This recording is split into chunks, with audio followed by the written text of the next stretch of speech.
in a way trying to maximize the utilization of resources. So some savings were made, and we intend to use some part of the savings for some cross-border activities.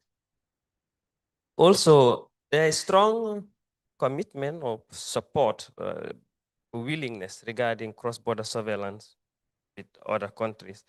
We implemented actually some activities. For example, with Senegal, we did a simulation exercise in May, and also Guinea-Bissau, we jointly investigated an unknown event that occurred in the Gambia.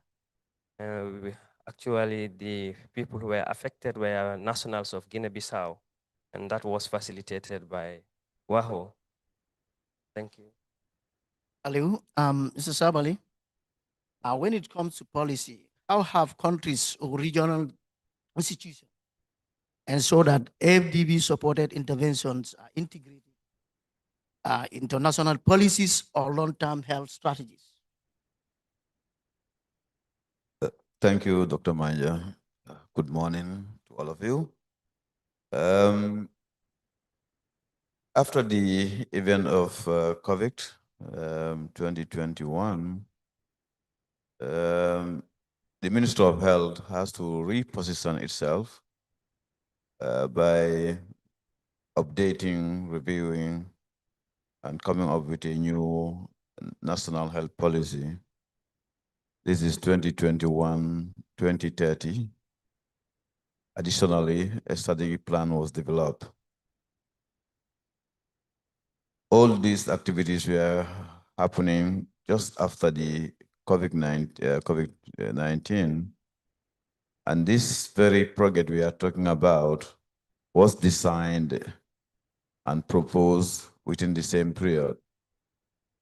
As such, the policy direction was to ensure that areas covered within these projects are adequately dealt with in the national health policy, vis-a-vis surveillance, laboratory capacity, and to build health resilience. As you may be aware, our laboratory services were quite weak before the advent of COVID-19. As such, renewed effort and renewed commitment were mentioned in the new policy 2021-2030. Similarly, response to emergencies was adequately covered also in the new 2021-2030 policy and strategic plans. So as such, when it comes to policy issues, this project has triggered a momentum where the ministry has to make a sober reflection and adequately cover all these areas so as to ensure that our response to public health emergencies are put into context within a broader perspective of regional integration and a global one for that matter. Thank you, Doctor. Thank you very much, Mr. Sabali. I go back to Amadou. Amadou, how did the project address challenges related to laboratory infrastructure, human resource capacity, sample transportation networks? Thank you very much. When this project was starting, I must say that for sample referral network, let me start with that, has already been established for routine sample collection, transportation to the National Public Health Laboratories, and also to some level, even sending some to the national, the WHO reference laboratory, that is Institut Pasteur de Dakar. Things have already been in place, but the project was there also to strengthen these capacities. When it comes to the lab, I'm happy that the director of National Public Health Laboratory is here. A lot of trainings were carried out in various areas of lab staff capacity building. And I've mentioned one, that is genomic sequencing. Also, it didn't stop there. The project was able to provide the Minister of Health with some equipment, laboratory equipment, and also reagents so that we can test for some of these microorganisms, most especially for arboviruses. I think this has been very instrumental. And during this period, it was so helpful that when the surveillance system is working very well, the lab was also capacitized to make sure testing is done. Before testing, sample collection, transportation to the testing points, that is the national reference laboratories, is done on time. And this has reduced the turnaround time for testing, which was very, very important to help clinicians to do their case management on time, knowing what we are dealing with. Thank you. Thank you, Amadou. Aliu, as part of best practices in cross-border collaboration health, how was One Health approach being operationalized in your setting? And what role did FDB project play in facilitating sectoral collaboration? Thank you very much. I think this project really played a very crucial role in strengthening One Health, multi-sectoral collaboration in the Gambia. Surveillance. Through this project, several trainings or activities were done, and all of them used the One Health approach, considered a multi-sectoral approach. For example, the POE training that was shown was across the country, and all stakeholders at POEs, security, health, phytosanitary, everyone was.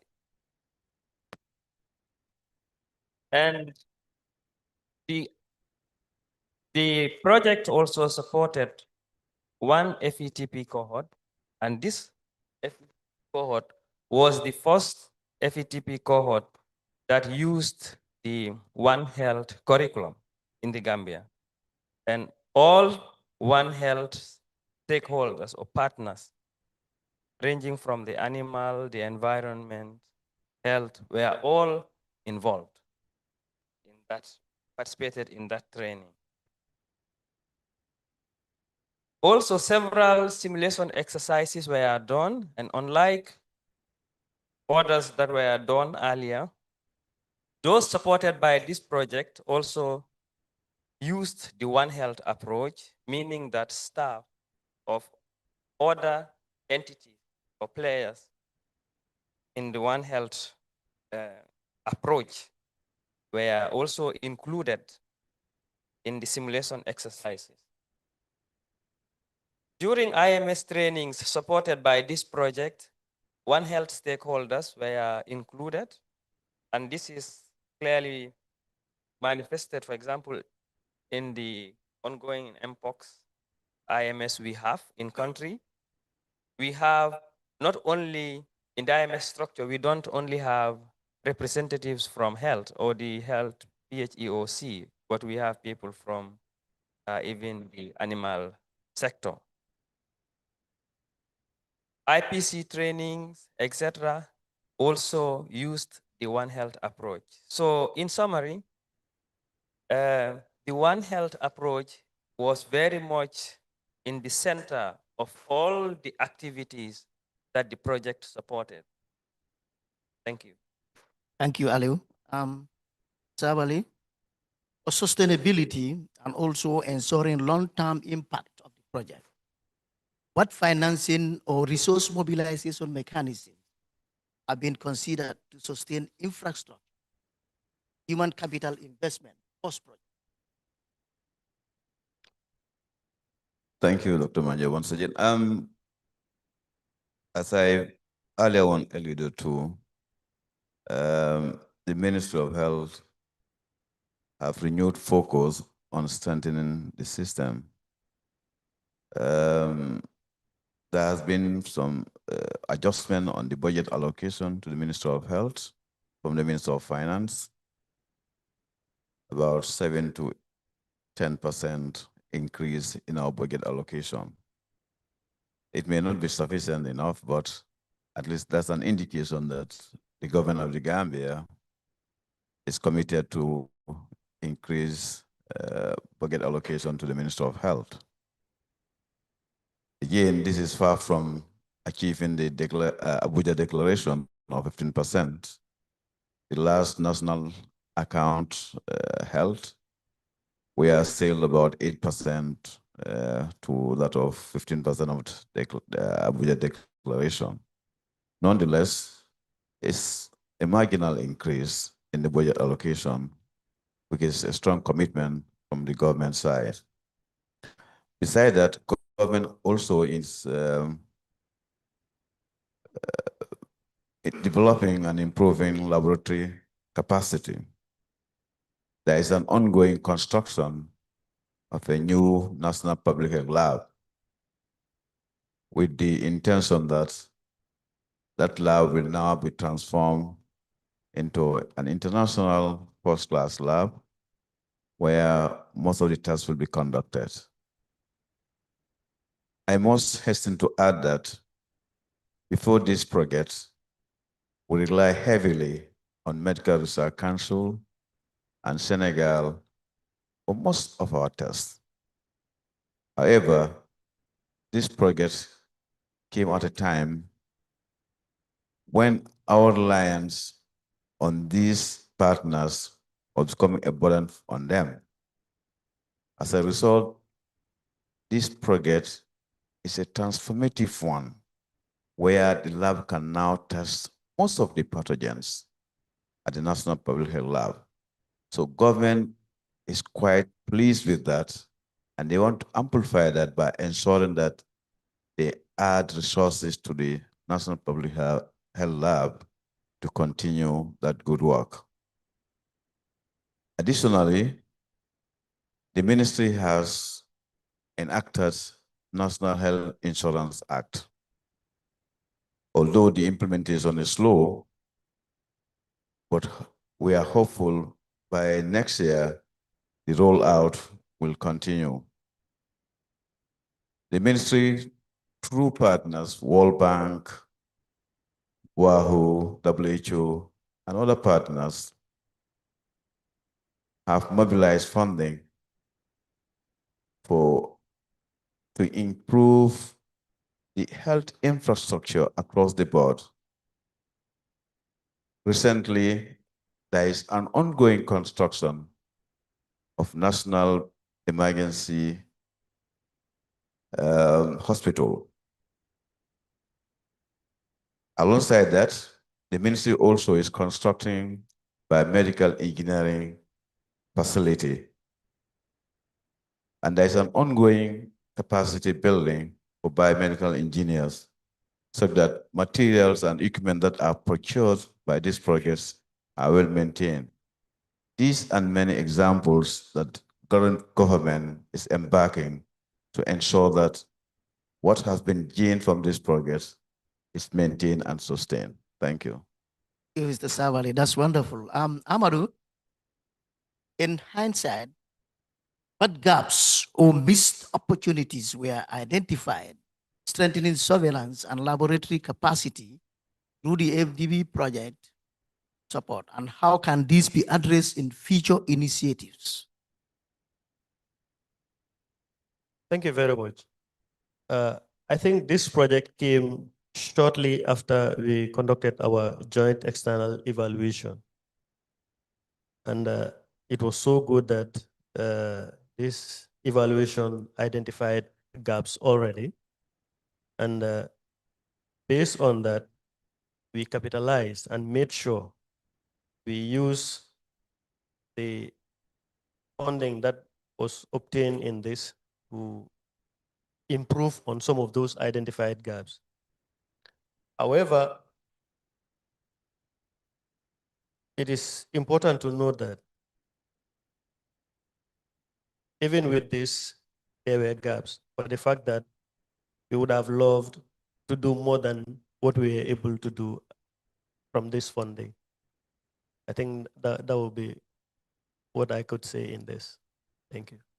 Thank you, Amadou. Aliu, what are the critical enablers and barriers to sustain effective cross-border collaboration for epidemic preparedness and response? Thank you very much, Dr. Maintang. I think we are one of those countries with a unique geography. Sense that, of course, we have many neighbors, but our closest neighbor is Senegal. And to look at the Gambia, we are basically inside Senegal, except around the Atlantic Ocean. And because we are more or less very much close and the same people, we have direct liaison with them, with our counterparts. So one can easily reach out to someone you know, starting with the enablers in Senegal and call and ask questions, etc. So it's very easy. Even during outbreak response, for example, when we lack some things, for example, when we had delays during the NOPV campaign, we got our markers from Senegal. And these kinds of things, including vaccines, is pretty much common. I think another enabler is also the existence of global and regional frameworks that encourage cross-border surveillance. For example, the IHR encourages neighboring countries to collaborate in implementing the IHR capacities. And this also provides a kind of basis that countries can use to collaborate. And regional frameworks, for example, WAHO, in fact, facilitated, like I mentioned earlier, the investigation of an unknown event occurring to Bissau Guinea nationals in the Gambia. That's also another enabler. We also have regional sample referral systems. For example, the Gambia, we take our samples to Senegal to test several things, and that has been going well. And I think that also kind of strengthens or encourages cross-border surveillance. We also have regional systems like the WAHO data sharing platform, where countries report aggregate data related to diseases, and including, of course, the One Health, like from animal side in this case. So that is also another strength or another enabler. However, challenges exist, and these include the availability of guiding documents, especially at the operational level. For example, we don't have MOU regarding these, SOPs, data sharing agreements to guide how to go about this. We don't also have cross-border surveillance committees, even though we have sometimes our regional health teams can easily work with the district or their counterparts in the Senegalese part, but these things are not formalized. So we don't have dedicated funding for cross-border activities is also a challenge.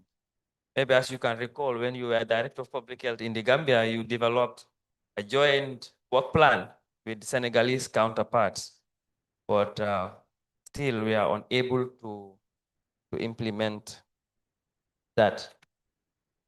And other activities, including simulation exercises, etc. So these are some of the challenges we have. Thank you, Aliu. To close the panel discussion, Mr. Sabali, what lessons can be drawn about government ownership, leadership in embedding project achievements into health system strengthening efforts? Thank you once again. This project we are discussing, as I mentioned, is transformative for our country.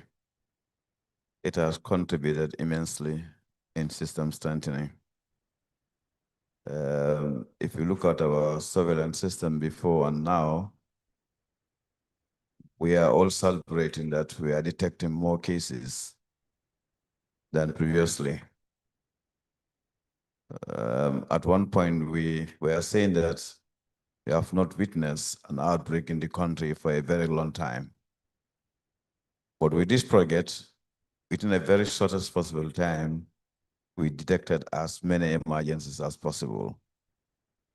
That translated to the fact that our surveillance system has improved tremendously. Again, I must add that this project has procured 10 new ambulances for the country. All this is to improve our system and to ensure that our responses and our referral system work adequately. Again, the project has improved our movement of staff and health workers by procuring additional vehicles to add to the fleet. So to sum up, I think ADBA project was a great success for the country.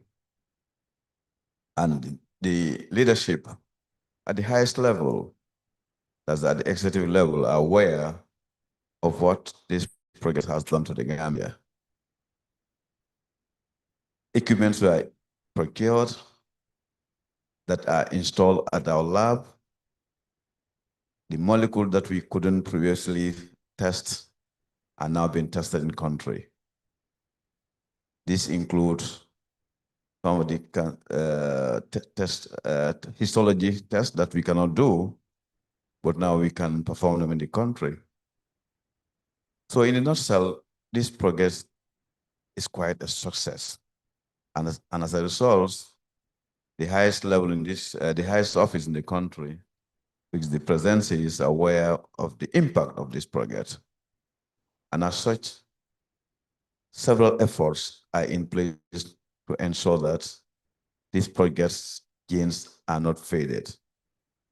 And as I mentioned in my brief, there are several ongoing projects that will sync very well with the achievement of this project, vis-a-vis the new construction of the public health lab, the biomedical sciences, biomedical engineering lab, blood transfusion center, the National Public Health, National Emergency Treatment Center, to name just a few. Additionally, the ministry is committed to ensuring that the Emergency Operations Center is legalized and start operating fully. Several capacity building initiatives have started. The ongoing FETP progress is going on, and we are trying to transform it and incorporate it in all the curricula of the health training institutions. Additionally, the University of the Gambia have started BSc program in laboratory sciences. So all these are geared to ensuring that the gain we have from these projects are not wasted, but rather amplified and sustained. Thank you. Thank you very much, Mr. Sabali. Can we clap for the panelists, please? And also the success of the project, as mentioned by Sabali. So, before we draw the curtain, is there any question from the? That's one. Any other? Maybe I take only three. I have two already. Okay, so go ahead.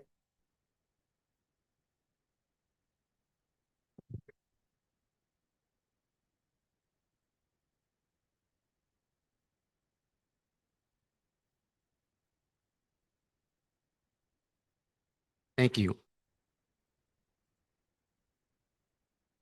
This is Dr. Mungbo from WOW. Very important projects that you can see here. So far, I can see that it is a very crucial project, and cross-border surveillance is key because it brings very big added value.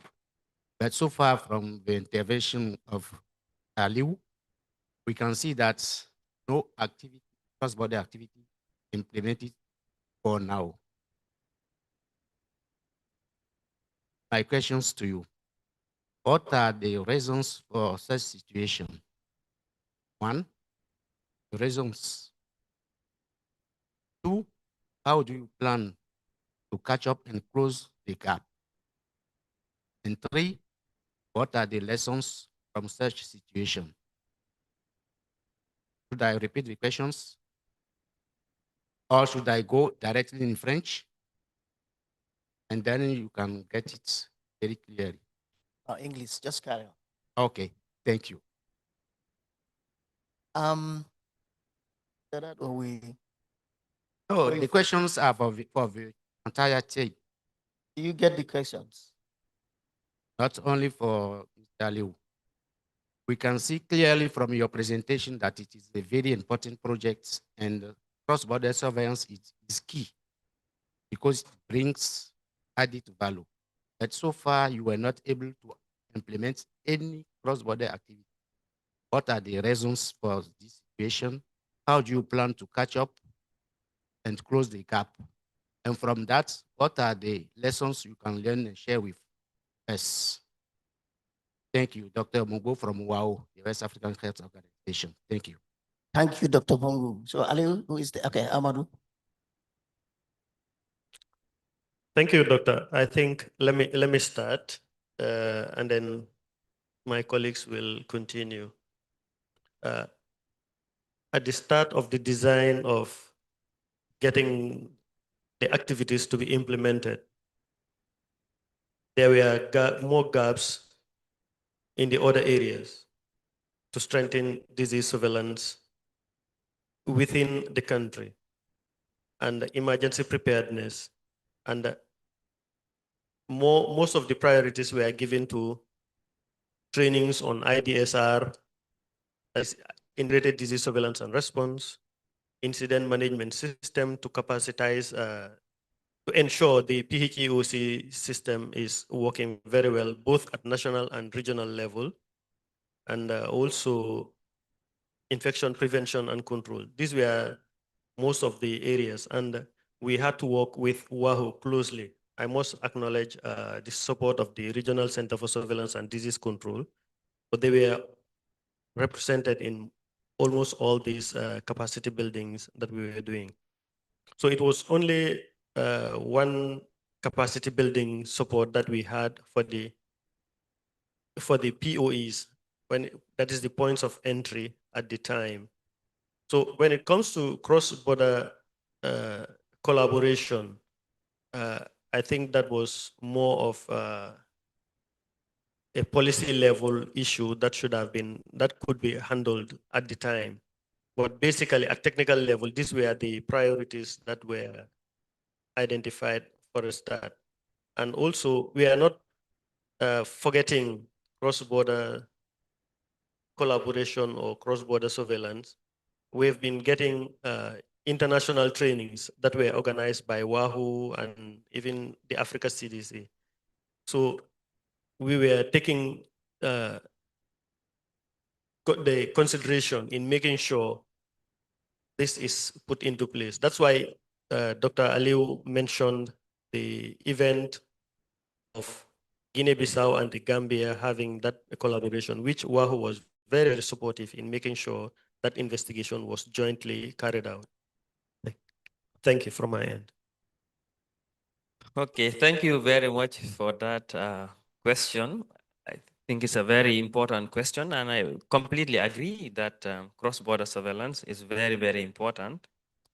But like my colleague Amadou said, I think it's more of a matter of prioritization at that time. It was considered that there were other areas maybe that needed to be focused on. However, like he also presented, after the project, there were some savings, and now we hope or we intend to actually use those savings to implement some cross-border activities, including filling some of the gaps that we mentioned here. Thank you very much. Thank you, Doctor. I think they've answered very well. But just to add to that, I think Gambia and Senegal, we have a unique relationship. As such, sometimes we don't follow the formal route of communication. I was the director of pharmaceutical services. If we run out of, let's say, a particular drug, all what it takes is for me to take my phone and call my colleague at Senegal, and he will call me to come and pick. That's the unique relationship we have with Senegal. Nonetheless, when the new government of Senegal came in, they have a high-level meeting in Banjul and Gambia, and another high-level meeting in Senegal, where a new MOU was signed, and a technical working group for the health sector was formed that comprises both Senegalese and Gambian experts. And then key among the areas of intervention that this technical working group is going to look into is sentinel surveillance system and other systems that need to be strengthened.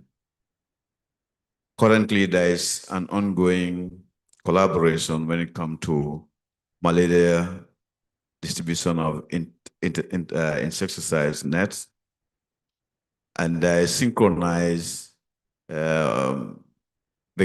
vaccination also, that also happened several times. And so many collaborations that are happening between Gambia and Senegal. Surveillance is now key on our table. And then once this technical working group has finalized their work plan, I think the whole issue of surveillance will be taken on board, because we heavily depend on Senegal for most of our surveillance activities. During COVID, a whole team of Senegalese experts were stationed in Banjul at the Disease Control Center to work with our team. So all these things are happening, and we need to strengthen them, and inshallah, they'll be strengthened. Thank you. Thank you, Mr. Sawali. So, Good morning. My name is Albertus Nyamiana. I'm the National Coordinator for the Liberian One Health Secretariat. And I have interest in what was presented by Jallo, most especially when he outlined some of the achievements, yet he talked about issues concerning the full implementation of the IHRNFP and a One Health platform, and said it was not fully functional.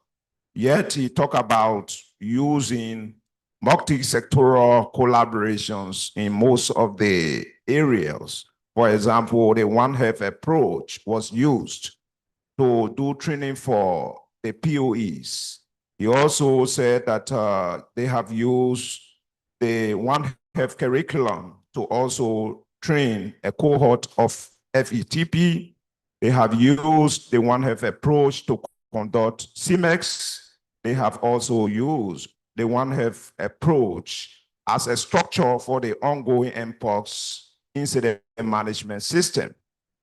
So I would like for him to expand when he said that the IHRNFP and the OH platform have not been fully functional.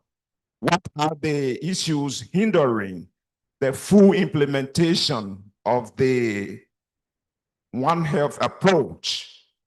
We know that the NFP, if you should have a full implementation of cross-border surveillance, for example, is very key, where when we identify anything that meets the public health emergency of international concern has to be notified using the NFP. So could you just expand on what you are saying, that the NFP and the OAGs are not fully implemented? Thank you. Thank you. Amadou? Yes. Okay, maybe I start. Thank you very much, Doctor, for that question. I think it's a very logical question, despite most of the activities that we implemented tend to so somehow, and then we mentioned the challenges. So regarding the NFP, the challenge is we don't actually have an NFP, sorry, a focal point. What we have is a focal person, but there are efforts to actually establish the focal point. We could have established it earlier, but because of the revision or the modification of the IHR, now introducing another dimension, which is the IHR authority, we were in discussions on whether to use the same institution or the same people, or the IHR authority and the focal point should be different. But even this week, just yesterday, we received an email about this. So very soon we will establish this. Hopefully within next 2-3 weeks, we will establish the focal point. And the One Health approach, the One Health platform too, it's the same. Even though we work together, etc., but formally, the technical working group is not established. So when we say they are not fully functional, we mean formalizing their existence. Yes, at policy level. So those are the challenges. But at technical level, we work together. And even for IHR, the national focal person reports things and is aware, etc. So, but then having the focal point as recommended in the IHR, that is where we have a challenge. And a similar thing for the One Health too. Maybe my colleague Amadou can. Yeah, thank you very much, Aliu. I think that's the reality. At technical level, looking at the size of the country, most of us are almost around the same place. We all know each other. And we want to ensure we promote the realities as it happens in other countries. But we should also follow protocols to make sure structures are standardized and formalized. This is where we have the gap. And just recently, we have finished developing our One Health governance manual to make sure we finalize it. A lot of work has been done on One Health. I think Dr. Chible must be around or somewhere. I saw him, he's part of the conference. He was one time in the Gambia as one of the consultants from WHO to make sure they support the implementation of One Health in a very formal way. There were gaps, challenges. We had a break at some point, but we are moving on again. But at technical level, when we're implementing activities, we make sure the representation is done in a One Health manner. Thank you very much. Thank you very much. If there is no other question, I think we bring this session. Okay, someone? Okay, yes. Go ahead.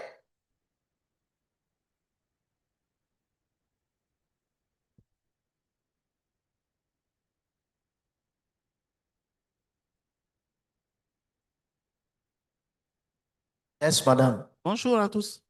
Moi, c'est Dr Soro Silvé Kozolo et j'étais en charge du suivi et évaluation à l'OAS et je suis parti à la retraite depuis novembre 2024. Et je voulais intervenir par rapport aux résultats qui ont été présentés dans le cadre de ce projet en Gambie. Je pense que les différents panélistes et, et c'est un projet pour la préparation et la réponse contre l'épidémie à COVID-19. Et ce projet était destiné à financer les activités dans les trois pays, dont la Gambie, le Mali et le Niger. Et malheureusement, compte tenu de la situation politique, les deux autres pays n'ont pas pu avancer dans la mise en œuvre du projet tel que formulé. Et c'est la Gambie qui a vraiment bénéficié de ce financement. Il faut dire qu'il y avait deux volets. Il y avait un prêt et il y avait le financement pour la coordination qui était assuré par l'OAE. Et je souhaiterais qu'on nuance un peu la présentation des résultats concernant les activités transfrontalières. Parce que la Gambie a une géographie un peu spéciale. Je ne sais pas combien de frontières la Gambie partage avec les autres pays. À ma connaissance, c'est un seul pays. C'est le Sénégal. Si vous voyez la géographie, la Gambie, c'est comme un doigt dans le Sénégal, comme on a l'habitude de le dire. Donc, pour les activités transfrontalières, je pense qu'on doit pouvoir capitaliser avec la préparation. Il y a eu des exercices de simulation. Donc, on ne peut pas dire qu'on n'a pas eu, dans le cadre du projet, à réaliser des activités transfrontalières. Et comme un des intervenants l'a dit, c'est tellement spécial, c'est la même population et il y a des anticipations. Dès qu'il y a, comme il a dit, il prend son téléphone, il appelle. Donc, ils anticipent. Donc, je souhaiterais que pour les activités transfrontalières, vous nuanciez, dans le cadre de la préparation, il y a eu quand même des activités qu'on peut capitaliser. Donc, c'était le but de mon intervention, pour qu'on prenne en compte cette réalité-là qui est la préparation. Parce que l'exercice de simulation, c'est très coûteux. Et si vous arrivez à faire avec le Sénégal, c'est déjà un acquis. Pour dire que s'il y a une épidémie, vous avez le cadre qu'il faut pour réagir, pour intervenir rapidement. Merci beaucoup. Thank you very much. It's more of a comment. Yeah, so thank you very much. I think this will be taken into consideration, the cross-border issues, particularly simulation exercises with Senegal. Thank you, Madam. That on that note, we bring this session to an end. And can we clap for the panelists once more?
accelerating viral hemorrhagic fever medical countermeasures, research and development in West Africa.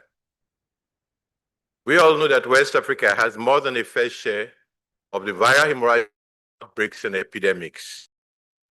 And we urgently face a situation where we need to strengthen our response and preparedness, including Lassa fever. Accelerating research and development of countermeasures is critical to protect our communities, save lives, and build resilient healthcare systems for the region.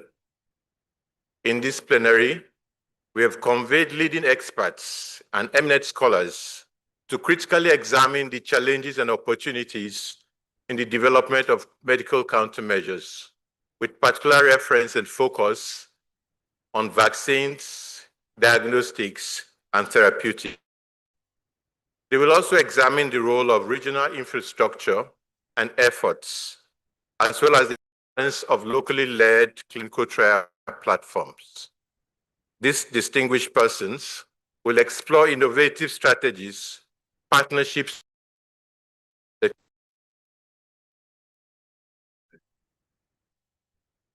and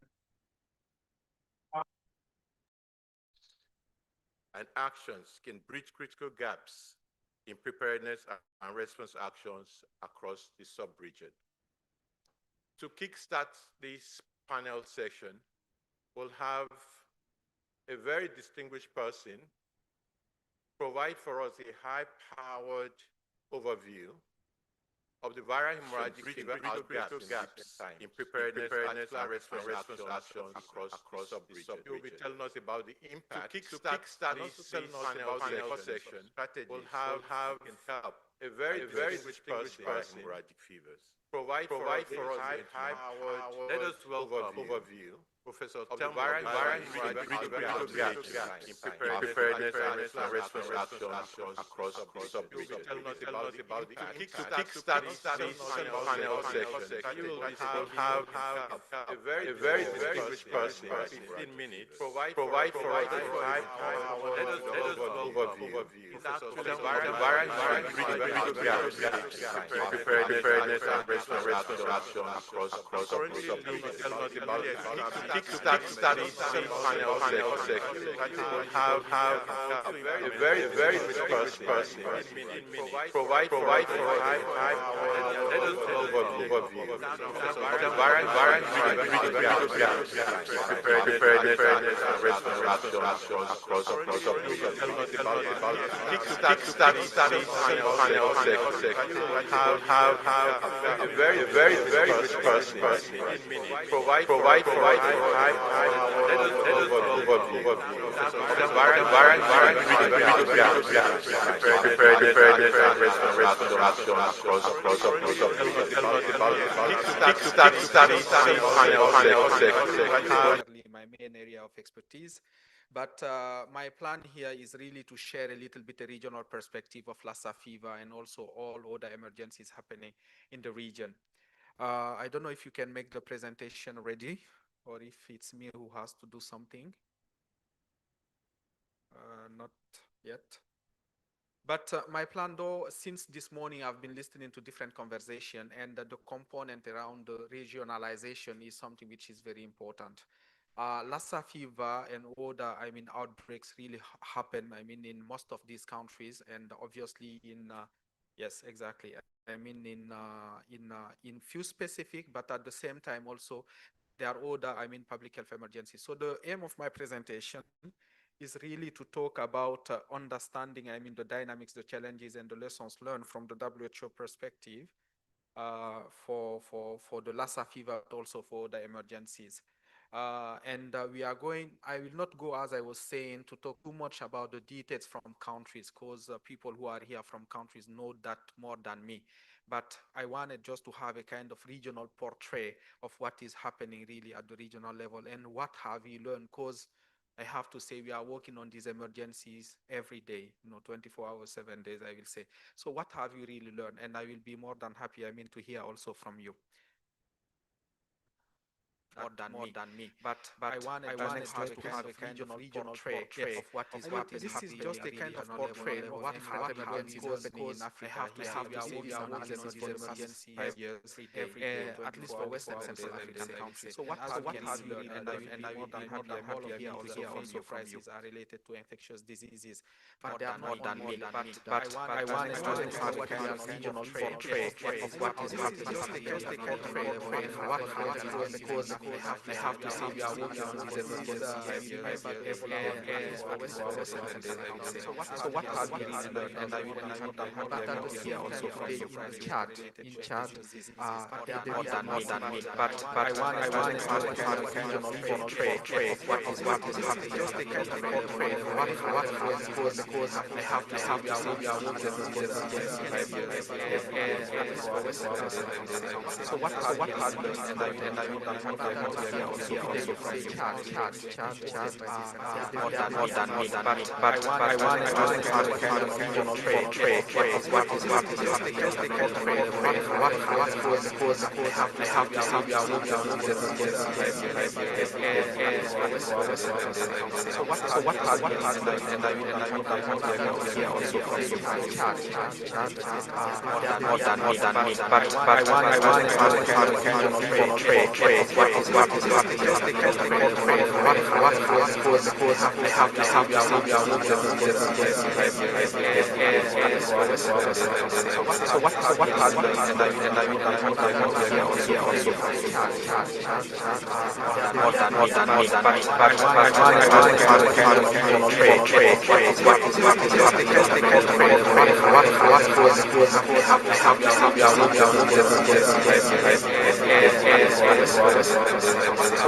what has been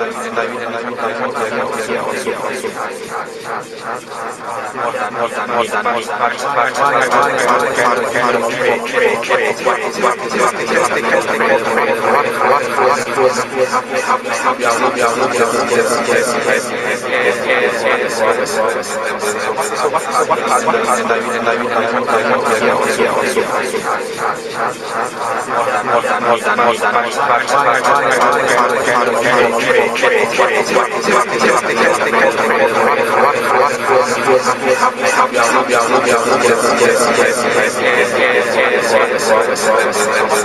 what has been and I will here also more than me. But I want to have a kind of portrait of what is happening. Just a kind of portrait of what because I have to say we are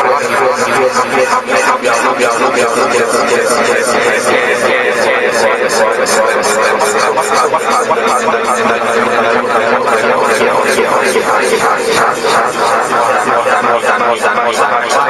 I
Disease Department at St. Antonio Hospital in Paris.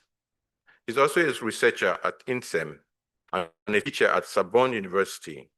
She's the coordinating principal investigator of the Integrate Lassa therapeutic trial. Welcome to the high table. Next, we have Dr. Mark Finberg, the president and CEO of IRV, where he leads a global team working to advance the development of vaccines and other biomedical innovations to protect against infections with HIV, tuberculosis, emerging viruses, including Lassa, Sudan, and Marburg viruses, and other public health threats that disproportionately impact people living in low-income countries. Welcome to the high table. Next, we have Dr. Ifedayo Adetifa, an experienced pediatrician and accomplished infectious disease epidemiologist. Previously served as the Director General and CEO of the Nigeria Center for Disease Control and Prevention. During his tenure at NCDC, he played a key role in advancing Nigeria's response to COVID-19. He has secured substantial funding for programs, managed significant budgets, and has led a large team dedicated to combating epidemic and endemic pathogens. You're welcome to the high table. In the next few minutes, I'm going to be asking them some of the questions that are relevant to the development of vaccines, therapeutics, and diagnostics, particularly for the West African sub-region, as it affects us in the viral hemorrhagic fever outbreaks. Thereafter, I'll give some time to the audience so you can also put forward your questions, and then we'll watch them, their expertise come out as they answer our questions. 1 minute.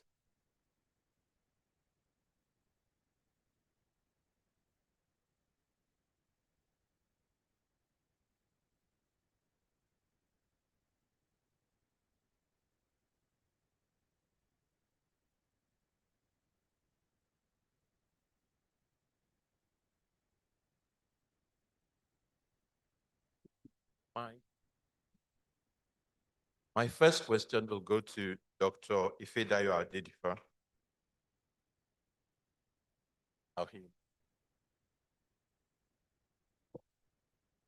Well, we all know that early diagnosis is very important in the management of viral hemorrhagic fever. Yet access to validated diagnostics is very difficult in West Africa, particularly for viral hemorrhagic fever. From your work with FIND and others, what needs to be fast-tracked to ensure that we have diagnostic accessible to countries and regions in West Africa in the fight against viral hemorrhagic?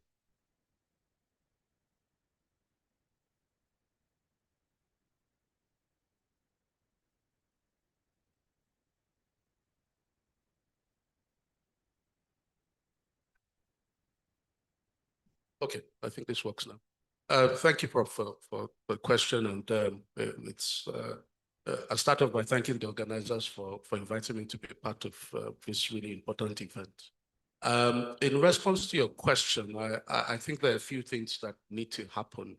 As you already articulated, there is a need, there is a gap in diagnostics.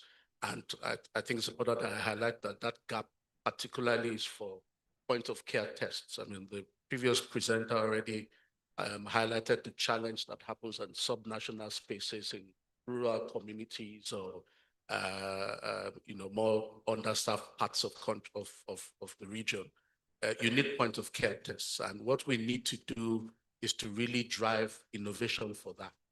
Okay, and how do we do this? There are a number of things to do beyond the obvious need to invest more capital.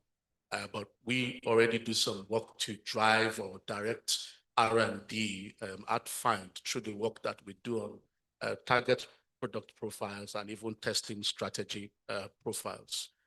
These sort of articulate where the gaps are, what's going on in the landscape, and where perhaps researchers and their collaborators and partners need to invest their efforts. The other challenge to overcome is that of regulation. Okay, so certainly we need streamlined regulatory processes. If we look at West Africa or even the continent at the moment, the regulatory processes for diagnostics is fragmented by country. We certainly welcomed the establishment of the African Medicines Agency, and we're looking forward to the operationalization of that because we expect that regional entities need to step up. WAHO, ECOWAS, the AU, the African CDC really need to step up to harmonize and streamline regulatory processes that will sort of facilitate the R&D process. Another major gap in terms of working in the diagnostic space for us is the clinical validation. So we need clinical validation networks, and this includes both having the expertise and the biobank specimens. So quality assured, well annotated biobank specimens that you require for discovery, for sort of the development process more upstream and then even downstream when you have a prototype to do that. I think that I've got one more point to mention. Obviously, is the Lassa fever is a regional problem. It's a local problem. If you look from the Nigerian perspective, it's a national problem. So we cannot expect the solutions to come from outside of the region, from outside of the countries. We need to invest. There needs to be domestic investments, and there needs to be those investments need to include, concrete support for the aspirations for regional or local manufacturing. So, compared to malaria, compared to to pneumonias, the numbers for Lassa fever are still relatively small.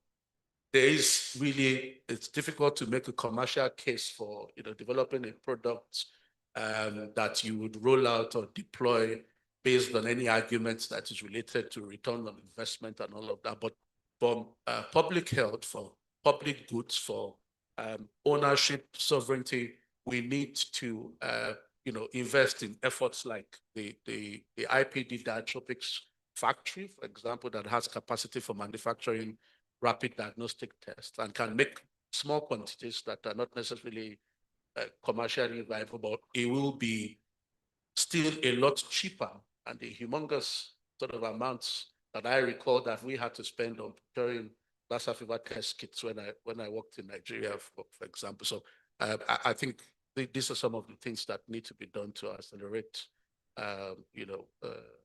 development of new diagnostics and to fill that space. I'll conclude by adding one more point. There are existing Lassa fever test kits, PCR, and there's a rapid test that, depending on which lineage of the virus you're interested in, works well. But there is an affordability problem. Okay, so it is important to also make tests more affordable, either by subsidies or, again, by domesticating or regionalizing their production and manufacture. Thank you. Thank you very much. I picked two very solid points that you made, which is one, the need for regulation, simplified regulation procedures that are needed for the test, and then the clinical validation network. I did remember that Ecowas specialists assisted in validating the current used out to 2 kits, and I think I'll have another follow-up question for you later. But let's talk to Mary Jasper. We know Alima has been a leader in deploying clinical research during emergency outbreaks. What do you see as the biggest barriers when you need to deploy clinical research activity during emergency outbreak? First barrier is to find a microphone, but it's okay now. Thank you for your question, and thank you for inviting me for this very nice panel, and thank you for my nice panelists with me. This is an important question, of course, because since we have been working on Lassa fever, but also other viral hemorrhagic fever, we have faced a lot of barriers, as you mentioned. I'm glad to see, since we have starting to work on this project, and this is topic that a lot of those barriers have been erased, and especially that the sites, the countries have prepared themselves and have built capacity on clinical research, on clinical management for patients with Lassa fever. And this is really with great pleasure that I see today all this amount of persons who is working on this subject. However, of course, some barriers remains. I would say that one of the main one would be to have access to the drugs for the treatment, but also to the drug for investigational studies. This access is complicated. The pipeline for new drugs for Lassa fever is quite small and need more improvement, more new drugs, more preclinical research to find new drugs. This is really something that we want and we claim for. When we want to do a clinical trial, we need also to have those drugs in the clinical trial, and this required, of course, contracts, negotiation with firms, negotiation with the countries, with the regulatory and everything. And so this takes time and energy.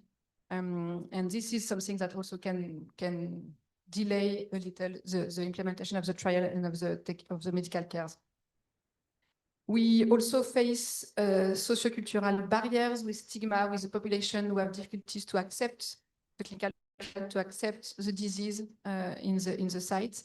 And this is something that we need to work on. We are currently doing this in the integrated clinical trial also, of course. And we try to approach community to make them understand what is the disease, what are the issues of this disease, how we can treat the patient, and what the clinical trial part is changing for them if they are included in the clinical trial. Of course, we cannot forget that there are conflict, instability, remote areas that, of course, give us more complexity to implement the trial, to give the treatment. For example, in DRC, not for Lassa fever, but as our colleagues mentioned, of course, there is an outbreak of Ebola virus disease actually in DRC in a very, very, very remote place. It takes 3 days to go from Kinshasa to the site.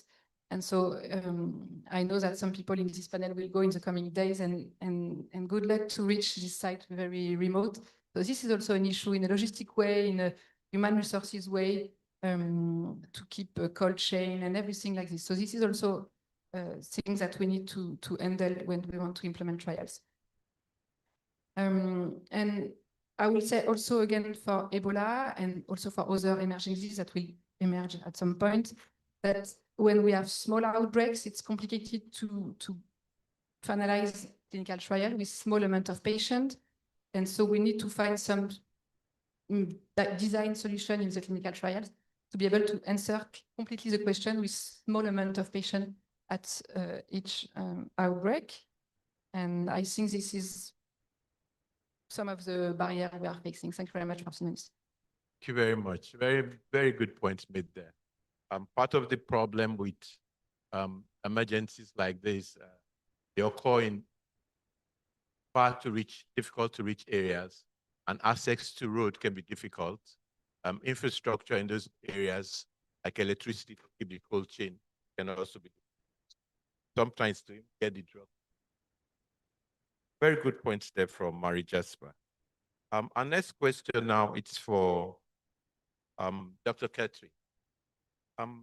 CEPI has made significant progress in hemorrhagic fever vaccine development, including the Lassa pipeline.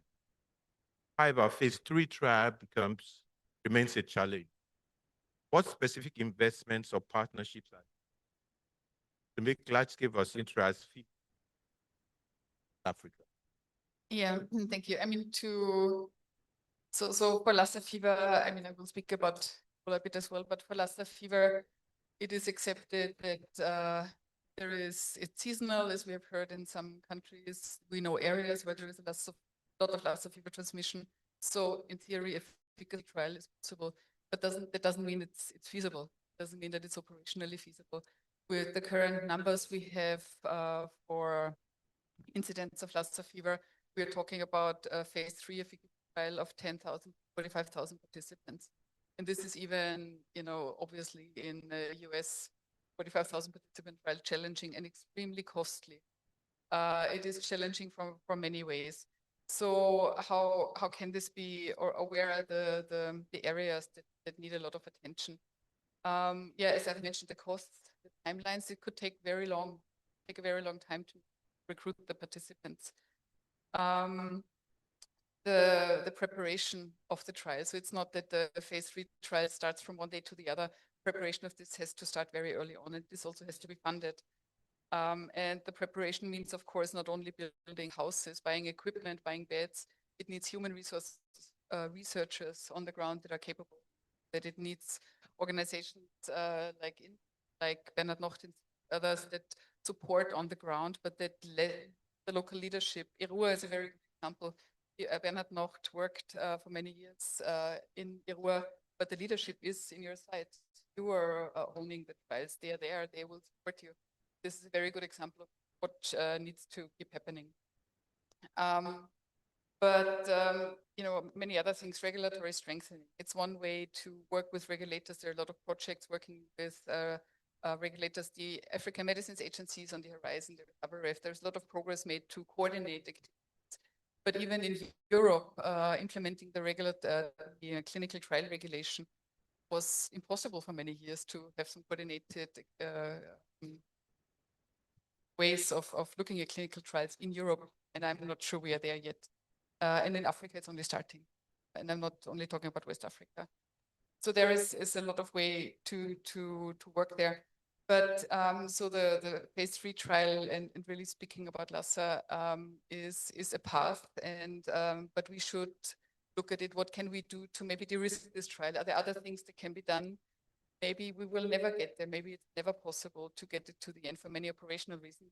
So what can we do in the meantime? And there are several things we can do. Again, coming back to regulators, talking to regulators, thinking about, are there alternative pathways possible? Is a phase 3 trial the only thing that can be done?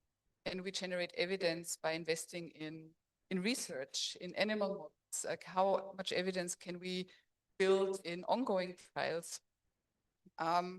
Outbreaks is a very sensitive topic to me for Lassa fever, because maybe it's not possible. It's not an outbreak, it's endemic in South Africa, but we should think about preparedness for maybe high transmission seasons. Can there be clinical trial protocols designed that help generate a lot of evidence that could lead to an emergency use authorization? That think about it, Silvanos, in 2 years you could vaccinate all your healthcare workers.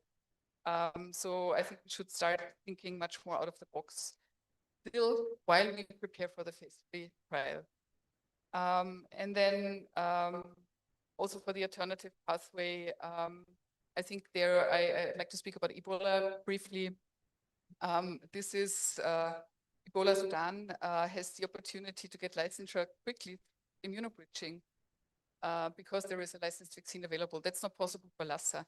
But can we find immunological markers that help us understand the disease better, help us better?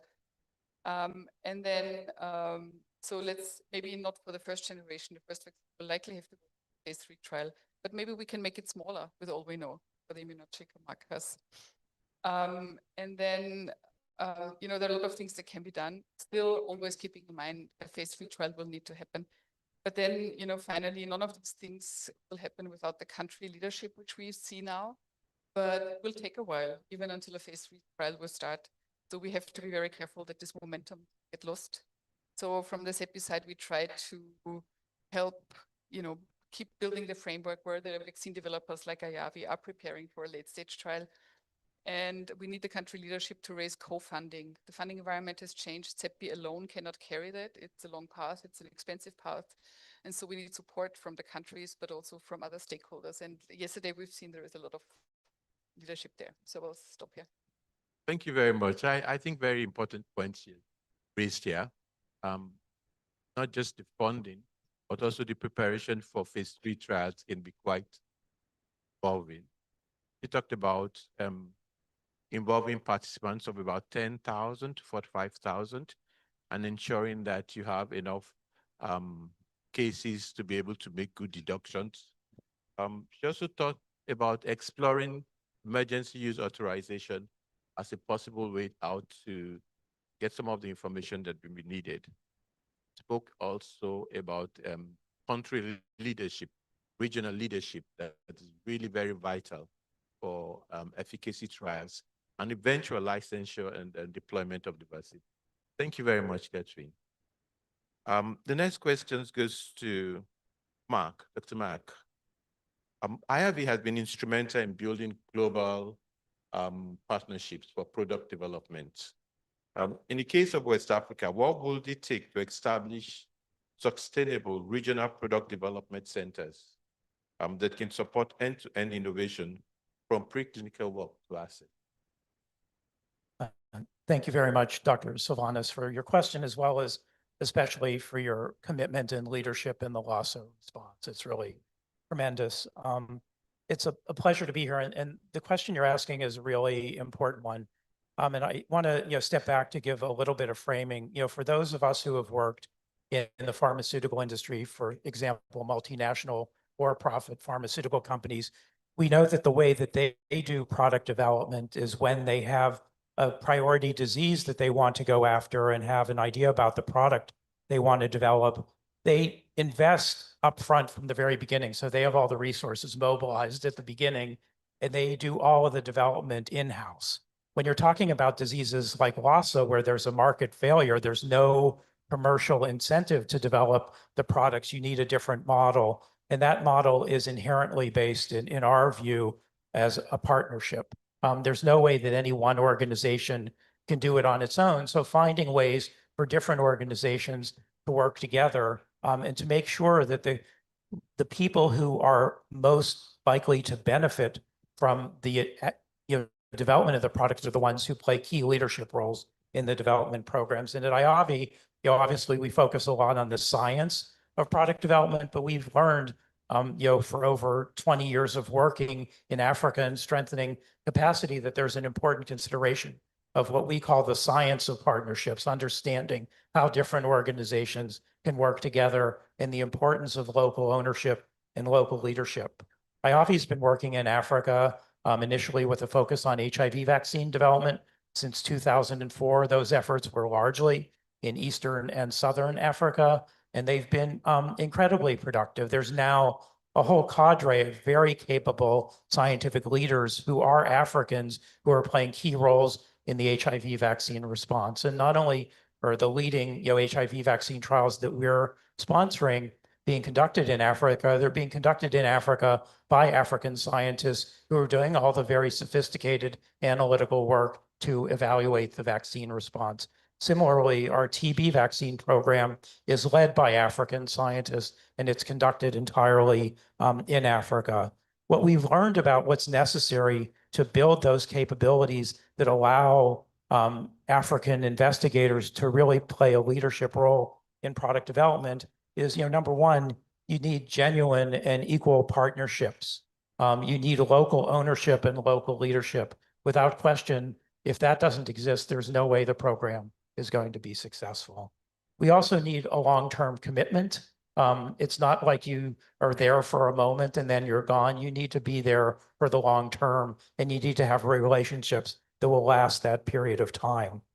Importantly, the realities that we live in this sort of market failure world is you need sustainable funding, and importantly, you need the alignment of funders. Often in the public sector, different organizations are interested in different aspects. And when you think about the end-to-end product development continuum, you don't necessarily have alignment of the different funders, and you have gaps along the continuum. And that can be a big problem where you make progress up to a point and then it stops. And you need to avoid that. And lastly, you need an aligned vision. You all have to be working towards the same goal. One of the things I'm really happy about is from IAVI's work in capacity strengthening over more than 2 decades in Eastern and Southern Africa, in our work in the Lassa fever program, a key element of building or strengthening research capacity in West Africa, an area where we haven't worked as much previously before getting involved in viral hemorrhagic fever vaccine development, is that it's our colleagues in Eastern and Southern Africa who are actually working with their West African counterparts to work together to strengthen capacity. It's something we're very committed to, and we think if we're successful in advancing the Lassa fever vaccine with Africa leadership in Africa ownership, that will represent an amazingly powerful precedent for future efforts to address local priority diseases. Thank you very much, Mark. Some very vital points. He emphasized the need for local leadership, and for sustainability, he talks about long-term commitment, which I think is very vital. It's also talked about partnership, having an ally vision where we all come together with common visions. And he spoke about capacity strengthening that has occurred. I want to thank you very much for your response, and I really thank IAVI for all the work they're doing. Thank you very much. My next question will go to Janet. WHO in 2018 prioritized Lassa as a disease needing countermeasures. I know since then there's been quite some activities, and there's been the development of the target product profile for therapeutics, for vaccines, and for diagnostics. Could you tell us a little bit more about this and what you're currently doing to ensure that all this comes to fruition?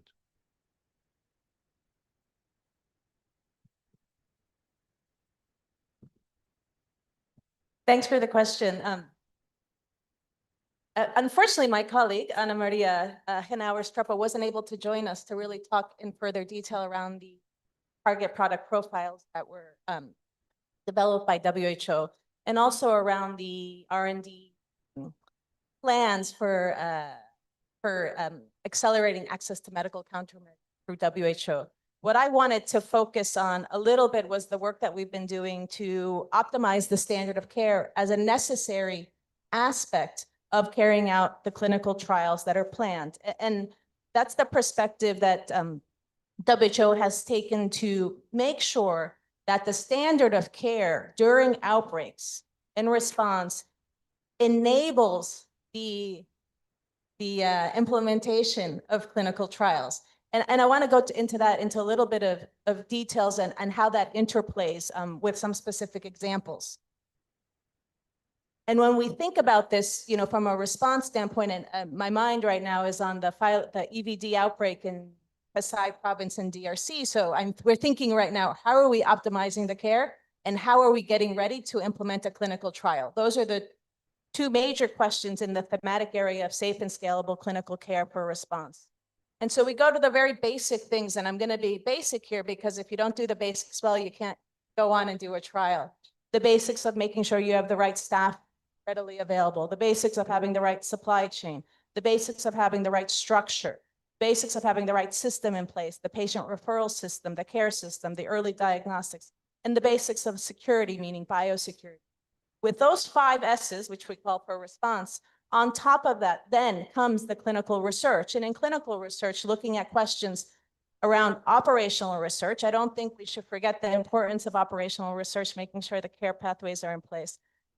The interventional research, the therapeutic intervention. So do we have the prioritized pipeline drugs ready, available in the protocols, adapted, approved by legal, ethics, and regulatory bodies within the country, right? Because that is essential under the leadership of the government to implement a trial.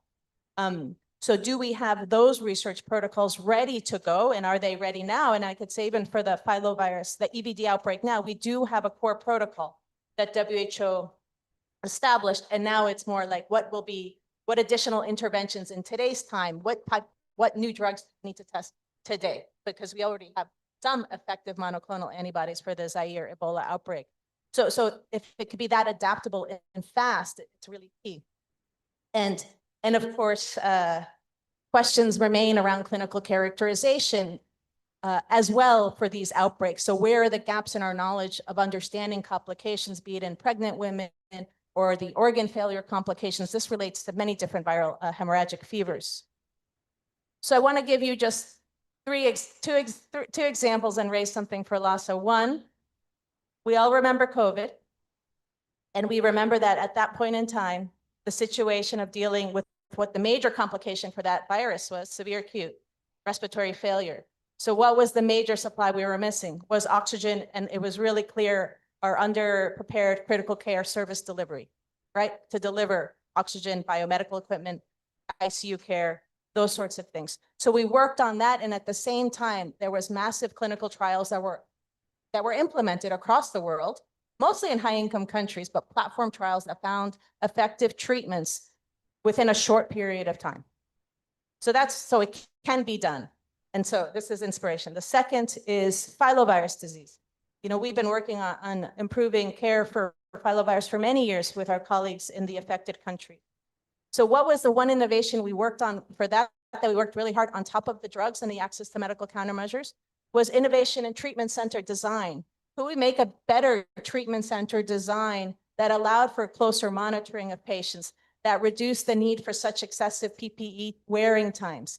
Was there something that was more community friendly? And in that, congratulations to Alima, which led with the development of the biosecurity cube, also to the partnerships that we have with Initiate through WHO, the World Food Program, and many partners on developing a rapidly deployable infectious disease treatment module that you can take to the most remote setting to deliver critical care. And that's what's going to be deployed to Kasai province soon for this outbreak. So if we come to Lassa, I think there's multiple areas here now to advance. There's already collaborations on ongoing multi-country therapeutic intervention trials. And I think that is number one in advancement.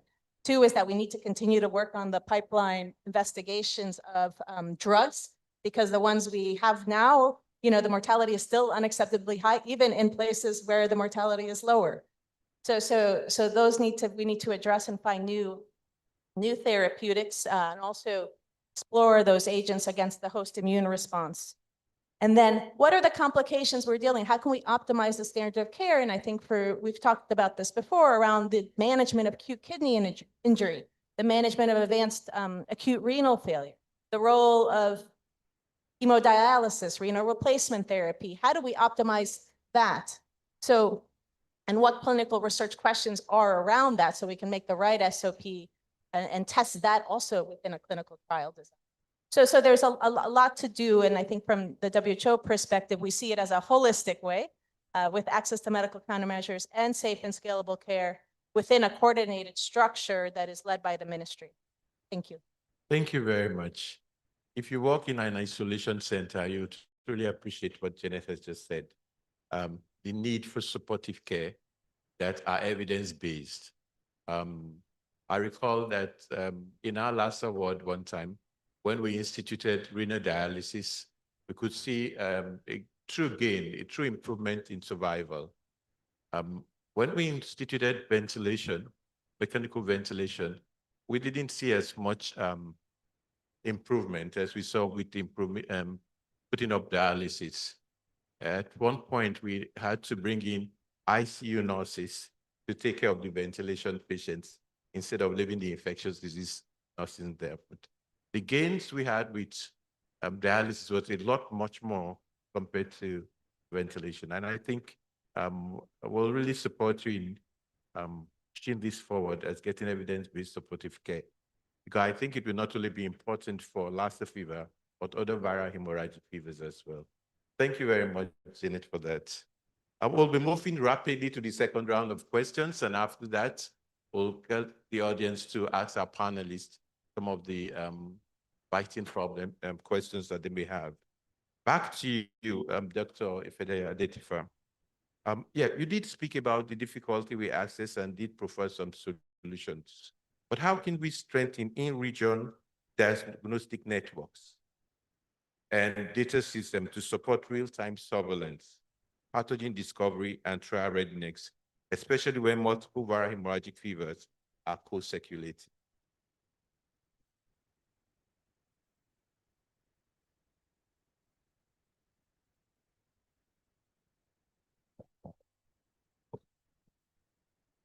Okay, it's a bit of a relay race now. Well, thank you for the question.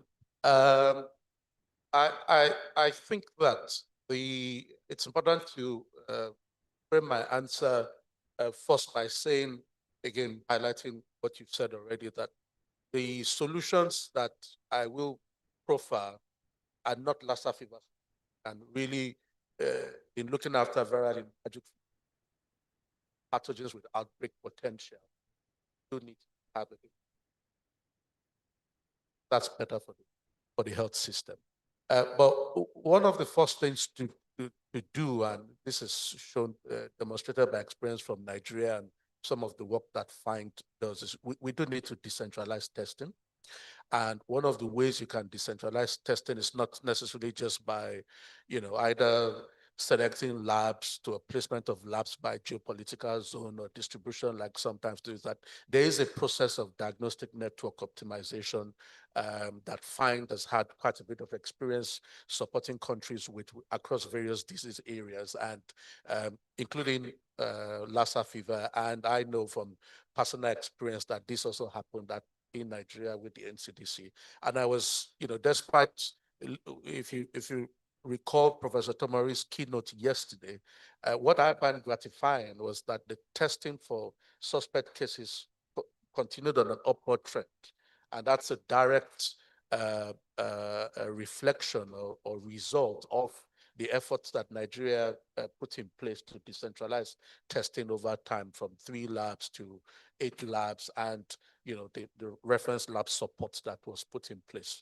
If you want to see examples of work on diagnostic network optimization, again, a bit of shameless advertising here, please go to the FIND booth to look at, we've got materials there as well. So we think it's also important to ensure that you've got quality, okay, that the results that you generate from whatever testing modality you put in place is trusted by clinicians, is trusted by the community, is trusted by all the relevant stakeholders. And to ensure that that happens, you just don't roll out tests. You have to roll out tests, and you have to have a quality assurance process, a QMS process in place. And these we have experience with in Nigeria directly from the NCDC. This FIND also has experience in supporting across countries in Liberia, Sierra Leone, and the like. And I think we've got examples of that work also done there. And of course, we've got beneficiaries, FMC or colleagues are here as well. I think another thing to do in the context of outbreaks is, and I remember that the health minister for Cote d'Ivoire and my minister from Nigeria also highlighted that yesterday, is you've got to have integrated data management. Okay, at the moment, you've got to have a way where laboratory test data is immediately linked to surveillance data management platforms, whether it's SOMAS, which is has been a useful tool across the region, whether it's linkage to DHIS2. So laboratory information management systems or whatever platforms we put in place have to be able to push those results into a central repository so that alerts, outbreaks are immediately picked up, and this can, in a timely manner, inform public health response, so the mobilization of resources. And often we are catching outbreaks weeks, days. I mean, things are improving now, but we do need an integrated data system to do that. And then, because Lassa fever and other VHFs are they are regional problems, we also need a level of data integration, sharing across the region. This idea of countries doing their own things and forgetting that what happens across the Nigerian border will eventually impact Nigeria, and so and vice versa. There is a need for all of the cross-border work to really progress and have true integrated data system management and sharing. Genomic surveillance is an area that became very popular with COVID, but it's not only beneficial for SARS-CoV-2, is that we need that for Lassa. As some of you know, we've got different Lassa virus lineages circulating through the region, and we even have differential diagnostic test performance based on lineages. For example, there's an RDT that is very well used in Sierra Leone, which works well, but doesn't work well in Nigeria for the lineage 1 to 3 that circulate in Nigeria, for example. So in testing, we need to continually collect genomic information, because a true full or complete data on the repertoire of circulating lineages is required to inform diagnostic test development to make sure that your diagnostics are fit for purpose, to see if either you have to develop lineage-specific tests or you have to find some common targets that then makes a test useful across regions. I'll close by saying again what has been said. Regional coordination is important. What the WAHO, the Ecowas, we need, there's a network of MPHI directors, for example, that I think the African CDC manages. There needs to be more conversations. MPHI directors, directors of public health across countries actually need to have relationships, not just one where you ring up people when you need something, or you need ribavirin, or you need something. Is that there needs to be relationships, and the funding and the resources that are required for that coordination and that collaboration, they also need to be made available. Thank you very much. Thank you for stressing on the need for coordination and partnership. The next question from Mary Jasper. Given the complexity of viral hemorrhagic fever case management and the diversity of pathogens, how can regional actors invest in advancing clinical trial platforms that allow testing multiple therapeutics simultaneously during outbreaks? Testing multiple therapeutics simultaneously during outbreaks. Yes, thank you for this question. Of course, we raise the barriers, and my colleagues also raise a lot of points on this. So and then we need to do this clinical trial. We need to do this clinical research to assess those drugs. I can take the example that I know well, which is the Integrate trial, because we had to handle all these issues and try to find some way to move on. I'm joining the rest of the panelists to say that I think that we really need, and this is what we have done in Integrate also, to have a regionally owned organization and network that will help each other. I think also the countries of the region, West Africa and Central Africa, can help also each other to build this protocol, to build this clinical trial, to build an experience of every country. For example, in Integrate, we between the countries that are participating in the trial, which are of course Nigeria, but also Guinea, Liberia, Sierra Leone. All those countries are working together to implement the trial, to give their experience, to give their advice on the protocol, on the procedure, and on all the aspects of the clinical trial. But we also lean on Gabon experience in clinical research that have done some training for some of the staff on good clinical practice. So we're trying to generate synergy between all the partners and between external partners also in order to implement this kind of studies. I think our trial needs to be also flexible and to be adaptative, because it's not a very straight road to fight against Lassa fever or other viral hemorrhagic disease. So our statisticians and methodologists need to help us, field worker or coordination, to have design that is easy to use and can adapt to constraint on the field. It's important that we have this support to build those clinical trials. Of course, we need to find external partnership for funding, for support. We are funded by ECDP, but also by INRS, also by probably Department of Defense in USA. So we are trying to extend, and we need to continue working on this to find funds from other organizations to make sure that we can achieve, because it will be a long road. The clinical trial will last for a long time, so we need to find some more additional support in terms of funding.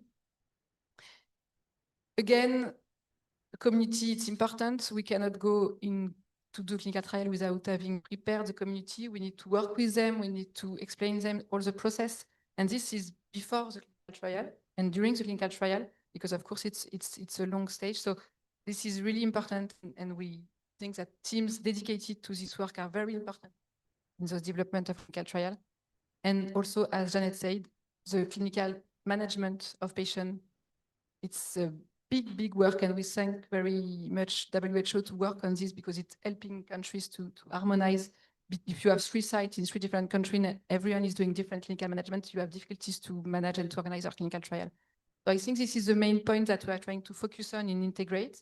Probably there are others that we will discover in the coming weeks or months, and we will try to handle it accordingly. Thank you very much. Yeah, thank you, Mary. You just explained also why partnership is really important across countries for the therapeutic trials and the need for flexibility and why the trial should be adaptive, because you're probably having to put multiple drugs at the same time for therapeutic trials. And she spoke also about community importance, why you need to engage the community before and during the trials and do that on a continuous basis. And of course, she supported the point that Janet raised earlier about clinical management and the need for good supportive care. Thank you very much, Marie Jesper. We'll move quickly now. Next question to Dr. Catherine. Building on the 100 days mission, how does CEPI support countries in West Africa to establish vaccine evaluation sites and regional regulatory capacity so that they are not only trial hosts, but strategic R&D contributors? Yeah, thank you. And that's an important question too. I mean, we are at the Lassa conference and we're talking about, I get a question about 100-day mission. If you, for those who don't know, so it's the effort or the vision to be able to respond to a new threat, to a disease X, to a new pathogen within 100 days. And this means from the day of identification of the pathogen to an emergency use authorization. This is a great vision, but what does this have to do with Lassa? And even it took me some time to understand. But so what we are doing and what we mean with 100-day mission is really building capabilities and building on existing capabilities that are already there through other efforts that are ongoing to all of what has been said, diagnostic, clinical care, clinical trial setup, and all of this. So this builds on this. And the Lassa case, if I may put it like this, is perfect because the plan is to go to a licensed vaccine. But along this path, a lot of capabilities will be built and trained. Sites will be trained, staff will be trained. I think a great example is the political support we get. And so Nigeria has, with the leadership of the Honorable Minister Pate, established a Lassa vaccine task force. This brings together, is led by Professor Mochi, the head of NAFDAC, the regulatory agency, and Dr. Idris of NCDC. They're co-leading this and they're assembling on a quarterly basis at least experts and key stakeholders in Nigeria to talk about Lassa fever, progress in Lassa vaccine development.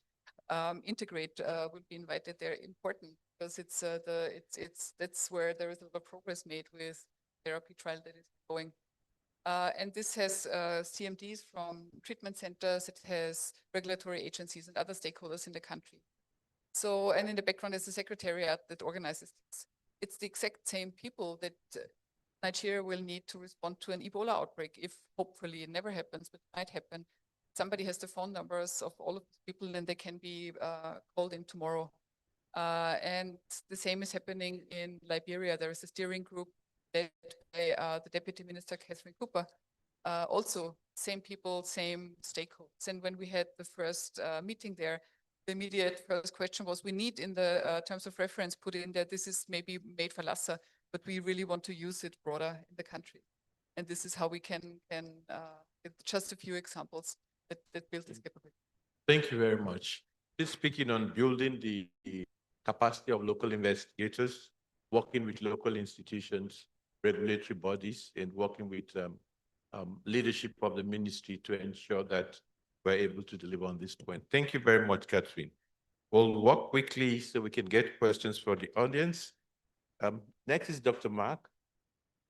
Given the global inequities observed during COVID-19, how can technology transfer and IP sharing for viral hemorrhagic fever countermeasures be structured to empower West African institutions rather than perpetuate dependence? No, thank you for this really critically important question. I mean, I think, and I imagine we all agree that the COVID vaccine experience was an inexcusable tragedy that should never happen again. And we need alternative approaches and new models, and we need greater, continental self-sufficiency in Africa to be able to respond to, public health threats that are present on the continent. You know, at IAVI, we want to do outstanding science. We want to do outstanding product development. But at the end of the day, what we really focus on is having an impact and ensuring affordable and accessible availability of the products we develop. And one of the key things we thought about from very early on in our Lassa fever program, as well as our other viral hemorrhagic fever programs, was this represents an opportunity to really make the vision of regional manufacturing real. So we established a partnership with the Institut Pasteur in Dakar, Senegal, and you'll learn more about this partnership if you come to session 28 on Thursday from noon to 1:30, that will talk about our program and this partnership in more detail. But basically, you know, we have provided the intellectual property to IPD, not only for our Lassa fever vaccine, but for our Ebola Sudan vaccine and our Marburg vaccine, that are all made on a common platform, so that if they're able to manufacture one of them, they're in a better position to be able to manufacture all of them. And we also believe it's really important to have a portfolio of products, because you need to make these manufacturing efforts sustainable. You're not going to have sustainability if it's just dependent upon one product where there's unpredictable and maybe not great demand or fluctuating demand. So we believe that a portfolio approach is important, having a capable partner. And what that involves is we're providing our intellectual property to them. We're facilitating and supporting technology transfer to them, and they will also be commercializing the vaccine. At the end of the day, it will be really the responsibility of IPD and their African partners to make it sustainable, which is really what, you know, people on the African continent understandably want, and we completely support that. And, you know, we believe that hopefully this model, and I think Lassa is going to be the vanguard for this approach if our vaccine is shown to be efficacious and safe, will hopefully validate that regional manufacturing is real and it is the way of the future. Thank you very much. I think that was very clear and very brilliant. Before we call on the audience, Janet, could you just give us the last statement on the issues you were talking about, improving supportive care, and what we're expecting next from WHO?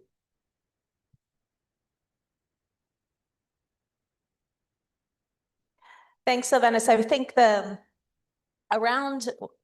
going to talk about the experience we have had from WHO. There are 3 important resolutions that you should all be aware of that interrelate and affect and are impacting, I think, this Lassa conference and also the outbreaks to emerging infectious diseases. One is the resolution to strengthen clinical trials. That's being carried out by our colleagues in the science division and the ministries of health. You know, this was member state driven, right? That's what our WHO resolution is, when the member states agreed to this. So there's a nice resolution on clinical trials, strengthening that infrastructure. And there's a large series of guidance documents and trainings that are ongoing that you can find, and we can share those information because it's really important. There's at the highest level, from a policy level, from advocacy level, and really putting infrastructure go across diseases, right? From NCDs to emerging infectious diseases, all that critical infrastructure for trials. That's one. The second is increasing access to medical oxygen. And that, I think, goes hand in hand with optimizing the supportive care. There is also a WHO resolution to increase access for medical oxygen. And we go back to COVID, and I'm going to give you an example of what we have been able to do after we realized the major gaps in low-income countries and some low-middle-income countries on the availability of access to medical oxygen. And there was a massive investment, many partners working to improve that.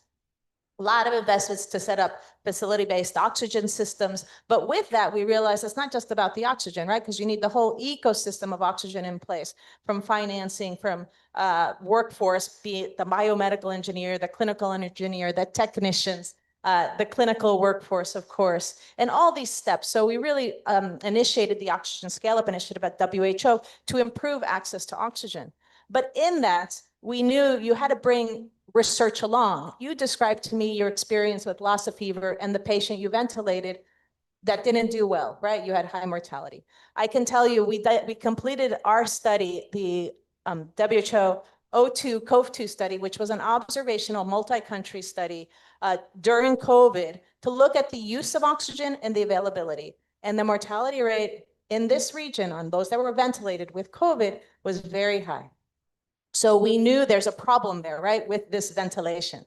And so what we've started since then is a oxygen respiratory, global O2 respiratory research collaboration, where we brought investigators from all around, because this is a burden of disease. Sorry, severe acute respiratory infection from COVID. We saw it just highlighted a major gap that we already have had. So together, the investigators, we're prioritizing research questions and also prioritizing what types of interventions should we study in a clinical trial to improve those outcomes of patients, because maybe they do need respiratory support, advanced support, but maybe it's not the intubation and the ventilator. Maybe it's a non-invasive device that would be more successful in adding to the treatment package. So I think there's an area for continued research, and some of that we're targeting on oxygen, around oxygen, because of the investments we've made and the community has made, because that should be sustainable and accessible at all levels of the health system. And then trainings, you know, and again, we have to bring together, because if we don't know the right thing to train on, sometimes we don't. So one of the training efforts we've done, and we did it at the Dakar Hub earlier this year, was training on critical care for emerging infectious diseases. The focus of that was on severe acute respiratory infections, where we did touch on the management of fluid management, respiratory therapy, supportive interventions in that regards. And so I could see that as another platform, and we're looking at it. The system has to also improve its access to emergency, critical, and operative care, which is another resolution WHO has. But as we do readiness for outbreaks, we do need to scale up those capacities at country level as well. So doing this kind of scale up critical care training for preparing emergency responders for emerging infectious diseases or other disasters, right, is also something that we're going to continue to develop in an iterative way. So that's another opportunity for collaboration. Thank you. Thank you very much. Let's put our hands together for our panelists.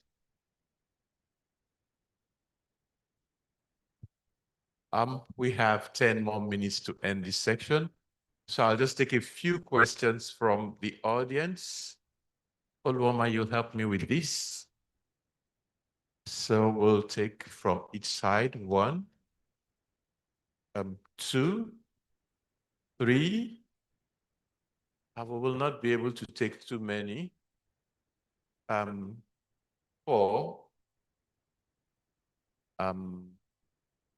5, and then the last lady, 6. Let's take those 6 questions. If they're directed to any of the panelists, please just say so. Okay. Then they'll be able to take it. Thank you very much for Thank you. Wonderful deliberation this afternoon. Mine is just comments.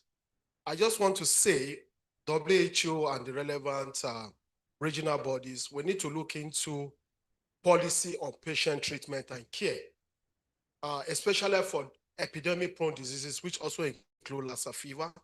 As long as treatment care continue to be at the liberty of the patient, it will continue to affect disclosure as well as seeking behavior. And this has been issues with patient community, and based on previous research findings, we need to develop a policy that will ensure that anybody infected are taken care of right from the point of care, treatment, and so on. That is one.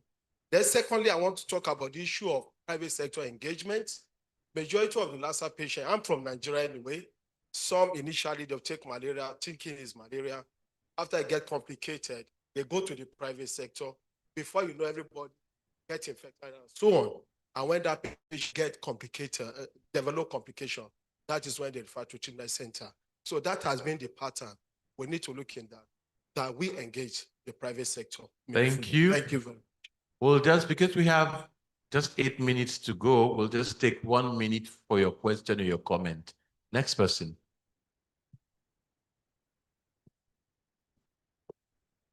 Hello. Thank you very much for a really stimulating talk. We've been hearing a lot about vaccines, therapeutics, and the epidemiology, but Lassa and Ebola that you also mentioned are zoonotic diseases. There have been some comments around the scope of One Health, but has there been any commitment to improving detection or surveillance in animal hosts that are spreading these diseases and will be very useful for guiding the development of vaccine interventions, therapeutic trials, and I did have another non-pharmacological interventions to sort of prevent outbreaks in the future. Okay, you want to direct it at somebody, one of the panelists? More interested in answering it, I think would be great. Okay, thank you. It's another comment. Next, the third person.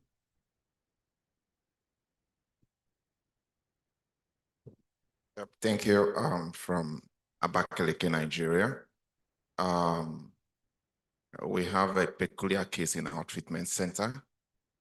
Most of the cases that come as severe cases, and every effort made to treat them, most of the time result in mortality.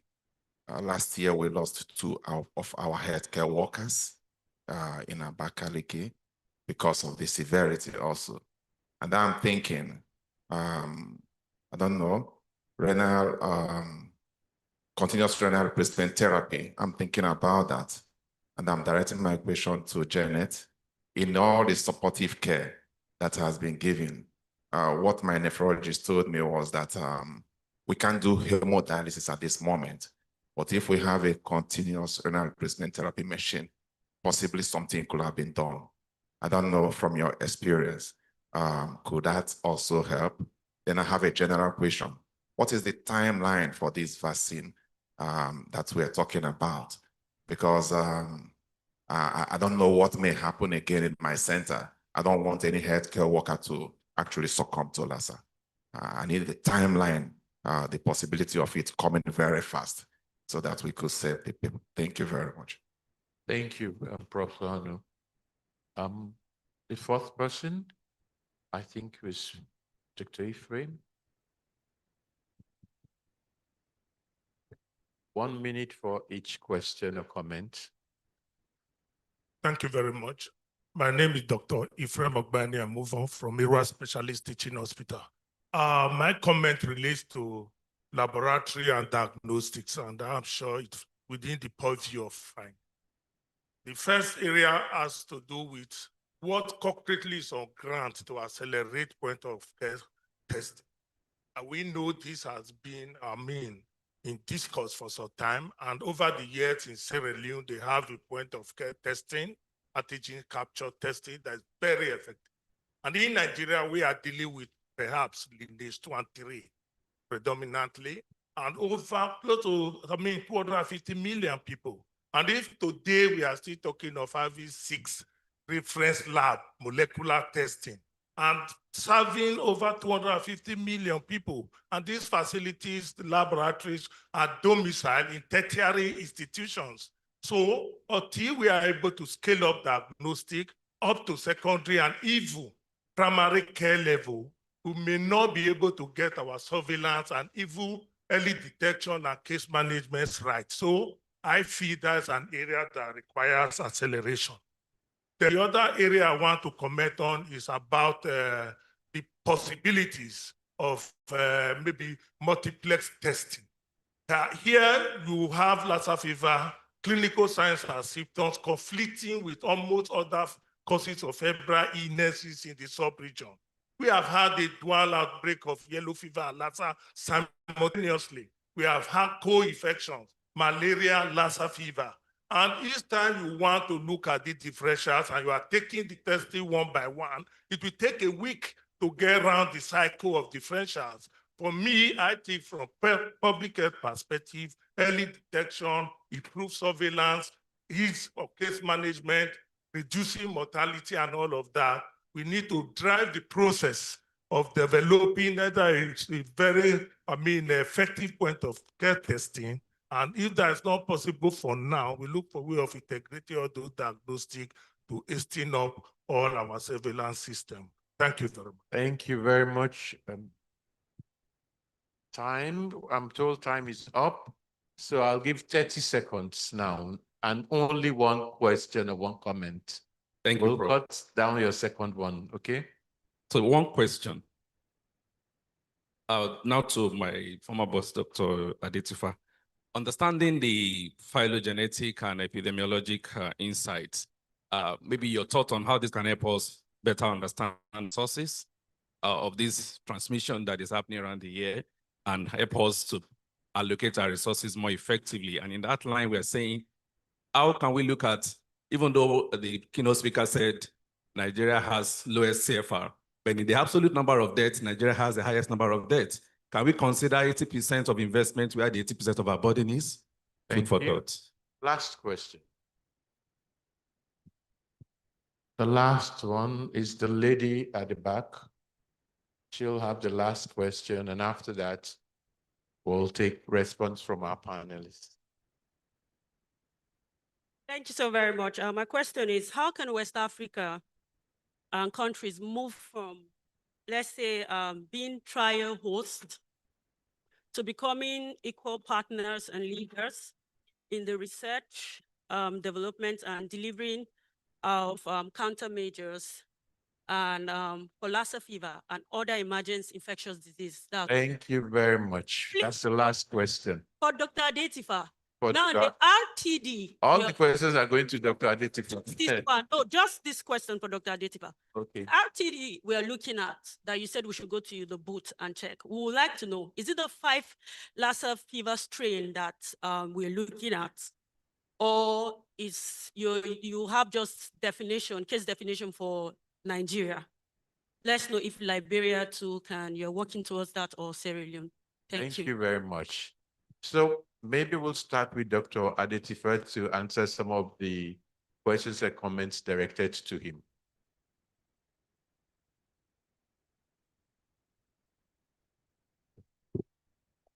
Hope this works. Okay. Thank you for the questions, and I guess other panelists should probably be happy like I am that perhaps we didn't put too many people in the audience to sleep with our interventions. There were a few questions, and I hope I remember them. So there's a question about, point of care testing, decentralizing, moving out testing out of tertiary hospitals and all of that, and prioritization. So again, we're both from the same country, and I think the same thing happened for citizens of other West African countries here. Is when you ask me that question, who do you expect to solve the problem?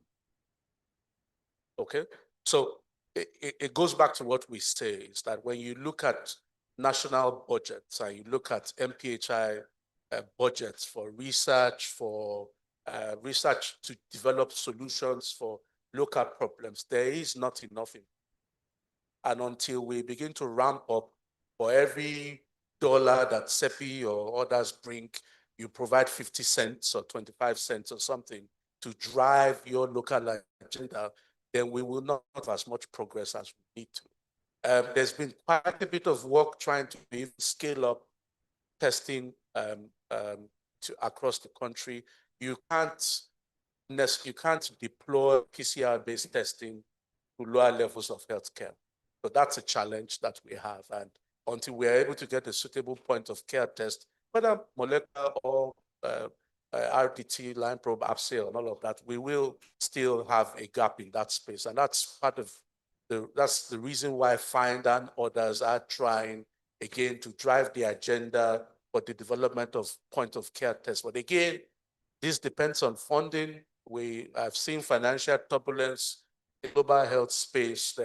There's increasing needs competing for even much reduced resources. So we continue to have a challenge. So there's a resource gap, and we are advocating that as part of all of the sort of talk around health sovereignty, local manufacturing, regional manufacturing, all of those require that our respective countries step up and invest in developing solutions for the problems that they have to deal with. FIND has our strategies, that our vision is diagnosis for all, and in the context of even whether it's universal health coverage or primary health care or global health security, our focus is on point of care tests, RDTs that are preferably multiplexed, just to address the issues that you've raised. There is work Obviously, there needs to be a fever panel.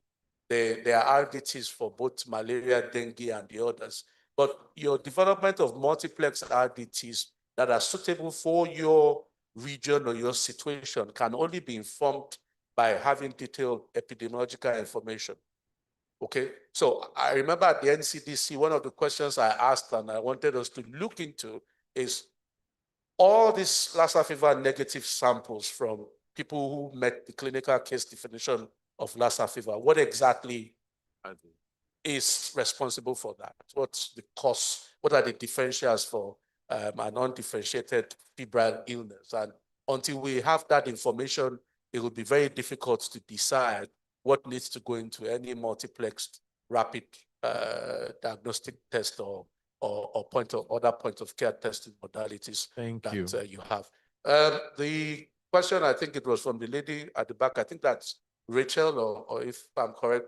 I didn't say we had material on RDT at the fine booth. I said that there were materials on target product profiles, diagnostic network optimization, quality management systems that you can find there on our website.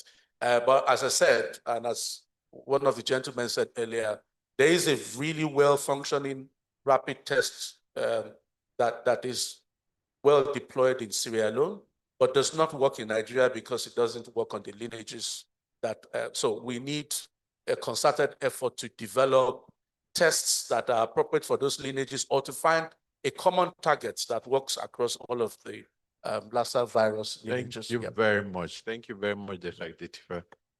I think the others were comments.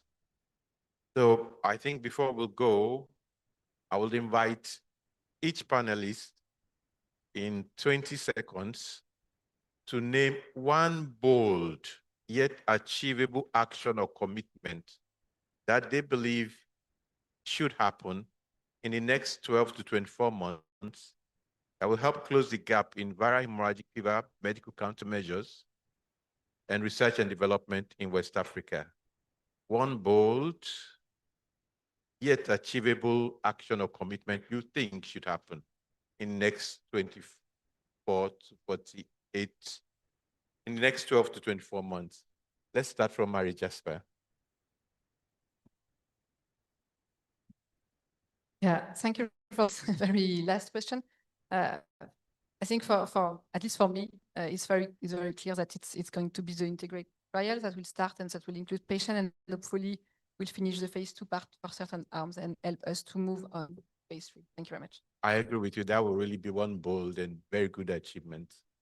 Thanks, Catherine. I mean, many things, but I think one would be critical to any of the trials that we plan and hope that are starting soon are really more crosstalk between regulators, harmonization, a joint review of a clinical trial protocol. So it will need multi-country trials, and if this is possible, this will speed up substantially. Yeah, I think that's achievable. Good. To Jeanette. For this community, I think perhaps what we can do is bring together those working in viral hemorrhagic fevers, both the Lassa side and the bilovirus side, and explore some of these complications and management of complications. We can focus on the kidney at first, but I know there was a question there about the timing of a renal replacement therapy, but really maybe we can bring the different expertise together as a group to advance on optimizing the care in these severe patients. But I echo the need for early diagnostics as well. That needs to happen hand in hand to get patients earlier. I thought this was going to be one difficult question, but if we really can achieve all this, I think a lot would have been achieved in the next 24 to 24 hours, 48, 12 to 24 months. Yes, Mark. As you've all heard, there was a meeting yesterday of ministers of health from the countries in the West African region, and there's a real emerging commitment of the governments here to take responsibility for leadership in advancing innovations to address Lassa, including a vaccine. And I think that is incredibly powerful, and that is going to be key for expediting not only the development of a vaccine, but other countermeasures and treatment options as well. But it really also involves all of you. I mean, finding ways of working together creatively with sustained commitment is going to be critically important. And I'm very encouraged by being here at the meeting to see the level of energy and interest. And I think it's going to be an opportunity for all of you collectively working with global partners to deliver an innovation to address a regional problem in a completely novel way. And I think that's an incredibly powerful opportunity. Yeah, you mentioned two, and that was really great. I think both of them were very strong points. Last but not the least, Dr. Adetifa. 24 months, I really would be, I think if we can have a multiplex VHF RDT, so if it's Lassa and yellow fever and malaria or Lassa yellow fever alone, I think that would be absolutely. And I think it's doable because the product development cycle and investment required for diagnostics is substantially less than vaccines and therapeutics. So it'll happen to the extent to which we put the funding or the investment. Thank you very much. Please, ladies and gentlemen, let's put hands together again for the panelists. And thank you very much for being part of this. I think with that, we bring to a close this session, and thank to Wahoo for giving us this opportunity to do this. Thank you very much.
Well, don't have the.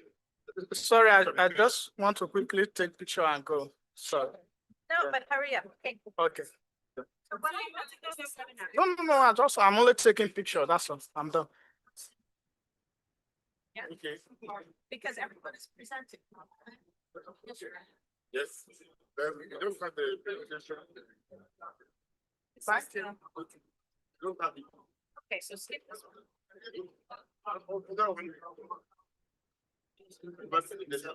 Just start. 2, 3. I don't know, tell them. 24. 25 is restart. 26 is serial. 27 is Or just any.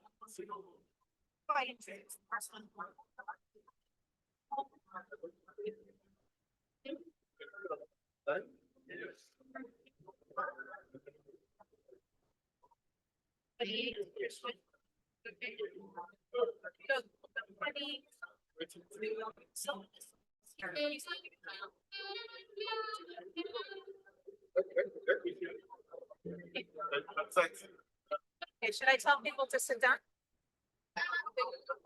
What's the name of the session?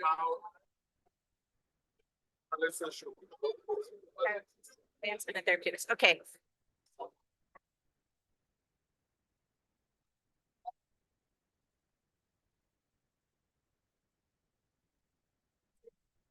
It's okay? How are you? Okay, and I take a little interest. You're starting new. We're starting. I'm gonna prompt everyone to take a seat because we will have parallel session number 2, advancement in therapeutics, poster abstracts. If you could take a seat. Or move.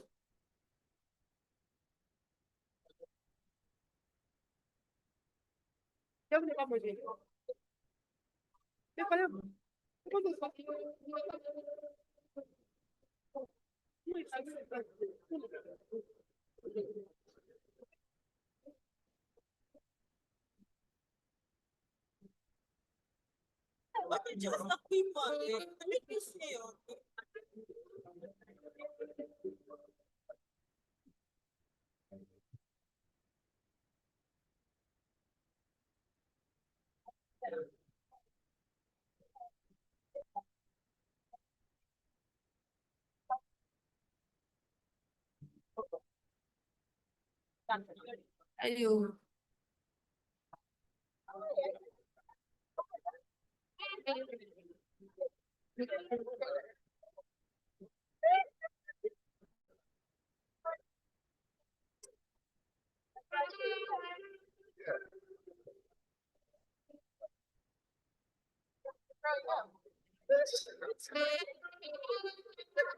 I'm going back to you. We talk after. Okay. Yeah, I think this. Okay.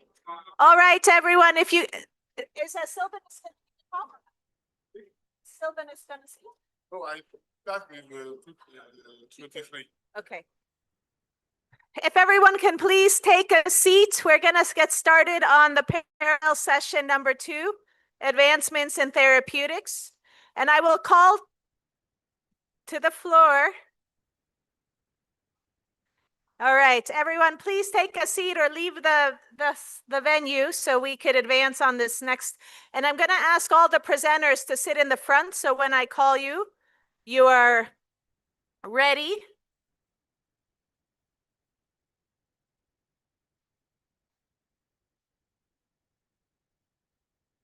Okay, well done, everyone.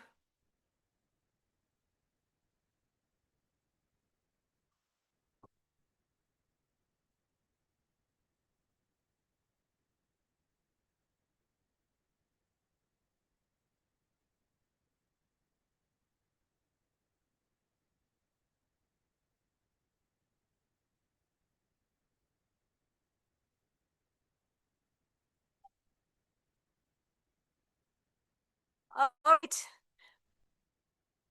We're going to get started. I want to welcome everyone.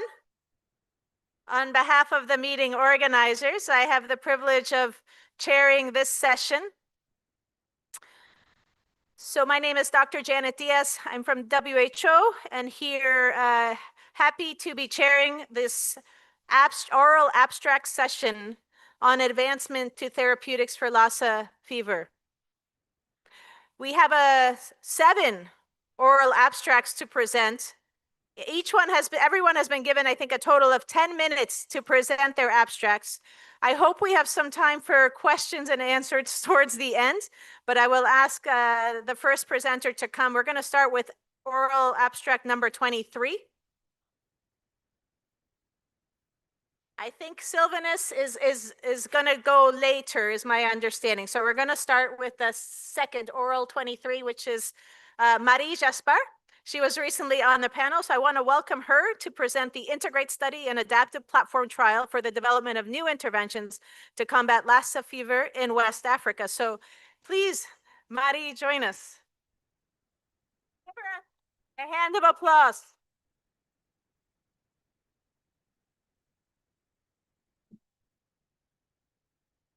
Thank you very much, Janet. Thank you very much for everyone. And thank you for giving us the opportunity to present to you the Integrate project. So I will present today in the name of all the Integrate partners, all the Integrate family. I will not quote all of them because it will be on the slides, but you can see that we are a very large amount of partners and a big family today. And so I'm presenting also today in the name of the two PIs next to me, Professor Amarter and Professor Silvanus, who will be here today also. So we will present to you the Integrate study, which is a platform trial for the treatment of Lassa fever. Next slide, please.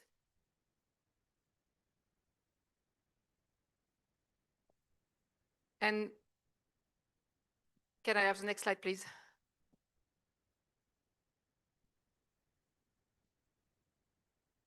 Okay, so so you might know, and we discussed in the panel earlier, if I can have the next slide, it would be more easy for me if you agree, that you know that the WHO West Africa. So and thank you for giving Marie, join us. the opportunity to present to you the Integrate project. So I will present today in in the name of all the Integrate topics that all the Integrate family. Actually, I will not quote all of them because it will be on the slides. But you can see that we are a very large amount of partners and a big family. And thank you for giving. And so I'm presenting also the opportunity to present to you the Integrate project. So I will present today in the name of all the Integrate partners, all the Integrate. And so actually the treatment who is recommended for the so we will present to you the Integrate study, which is you can see that we are a very large amount of partners and a big family. More and more concerned about this. So I'm presenting also today in the name of the two PIs next to me, Professor Amarter and Professor Silvanus, who will really questioning the efficacy of this drug. So we'll present to you the Integrate study, which is a platform trial for the treatment of Lassa fever. You next slide, patients who are very severe in Lassa. So you might know, and we discussed in the panel earlier, if I can have the next slide, it would be more easy for me. 12% of patients died in the hospital, so it's a quite high level of the WHO West Africa. So please, Marie, join us. To present to you the Integrate project. So I will present today in the name of you might know, and topics that all the Integrate family.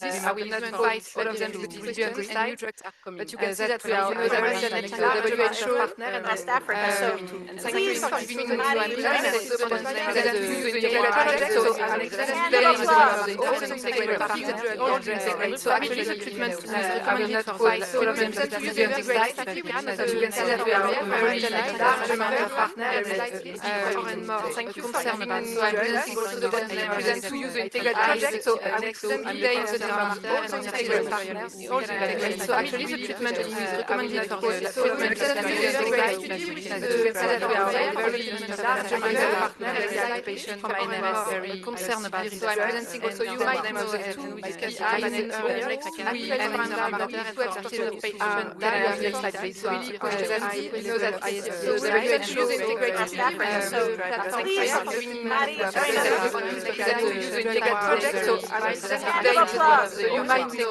topics that all the family and this will not fight all of them and you can see that we are the WHO partner. So please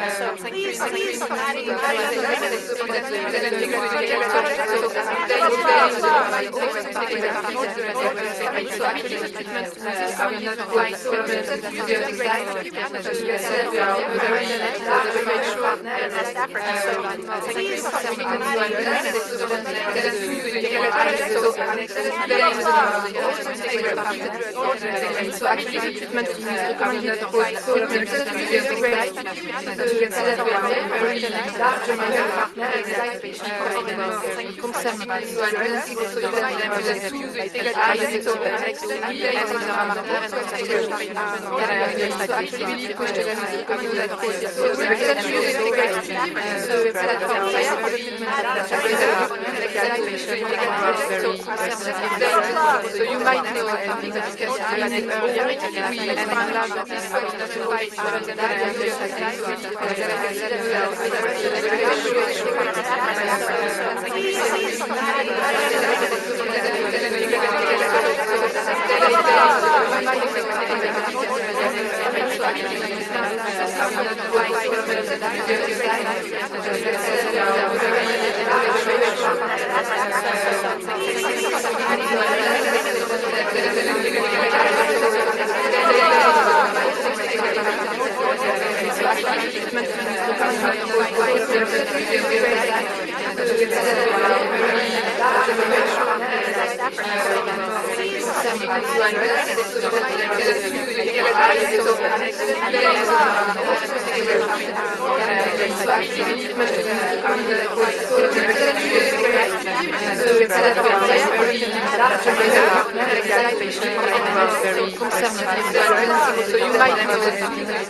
also in the front. And then I'll take from the back. Yeah, thank you very much. Quite an interesting session. ISTH made. We're proud of them. Tuko Moses from Nigeria, Case Management Fellow. I'm also a nephrologist, so I'm interested in doing a discussion around first from Prof. Okogbeni's study. May I find out how you are able to standardize recruitment of the patients based on two things, which we know are factors for prognosis: timing and severity in inclusion? Because if you have 3 arms of study and you recruit them at different stages of severity, perhaps it will have a natural outcome effect on the study rather than the interventions that we're making. Then for the study on, I missed the number, but the one on innovative possible therapy for hearing loss. My concern that you may make a comment about is Lassa is systemic. So do you possibly have any proposed explanation why it affected the right ear and spared the left?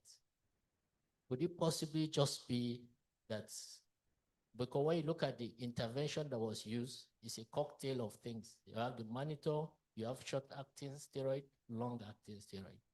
So how did it work? Just, I know it's a case study, but did you reason in this line? Then for my colleagues in the nephrology, honestly, it's a comment because it just shows that dialysis is 3 key things. It's invasive, it's extensive, and it's expensive. And for you to be able to deploy dialysis in terms of, an intervention, which is an intervention targeting severe cases, it actually comes with a lot of logistics, which has been highlighted in their study. So, and it means that there's a need to select the patients cautiously. Like we have seen, there are 2 cases that we had intradialysis mortality. And that's a very worrisome thing for every nephrologist. You want to prevent, and you don't want to have a mortality intradialysis. Most of the time, mortality dialysis suggests that there was a wrong or problem with the selection. So timing is quite important, but proper patient selection. So I think it's a very nice one for the team. I'm very happy with the work they've done in dialysis. Thank you. Great. We have one more question we'll take, and I'll take from the back of the room, maybe the woman here on the side.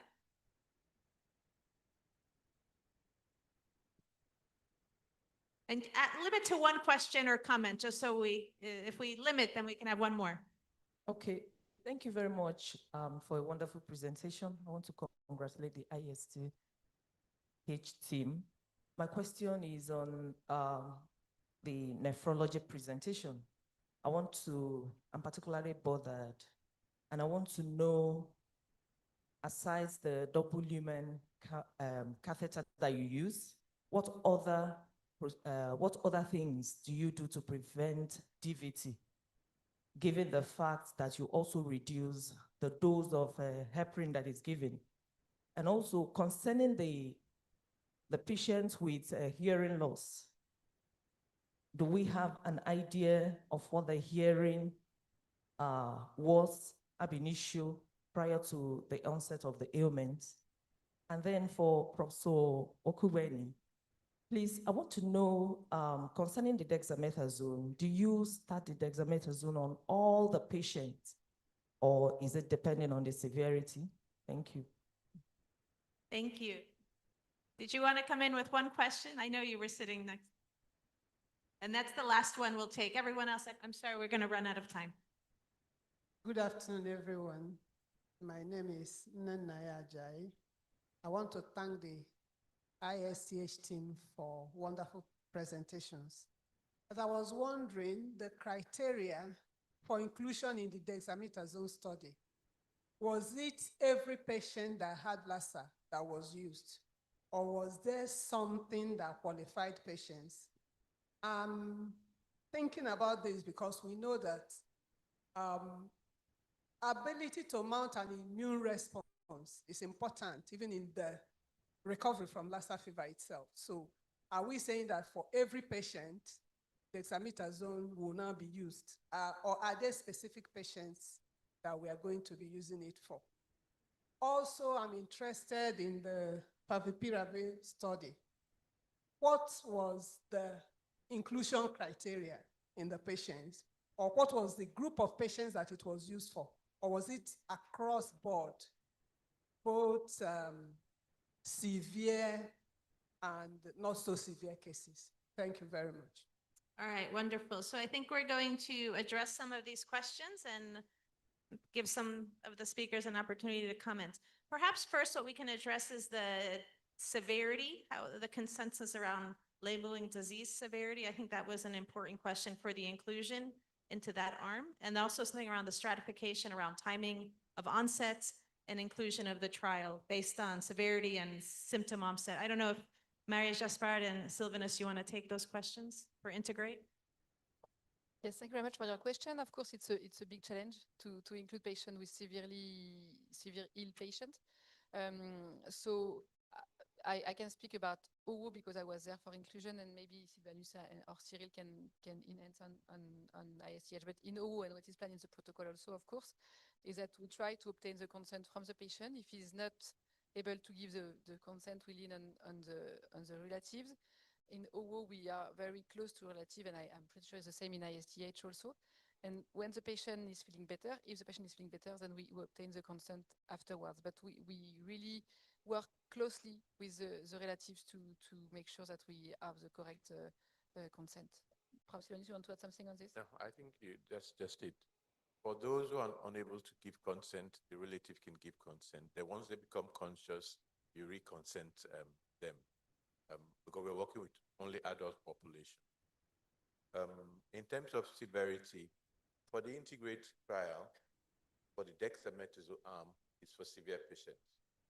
And there are criteria that we set to measure severity. Once they meet the criteria, then they're enrolled. If they don't meet the criteria for severity, then they don't do DEXA arm.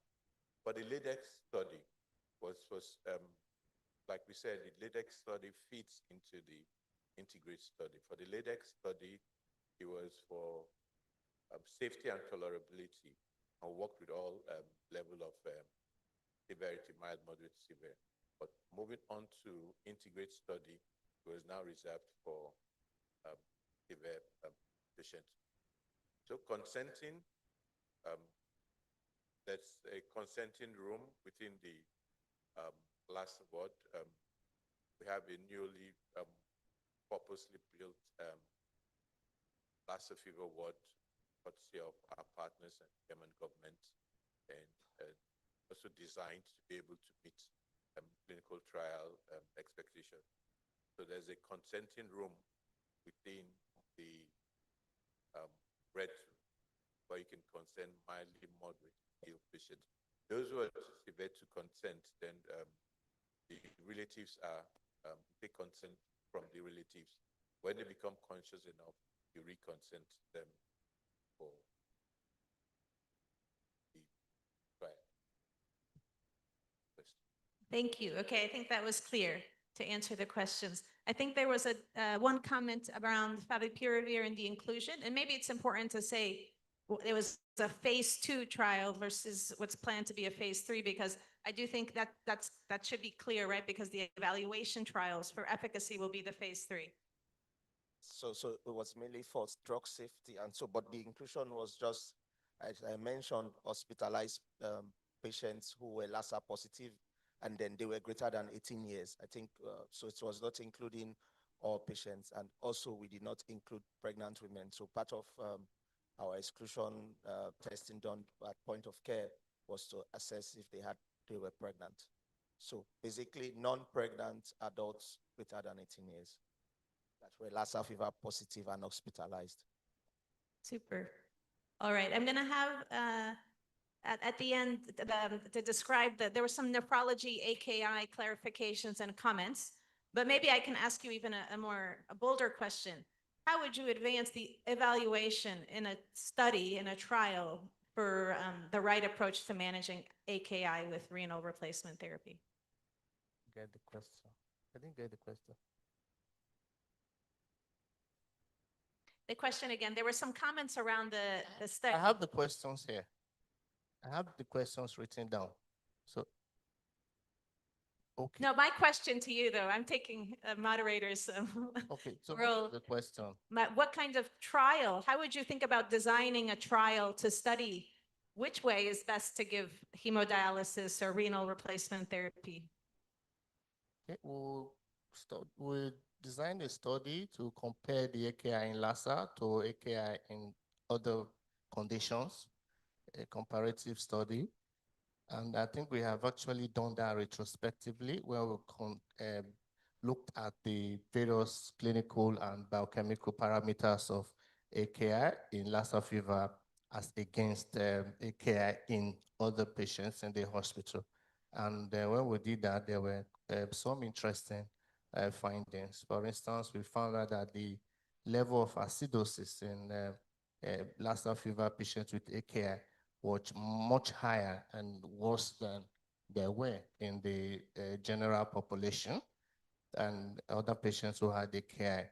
Then the level of hyperkalemia was not as significantly high in AKI patients with Lassa as against the other patients. So we've actually done that form of comparative studies retrospectively, though not a study, a retrospective study. So we can't repeat it prospectively and then look at Lassa fever and look at other patients with AKI from other etiologies.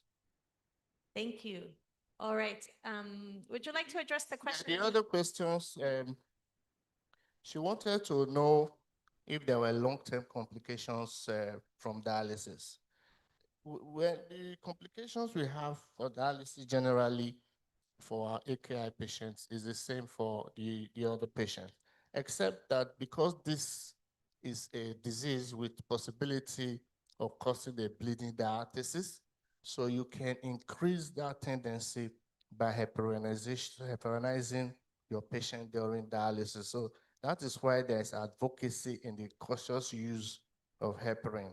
Because if you heparinize the patient, normally the way you would, according to weight, you are not certain if that patient is tending towards having that bleeding diathesis. So you can assist or contribute or exacerbate that tendency to bleed. And when that happens, you won't be sure if it was your heparinization that initiated it or it was just the normal disease process. So that is why we are cautious when we are heparinizing these patients in the dialysis. And sometimes we have to switch off the heparinization process long before the termination of dialysis so that the effect will wear off even before the patient leaves the unit.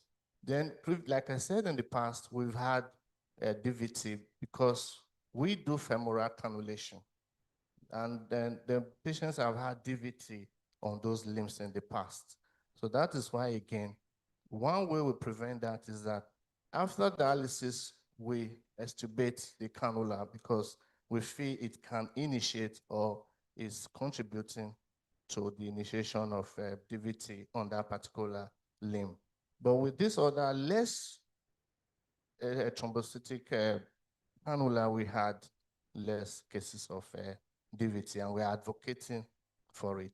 So the other complication that we can have is that because of the dialysis fluid we use, which is low in glucose, and these patients are not eating, they are not conscious, so you can push them into severe hypoglycemia. If you are not careful, you may have a fatal case of severe hypoglycemia simply because the patient came for dialysis. Then the seizures, we are not certain. Some patients come to the unit already having seizures. We won't stop dialyzing them because they are having seizures. So we'll call the neurologist to attempt to control that and we'll carry on with the dialysis. But sometimes patients have seizures post-dialysis and we are not sure if the process of heparinization may have contributed to intracranial bleeding. So those are some of the few complications. But in terms of long-term complications, if the patient survived the acute phase of the illness, we haven't had very long-term established complications for dialysis, except that we have observed that some patients continue to be proteinuric even for an extended period of time. So that is that. Then I thank you for your comment. Indeed, dialysis is very, very expensive, it's invasive, it's time consuming. So during the epidemic period, you simply have to spend more time in the hospital because it's one patient perhaps at a time. And on the prevention of DVT in this patient, what we do basically, DVT is not spontaneous among Lassa fever patients as much as you will think. It is the general principles, patient selection. Those that you think are obese and sedentary, they already have risk factor for development of thromboembolism and every form of blood clotting. You select them and manage them differently. But widespread development of DVT in non-dialyzed patients hasn't been reported commonly. But we ensure adequate hydration, make sure that all the patients are well hydrated, and early mobilization. Early mobilization. So those are some of the things you imbibe in your practice that you tend to reduce the development of DVT even in these patients. Thank you. I hope I've answered your questions. So maybe I give the floor to Faustina. I think there was one clarification question around the the hearing loss case study. And then we will close. Okay. The question is, why did the hearing loss affect one ear? Okay, well, over the years, studies have shown that sensorineural hearing loss from Lassa fever could either be unilateral or bilateral, and we don't know why. That's part of why we said more research or audiologic research in Lassa fever is encouraged. So we really don't know why that happens that way. Thank you. Then another question is if we did a pre-morbid hearing assessment. No, we didn't. We didn't do a pre-morbid hearing assessment, but the patient said she didn't have hearing loss. She could hear very well. And when we started the treatment, her hearing improved. So it showed that she probably had the hearing loss, and then she got better. Thank you. Right. All right. We've gone a few minutes past our ending time, and I want to give a big thank you. Round of applause for our panelists. It was a fantastic session. We don't have enough time, but please talk to everyone individually with all your questions because they're really important to keep the discussion alive. So thanks so much.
Allô? OK, merci à tous. C'est la pause déjeuner. S'il y a des gens qui n'ont pas les tickets, ils veuillent bien se rapprocher du secrétariat à l'entrée.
En quoi ça dérange?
Okay, before we start, let's make sure we have all representatives here.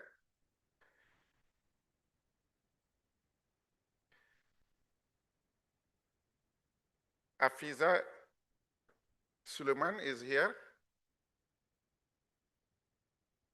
Afisa. Ibrahim Mohamed. Not here. Dimai.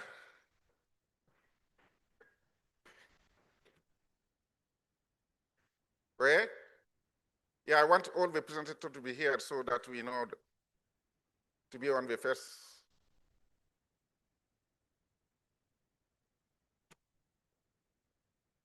You are? Yeah. Afiza, okay, you are the first to present.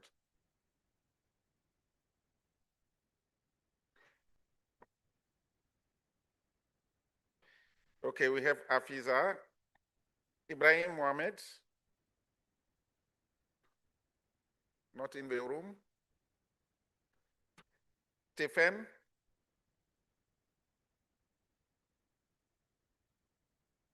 Stefan is around. Okay, Dimas is here. Lilian.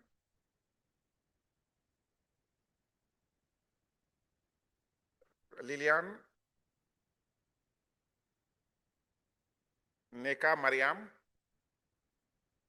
Okay. And Joseph Okegu. Okay. So we have almost everybody here.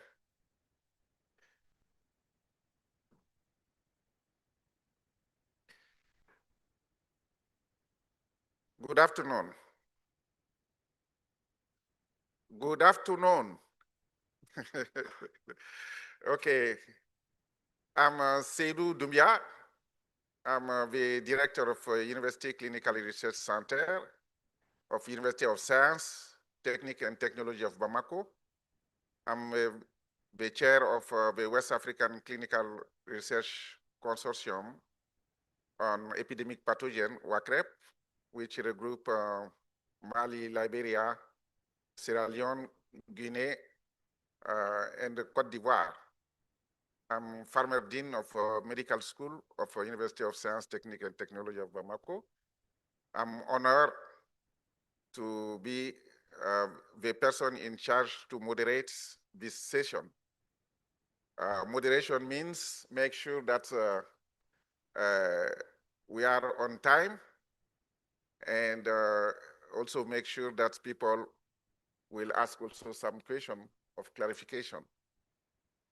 So I know that we are now, everybody is kind of sleepy, and but we have a very strong presenter who are here. As this session is about Lassa and co-infection with Lassa. And we all face the same problem of diagnosis when we have everywhere malaria. We have malaria, we have other pathogens circulating around giving the same symptoms. So in this session, we will give a picture of how Lassa look like among other anemicity. Starting by Afisa, who will provide the presentation on malaria and Lassa co-anemicity. Afisa, you have the floor.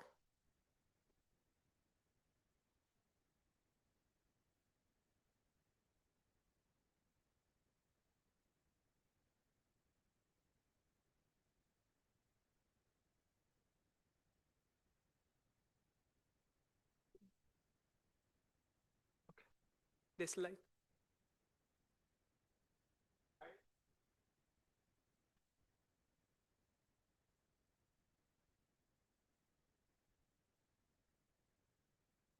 Can you put this slide, please?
Okay.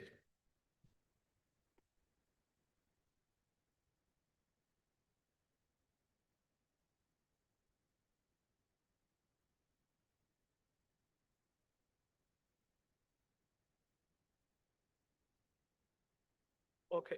Okay, I think the technology is ready. Okay. Thank you, Mr. Chairman. Okay, let's start. Okay, Thank Mr. you. Thank you, Mr. Chairman. Good afternoon, ladies and gentlemen. My name is Dr. Abraham Lawan from ATB Teaching Hospital, Bauchi, Nigeria. I'm standing for Hafiza Suleiman, who is unavoidably absent. I will be talking to malaria and Lassa fever co-endemicity in northeastern Nigeria, insight from retrospective study of febrile illness. Next slide, please.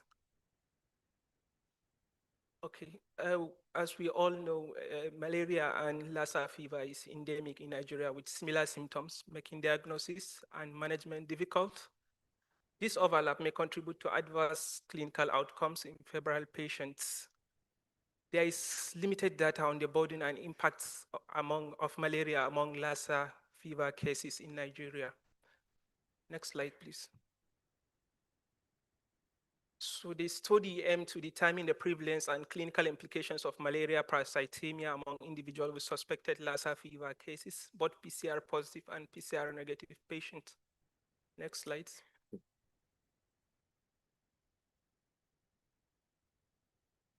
Next slide. Okay. The study design was retrospective cross-sectional study design at the Abubakar Tafawa Balewa Teaching Hospital, Bauchi. And the study was carried during epidemic period, November 2024 to May 2025. Data was collected using medical records, specifically the line listed data, and the results were analyzed. The incidence, the burden of malaria was analyzed using descriptive statistics, while the association was done using the chi-square logistic regression. Next slide, please. Okay, next slides.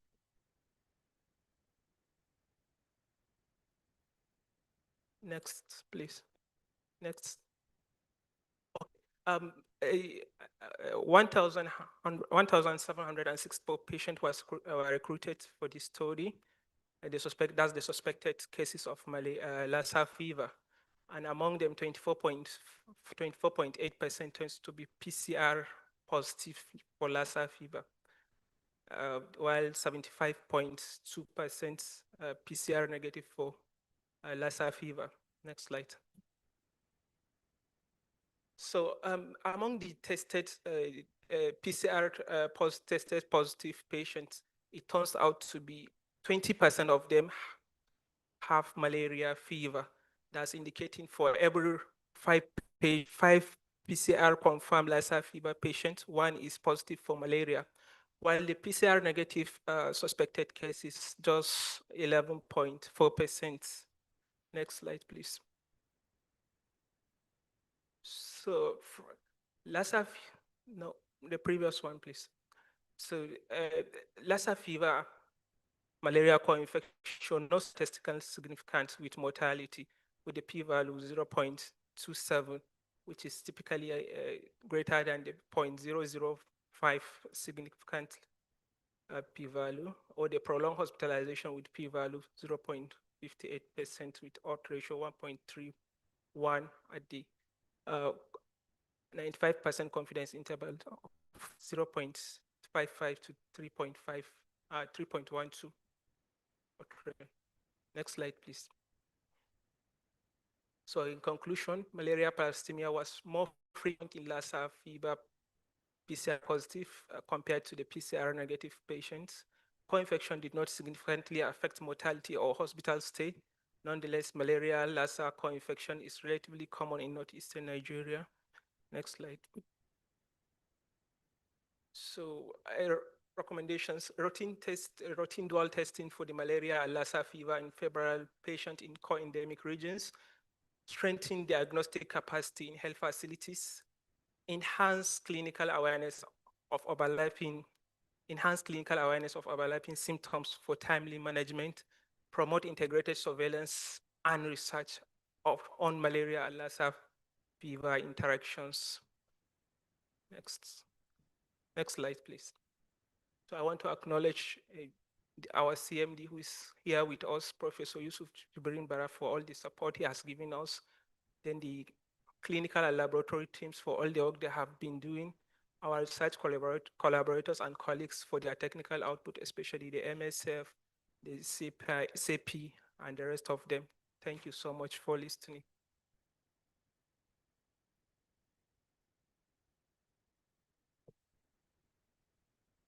Thank you for saving some time, even though we are a little bit behind. Our next speaker is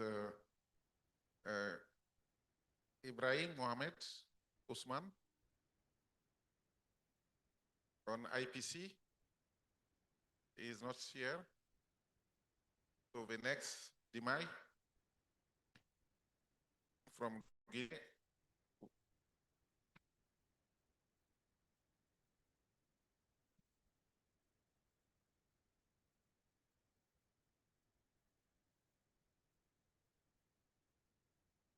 Alors, bonjour à tous et merci à Monsieur le Président qui est notre cher maître. Et je vais vous partager les informations de la fièvre de Lassa en Guinée en ce qui intéresse les cas confirmés, les aspects socio-démographiques, cliniques et thérapeutiques. Diapo. Alors, comme vous le savez très bien, la fièvre de Lassa représente un problème de santé publique dans nos pays, surtout en ce qui concerne les pays de l'Afrique de l'Ouest. Et assez de cas sont notifiés à travers ces pays d'Afrique de l'Ouest, où on peut notifier jusqu'à 100 000, voire 300 000 patients. Et ce qui est aussi intéressant, c'est par rapport à la mortalité, le taux de mortalité qui varie de 1 jusqu'à 2%. Alors, ces pays de l'Afrique de l'Ouest, comme vous le savez très bien, ces pays sont devenus endémiques à la fièvre de Lassa. Et parmi ces pays, mon pays, la Guinée, fait partie, et qui est aussi un pays endémique à la fièvre de Lassa. Et la transmission, comme dans les autres pays, se fait principalement à travers les rongeurs. Et les cas qui ont été notifiés en Guinée, cette notification est partie depuis 2021 et les moyens d'identification de ces cas sont partis à travers nos dispositifs de surveillance et de prise en charge pour pouvoir identifier ces différents cas à travers le pays. Mais aussi, tous les cas confirmés ou suspects identifiés ont fait l'objet de traitement dans les centres de traitement des épidémies en Guinée. Et en Guinée, actuellement, nous avons 38 centres de traitement des épidémies. Ça veut dire que dans chaque district, nous avons un centre de traitement des épidémies qui assure la gestion des cas. Alors, la gestion des cas, surtout, obéit aux normes qui ont été implémentées et qui sont mises en place dans le pays à travers les CTP, où nous appelons les directives de guide de prise en charge des maladies à potentiel épidémique. Nous avons reçu ces différents guides à travers l'appui des partenaires techniques et financiers et chaque année ou chaque 2 ans, nous faisons une révision de ces documents normatifs. Alors, cette étude avait pour objet ou pour but de comprendre les caractéristiques sociodémographiques, cliniques et sociodémographiques des cas confirmés que la Guinée a pu notifier depuis que le pays a commencé à avoir des cas de fièvre de Lassa. Diapositive, s'il vous plaît. Alors, comme je le disais tout à l'heure, les objectifs spécifiques par rapport à notre recherche, c'était de faire une description de façon globale, d'écrire les caractéristiques sociodémographiques des patients confirmés de la fièvre de Lassa en Guinée, mais aussi décrire les signes cliniques et enfin décrire les approches thérapeutiques qui ont été utilisées lorsque nous étions en train de gérer les cas. Diapositive, s'il vous plaît. La méthode utilisée, comme toute autre étude concernant la recherche, nous avons utilisé, le type d'étude utilisée, c'était l'étude rétrospective de type descriptif. Et la période d'étude était au courant des 5 années de notification de 2021 jusqu'à 2025. Et toutes les régions sanitaires du pays de la Guinée ont été touchées par l'étude. Et aussi, par rapport à l'analyse de nos informations, nous avons analysé ces informations à travers le EpiInfo surtout, et ces informations ont été collectées à partir des registres de consultation, mais aussi la base, à travers la plateforme DAY2 et aussi les bases Excel disponibles dans les centres de traitement des épidémies ont fait l'objet aussi de collecte d'informations. Par rapport à la description de nos variables, nous avons décrit les variables qualitatives en termes de proportion, mais aussi les variables quantitatives. Et nous avons pris la moyenne associée à l'écart type. Diapositive, s'il vous plaît.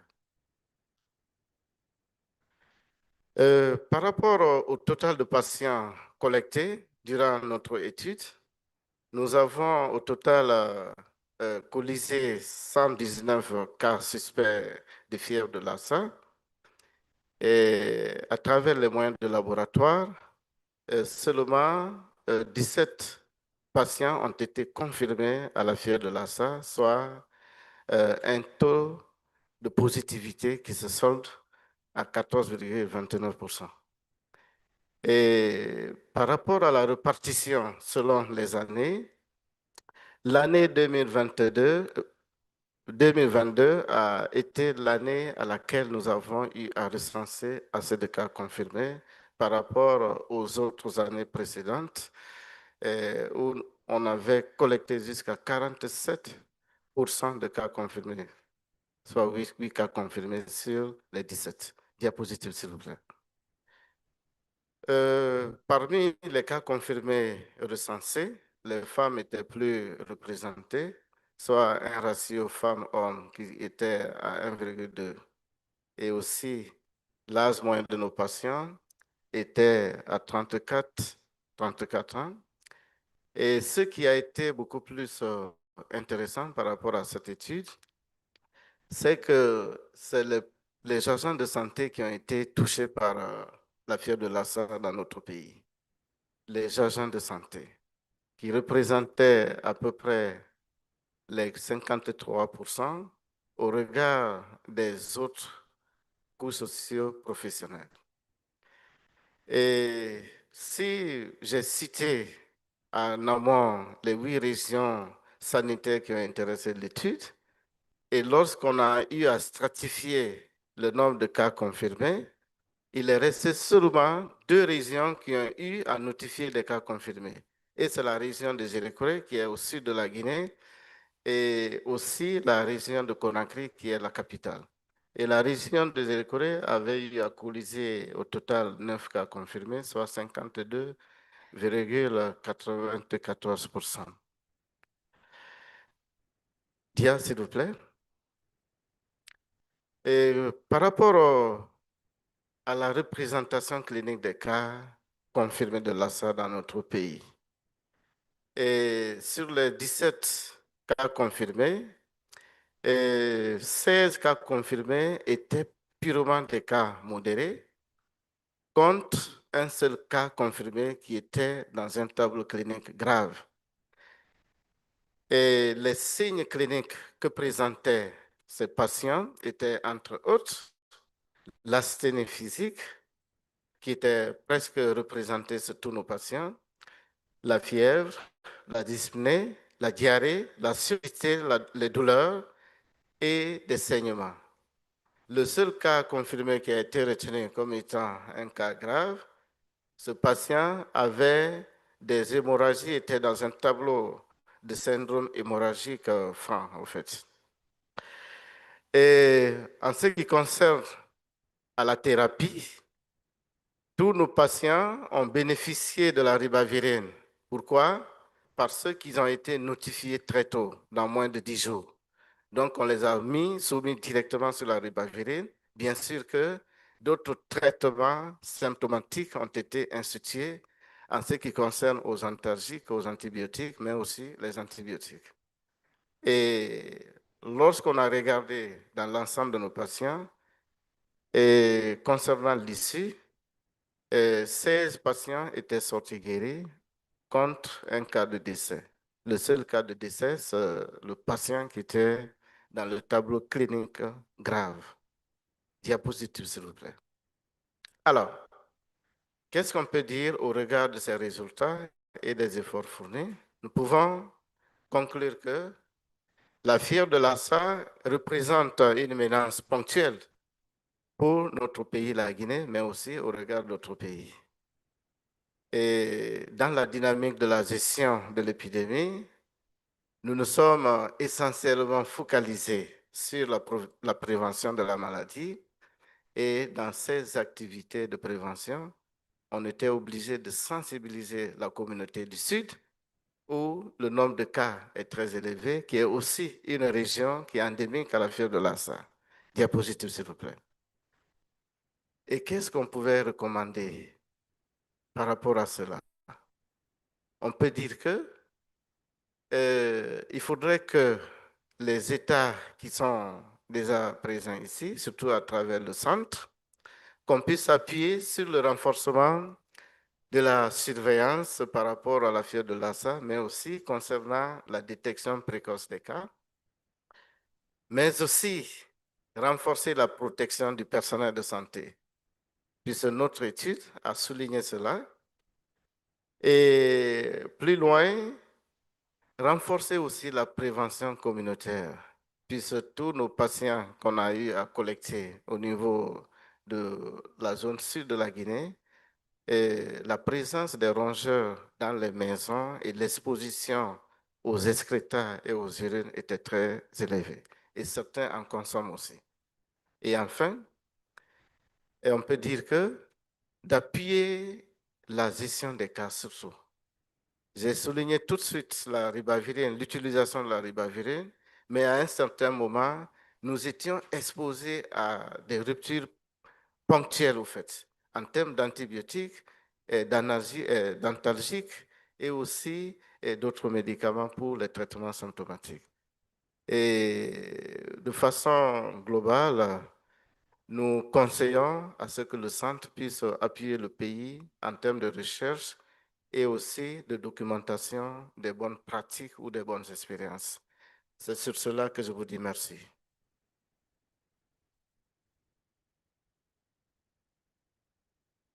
Merci, Damay. On retient que nous avons un taux faible de confirmation par PCR des cas suspects et que c'est le personnel de santé qui est encore le plus exposé. Et on en reviendra pendant la discussion. Our next speaker is Stephen.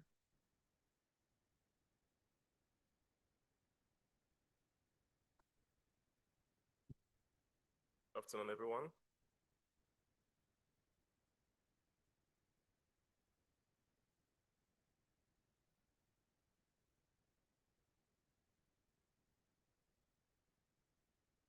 La technique, le diapo, s'il vous plaît.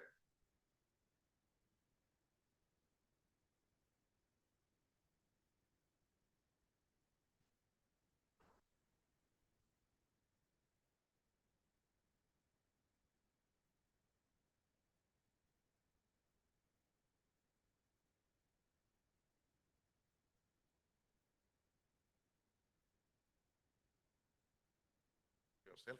Okay. Good afternoon, everyone. I'm Dr. Stephen Izevikai from Ecowas Specialist Teaching Hospital, precisely the Institute of Viral and Emergent Pathogens Control and Research. So we'll be looking at the impact. We did a study at the Institute, the impact of optimized hemodialysis on the outcomes of acute kidney injury in Lassa fever patients. I'll start by saying that acute kidney injury, which we commonly call AKI, it's a common complication of Lassa fever virus disease. It's been reported that acute kidney injury, AKI, has an incidence of about 23% amongst adult populations in sub-Saharan Africa, precisely in Nigeria, specifically in Nigeria. And it's associated with increased mortality, up to 60% in patients. Next slide, please. Okay. At the end of 2023, we had our after-action review. And when we did our after-action review, we identified certain significant contributors to mortality, such as late index of suspicion, late diagnosis, late referrals, when to our facility where diagnoses are usually made, late initiation of dialysis, even late availability of blood products for patients who have bleeding diastasis and who are hemodynamically unstable. So we identified this, and then we introduced or tried to introduce some changes in the way we manage our patients, precisely anchored on the optimization of hemodialysis amongst these patients.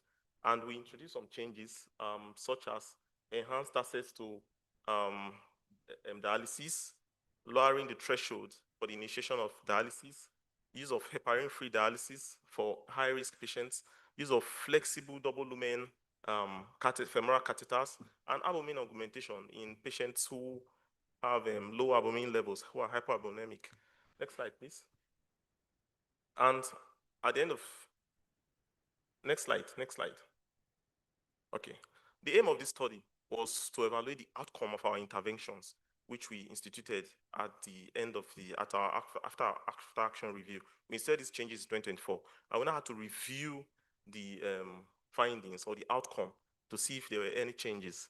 With specific focus on the comparison of the case fatality rates, severe AKI rates, and then also the contributions of AKI to case fatality, especially amongst patients who have had who had dialysis in 2023 and 2024. Next slide. Okay, this was actually a retrospective study in which we reviewed our outbreak data from 2023 outbreak and 2024 outbreak at the institutes. And we looked at all the admitted patients at our isolation ward.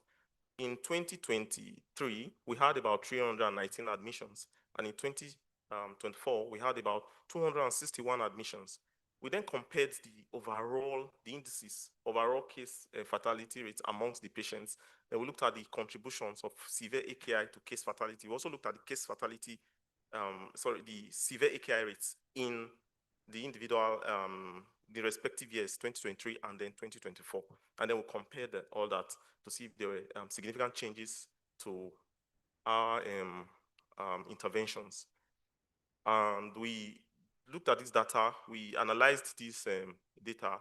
We set our confidence interval at 95%. At 95% confidence interval, we set our level of statistical significance at p-value, with p-value less than 0.05. Next slide, please. And then using Fisher exact test and chi-square, we analyzed the data. We had these results. In 2020, let's look at 2023, which was the preceding year. In 2023, we had 38 of the 319 admitted patients, which patient who presented came to our ward. We had 38 deaths with a case fatality rate of 11.9%. And then coming forward to 2024, we had 23 deaths out of the total of 261. Case fatality was 8.9. So it was it was lower. The case fatality rate dropped in 2024 compared to 2023 where we're coming from. So the odds ratio here was 0.71 with a range of interval of 0.41 to 1.23. P-value was 226. Although this value, these differences wasn't statistically significant. So we now went further to look at the severe AKI rates. Using our severity criteria, where we talk about the percentage, the amount of creatinine level rise in creatinine within 48 hours.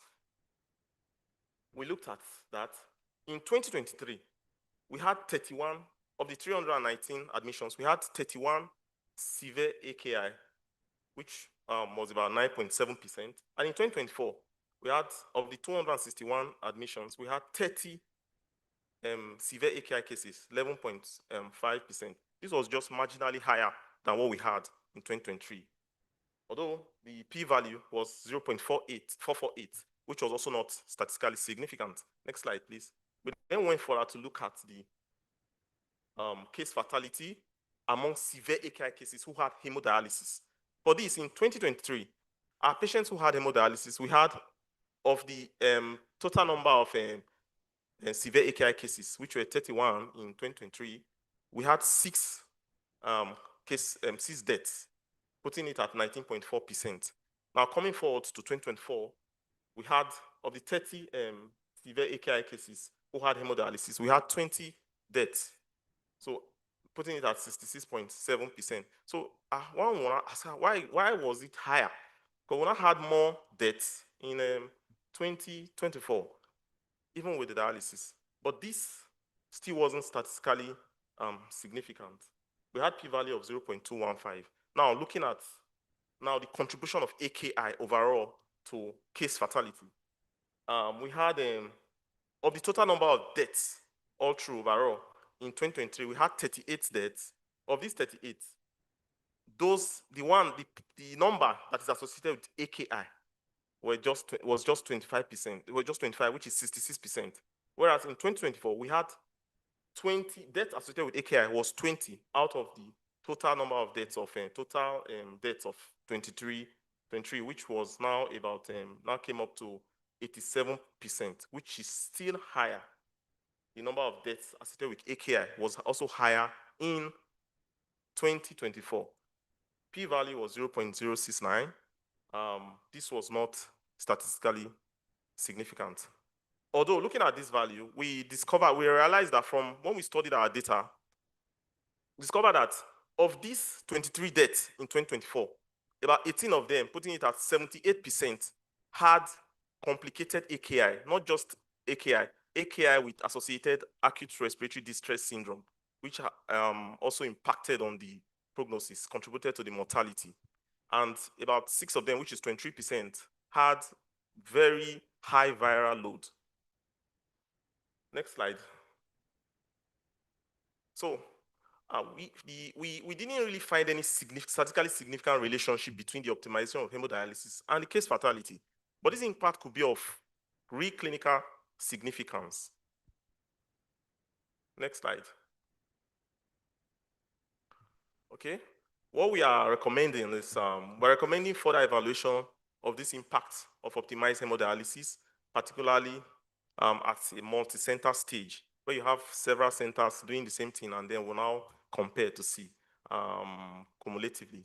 We're also looking at ways in which we could study further the impact of disidentified confounders, such as late presentation and concomitant acute respiratory distress. Remember, I just said that about 78% of our patients presented late with complicated AKI, complicated by ARDS, acute respiratory distress syndrome. So we need to go further to study the impact of all these individual confounders, if they're acting alone or in cumulative, to cause this effect. Now, next slide, please. Okay, I'm just trying to acknowledge at our institute is one of the foremost institutes in Nigeria, foremost epicenter for the management of Lassa fever in Nigeria. So we had pioneer researchers who have continued to drive the chain of research at the institute. We're thankful to them. And also to our chief executive, our chief medical director, Professor Ruben Agbonsefedi. He has this undying passion to stem this rising perennial scourge of Lassa fever disease. This is actually an inspiration for all to tap from. To WAHO and the other organizers of this conference, we say thank you. Thank you. Obilu, merci. Our next presenter is Lilian, who will present the importance of lumbar puncture in the genesis of Lassa in neonates. You have the floor. Good afternoon, everyone.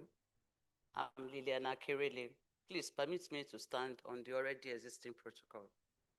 This is the title of my presentation, A Place for Lumbar Punctures in the Standard of Care of Neonates with Suspected Sepsis in Lassa Virus Disease Endemic Area, the ERA Specialist Teaching Hospital Experience. Next slide, please. Testing of only peripheral blood sample could result in misdiagnosis of Lassa virus disease. And the size of this problem among neonates with suspected sepsis in Lassa virus disease endemic areas is unknown, however. And beside this, there is paucity of data on the prevalence of Lassa virus meningitis in acutely ill babies. And this work was carried out because we thought it's important to begin to address these twin issues. Next slide. The objective of these studies is in twofold. The first is to delineate the need of diagnostic lumbar punctures in the clinical care of babies with suspected sepsis in Lassa virus disease endemic areas. And the second objective is to delineate the prevalence of Lassa virus meningitis in babies with Lassa virus disease. Next. It was a descriptive observational studies. And what we did was to review the clinical presentation and results of plasma and cerebrospinal fluid Lassa virus reverse transcriptase polymerase chain reaction test of 27 babies with Lassa virus disease that were managed in our neonatal units. This work was done over a 4-year period between January 2021 and November 2024.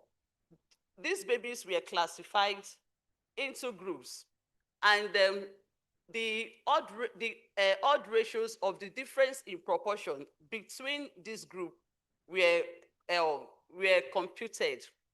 Chi-square and Fisher-Ezai tests were used where applicable, and a p-value of less than 0.05 was taken to be significant. Next, please. This is the results of the study. We had 27 babies that were managed for Lassa virus disease. Of these 27 babies, about half of them had a lumbar puncture done. About 80% of those that had lumbar puncture done had both plasma and cerebrospinal fluid positive for Lassa virus disease. And about 25% of them had negative plasma Lassa virus disease and positive cerebrospinal fluid Lassa virus disease positive. Next. Then from this study, we discovered that the prevalence of Lassa virus meningitis in neonatal Lassa virus disease is 100%. And looking at the minimum estimate of prevalence of misdiagnosis of Lassa virus disease, using only the peripheral blood testing without concomitant cerebrospinal fluid testing, was the confidence interval was between 2.9 and 27.33%. And we can see that it has a wide range. But now turning it down to only those babies that had lumbar puncture done, the confidence interval increased to 8.3 to 62%. And this range is wide. And this could be accounted for the small sample size of this baby. And of note was that the risk of misdiagnosis was not significantly associated with the sex or age of this baby, their presenting features, or viral load. And the risk of misdiagnosis was accentuated by the co-occurrence of bacteremia in these babies. 6 of these babies had, 11 of these babies had blood culture done. 6 of them had positive blood culture. Of the 6 that had positive blood culture, 50% of them also had Lassa virus or meningitis. And these 3 were misdiagnosed at presentation because when they presented, the plasma was negative for Lassa virus disease, and the CSF was positive. This tells us that in the presence of bacteremia, we can misdiagnose Lassa virus disease because they mimic neonatal Lassa virus disease mimic neonatal sepsis. Next, please. In conclusion, we are saying from this study that there is high risk of misdiagnosis of Lassa virus disease and Lassa virus meningitis if CSF examination is omitted from the standard of care of babies with suspected sepsis. And this risk may not be predictable. Next. Next, please. And what's our recommendation? We are recommending that lumbar punctures should be part of the standard of care of ill babies in Lassa endemic area to reduce the risk of misdiagnosis with its potentially serious consequences. And our second recommendation is that further studies will be required to confirm these findings and assess the therapeutic and outcome implications. Next. We acknowledge the following bodies: Federal Ministry of Health and Social Welfare, Republic of Nigeria, Management of IRA Specialist Teaching Hospital, IRA, Edo State, West African Health Organization, Nigeria Center for Disease Control and Prevention, BNITM, ARCWA. Next. Thank you very much. Merci. And in my language, Obolu. Thank you very much, Lillian. This was very informative. The next presenter will present on Lassa and yellow fever. Neka Mariam. Good afternoon, my distinguished audience. All protocols duly and respectfully observed. I'm Neka Chikaigweni, an ID physician from Alex Ekweme Federal University Teaching Hospital, Abakaliki, and I'm presenting Lassa fever and yellow fever co-infection in southeastern Nigeria, a dual epidemic. Next slide, please. We all know that Lassa fever and yellow fever are major public health threats in Nigeria. Whereas Lassa fever is rodent-borne, yellow fever is mosquito-borne, which is the Aedes mosquito. Co-infection are quite rare, but it could occur. And when it does, it's actually hard to diagnose.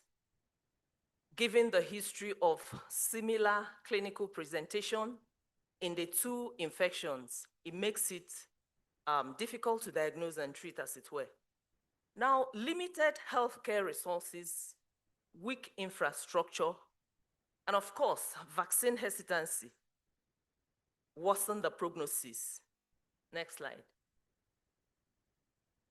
The objective of this study is, 1, to highlight the clinical, epidemiological, and epidemiological complexities in management of Lassa fever and yellow fever co-infection. And then two, to emphasize the importance of rapid diagnostic tools in effective management. This cannot be overemphasized. And also to advocate for strengthened healthcare system and public health strategies. Next slide. This is a case study of a 42-year-old male Nigerian primary healthcare practitioner with a history of contact with patients that died from febrile illness and bleeding diastasis. He had 2 weeks history of persistent high-grade fever, headache, cough, and body pain. All these were unresponsive to anti-malarials and antibiotics. And then he progressed to develop jaundice, nosebleed, hemoptysis, bloody stool, dark urine, and breathlessness with extreme fatigue. Next slide. So on examination findings revealed pyrexia, lethargy, epigastric tenderness, pulmonary edema, and right-sided pleural effusion. The initial PCR test done confirmed Lassa fever. Then, the presence of jaundice in this patient, and also given the fact that he has not had yellow fever vaccine, and also the clinical high index of suspicion, and the patient coming from a community where several patients had mysterious illness and many of them died from bleeding. This raised the clinical suspicion of yellow fever. And we requested for the PCR for yellow fever infection. It came out positive. And this patient was treated, mainly supportive care was what we used in treatment of this patient, adequate fluid support. He also had steroid, the dexamethasone was used, and he was also transfused when the PCV dropped. And of course, he had ribavirin administration for the Lassa fever, while we monitored for yellow fever, further yellow fever complications. Next slide.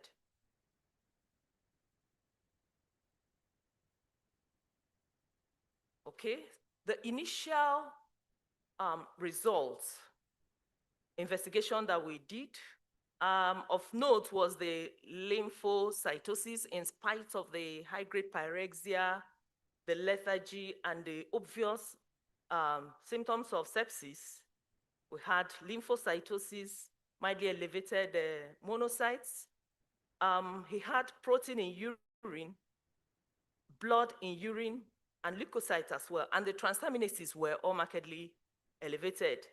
Also, the creatinine was a bit elevated. So in view of this,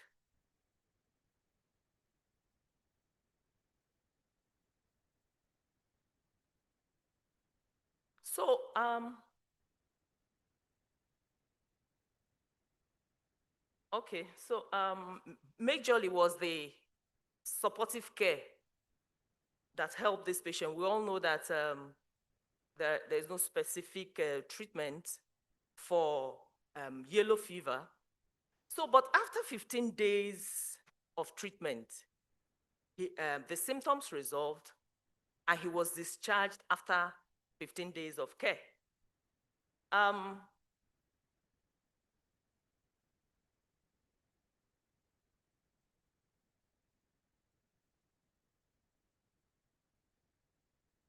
So in conclusion, okay, this a graphic representation of the symptoms from the onset of clinical features. The bleeding occurred last. So like I said, he was successfully managed with supportive care and ribavirin, and he recovered within 15 days of hospitalization. Next slide, please. So in conclusion, Lassa fever and yellow fever co-infection is rare, but can be potentially fatal. We require early detection and rapid diagnostic tests, improved clinical management capacity, and heightened surveillance and preparedness. Next slide. The recommendation we have is to strengthen healthcare infrastructure and diagnostics, to implement One Health approach, to manage this zoonotic disease, and to improve vaccine uptake and public awareness. It's sad when knowing that yellow fever is a vaccine preventable illness. It's sad when you see patients coming into the hospital with yellow fever and many of them pass on. So we need to improve the vaccine uptake and public awareness, and also to enhance training for frontline healthcare workers to increase suspicion and to increase their expertise in management of Lassa fever and yellow fever. Next slide. I want to acknowledge the Chief Medical Director of Alex Ekweme Federal University Teaching Hospital, who has been very supportive in the management of Lassa fever. He was also very supportive in our being in this meeting today. And I also want to acknowledge my teachers, Dr. Unigwe, Dr. Mrs. Ajayi, and all my co-authors. I want to say a big thank you.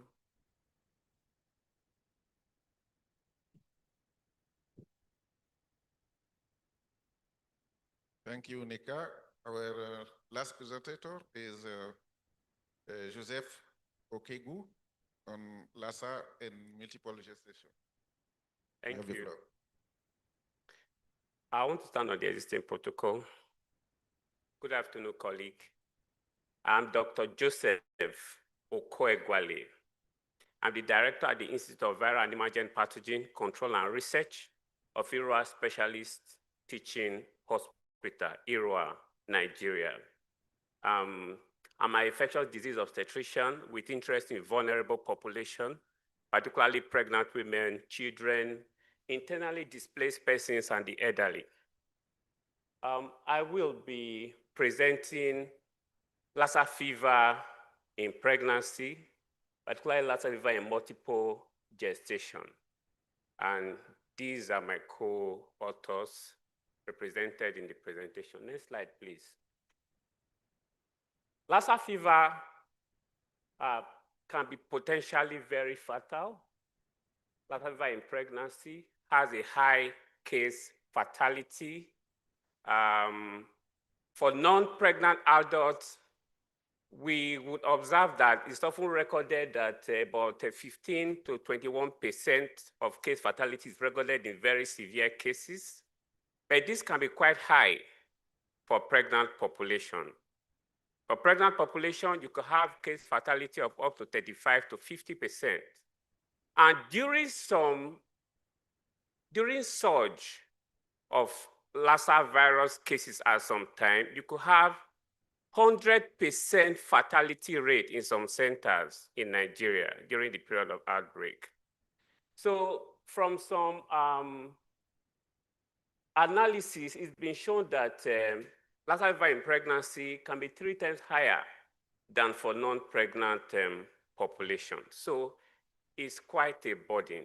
The question is why? Why would you have higher case fatality for pregnant population as compared to non-pregnant population? A couple of reasons have been given, one of which is the overlap in clinical signs and symptoms between the pregnant population as well as the normal symptoms in pregnancy. For example, a Lassa virus patient who have malaise, weakness, fever, some people may just confuse this as common symptom that a normal pregnant patient will have. And of course, early pregnancy losses like first trimester losses will present as abortion. And for an obstetrician with very low index of suspicion, you can't be suspecting a patient have Lassa virus disease when the patient is bleeding in first trimester, the first thing that comes to your head is that the person is having first trimester abortion. So it leads to late presentation. And oftentimes, late presentation is associated with increased case fatality. Another factor that has been considered is that the placenta remains a sanctuary site for most of the viruses, and is increasingly becoming evident that there are some specific receptors within the placenta called the alpha-dystroglycan that aids the entrance of some of these viruses into the placental cells. We are still doing a couple of studies on that. Probably when the results are available, we'll make it public with the Benano Institute of Tropical Medicine. And of course, it's therefore possible that for the placenta could harbor very high viral load. And you know, high viral load correlates with poorer outcome. Nigeria and some other West African countries, such as Sierra Leone, has the highest number of twinning in Africa. So it's therefore not uncommon to find a twin pregnant woman being infected with Lassa virus disease. So we will be presenting 2 cases of twin pregnant patients who we managed at our site conservatively, and they did well in our facility. You can move on to the next slide. All right.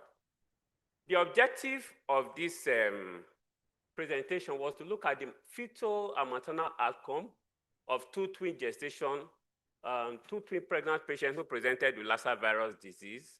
And then probably the findings may contribute further to the knowledge of Lassa virus disease in pregnancy, and then share our experience with conservative management for Lassa virus disease. And of course, be able to document some clinical cause and outcome for mothers and babies with the disease. The first patient, move on to the next slide. The first patient was a 35-year-old woman who presented at 27 weeks gestation. She had been ill with fever, with malaise, with weakness. She was 27 weeks and she wasn't term yet. So she was actually one of the patients. She presented early because she was part of a program, the Coalition of Epidemic Preparedness Innovation Project. And of course, it was easy to quickly get her within the community. And so she presented with these symptoms, diagnosed with Lassa virus disease, and an ultrasound scan performed at the time she presented showed that she had a viable pregnancy. It was at the time of presentation that this diagnosis was made. She had a monochorionic diamniotic twin gestation. Of course, she received supportive care as well as ribavirin. Total duration of treatment is usually 10 days. But oftentimes, because of the risk of late unexplained intrauterine fetal death, we keep this patient up till delivery. Because even after delivery, the chances, even after being negative, the chances of losing the pregnancy for some of the patients we've seen in the past is still high. So part of our protocol in our institution is to deliver all pregnant patients who have been successfully treated for Lassa virus disease at 37 completed weeks. We often say that their pregnancy should not exceed 37 completed weeks. But for this lady, having successfully treated her with supportive care, with intravenous fluid and ribavirin, she got better. We admitted her for 1 week, but she declined to stay further in the ward and requested to be discharged. But she was a very cooperative patient and accepted to be followed up closely with Doppler velocimetry as well as fetal surveillance tools, which we had. So she presented weekly until about 36 weeks when we lost her, and then just to present at 38 weeks gestation with an abruptio placentae. She came in with very early abruptio, and we had an emergency cesarean section, and she was delivered of a live baby. Can move on to the next slide. The next case was a 24-year-old woman from one of our very remote community who presented at 31-week gestation, severely ill with fever, poor appetite, and a couple of other symptoms. Ultrasound scan confirmed a dichorionic diamniotic twin gestation with viable fetuses. Both fetuses were viable, and she was 31 weeks pregnant. She had same care, conservative care, supported with the use of ribavirin, as well as other concomitant medications. She did very well, but this woman was not under any project. So at some point, due to a couple of factors, she requested that she wanted to go. It was a very difficult decision to take. But when we had so many people pressing so much, because she was already negative that she should be discharged, we allowed her home. And of course, she was lost to follow up. We couldn't find her in her home. We couldn't reach her. And then she was lost after 2 weeks of being discharged in the hospital. She was well after 10 days of treatment. She was lost after 2 weeks of being discharged up till she presented a term. In fact, I stumbled into this lady in labor ward the last time I saw her. She presented her term, and we did a quick ultrasound scan and discovered that one of the babies was already dead. One of the fetus already died, but with a surviving fetus. We had an emergency cesarean section, delivered a macerated, first baby was macerated, stillbirth, and of course, a live female neonate at term. And then we took cord blood sample as well as the maternal serum blood sample. The maternal serum blood sample came out negative for Lassa real-time reverse transcriptase polymerase chain reaction. And of course, the cord blood for both babies tested positive for twin 1 and for twin 2. So we have the negative maternal serum and of course a positive cord blood for both fetuses. You can move on to the next slide. So just a bit of some findings for both women. The laboratory findings in both women showed anemia at the time they presented. Cord blood Lassa PCR was negative for both babies. But for the first case, okay, both mothers remained afebrile and Lassa viral PCR remained negative postpartum. For case 2, the live twin responded satisfactorily with treatment with ribavirin. At least we had Professor Akbede who supported us with management. We can move on to the next slide. All right, so just a few things to mention here that prompt diagnosis in treatment of Lassa fever in pregnancy is essential for maternal and fetal survival. The second case suggests that placenta may harbor residual viruses, even when the maternal blood is negative. For those who have been negative before, it doesn't mean when the mother is negative, the fetus will also have a negative cord blood. Cord blood PCR positivity, despite maternal clearance, highlight hidden risk to healthcare workers not using personal protective equipment to deliver women who have been treated and have become negative for the viruses. Further research is needed on viral persistence, maternal fetal transmission, and confirmation of complete clearance. Move on to the next slide.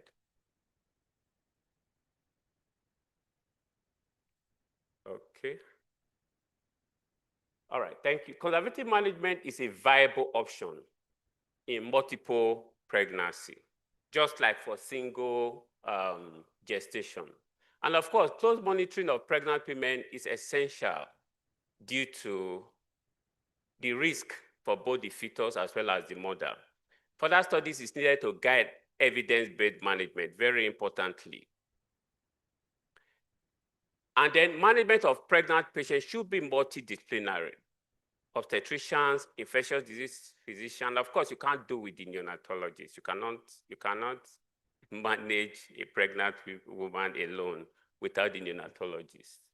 So it's important for us to strengthen preparedness and response in Lassa fever endemic area in West Africa sub-region.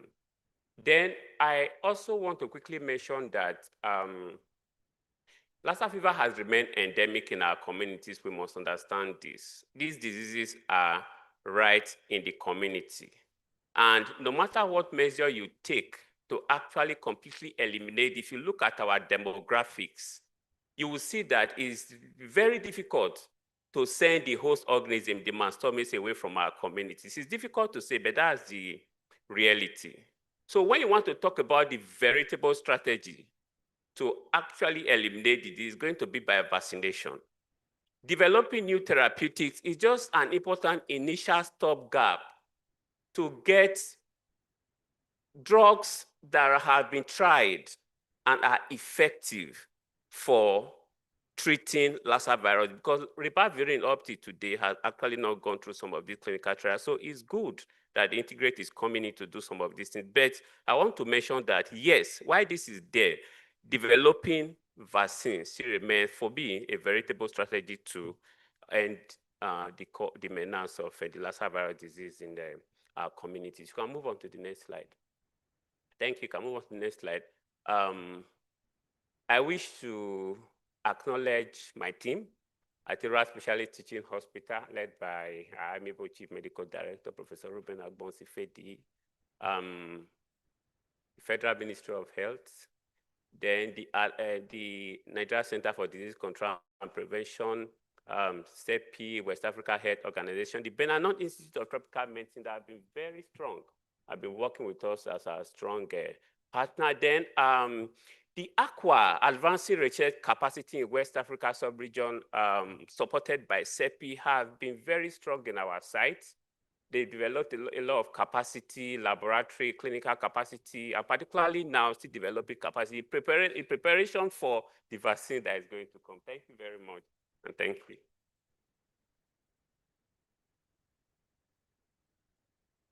Thank you. Let's upload our brand presenter again. Given the sake of time, so let's try to be precise, concise in the question, and we will take maybe 5 questions.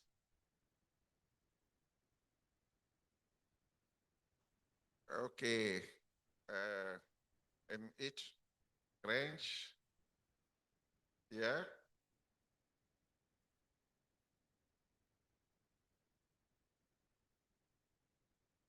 Be concise and precise.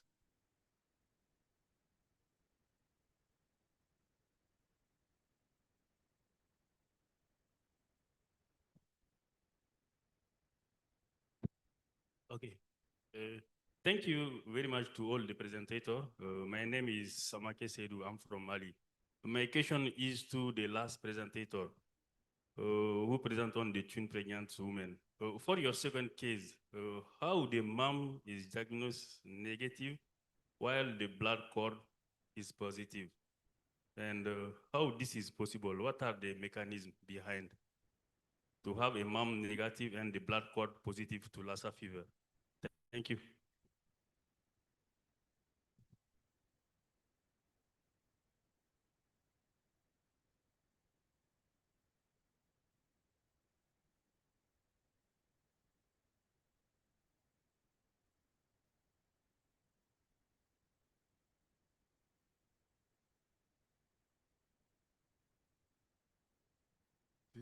Ma question s'adresse aux collègues de Guinée.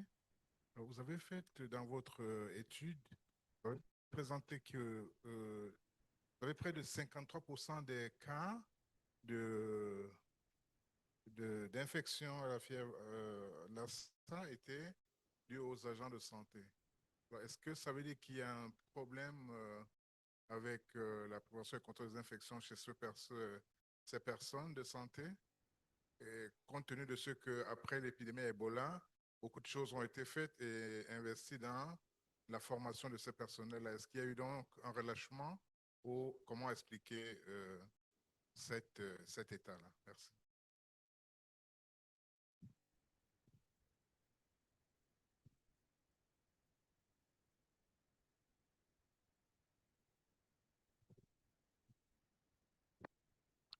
Thank you for all of the presentations. I'm Duba Christopher Yan from the National Public Health Institute of Liberia. My question, number one, goes to the first presenter on Lassa fever and malaria co-infection. The test done to determine this co-infection, what were the sensitivity and the specificity? Because if you're comparing them, we would like to know if they were sensitive enough to give you a very good value comparison. And to the twin pregnancy Lassa fever case, you postulated that there could be receptors in the placenta that could have a strong lock, key and lock function as opposed to other parts of the body. Do you care probably next time to also test the Lassa fever virus extracted from the placenta and a non-pregnant woman who is Lassa positive, also compare with a pregnant woman who is positive, but the fetal is not positive. I think those comparisons using gene sequencing technology on what you will extract will give us much more idea. We can collaborate with you on that if you like. Thank you.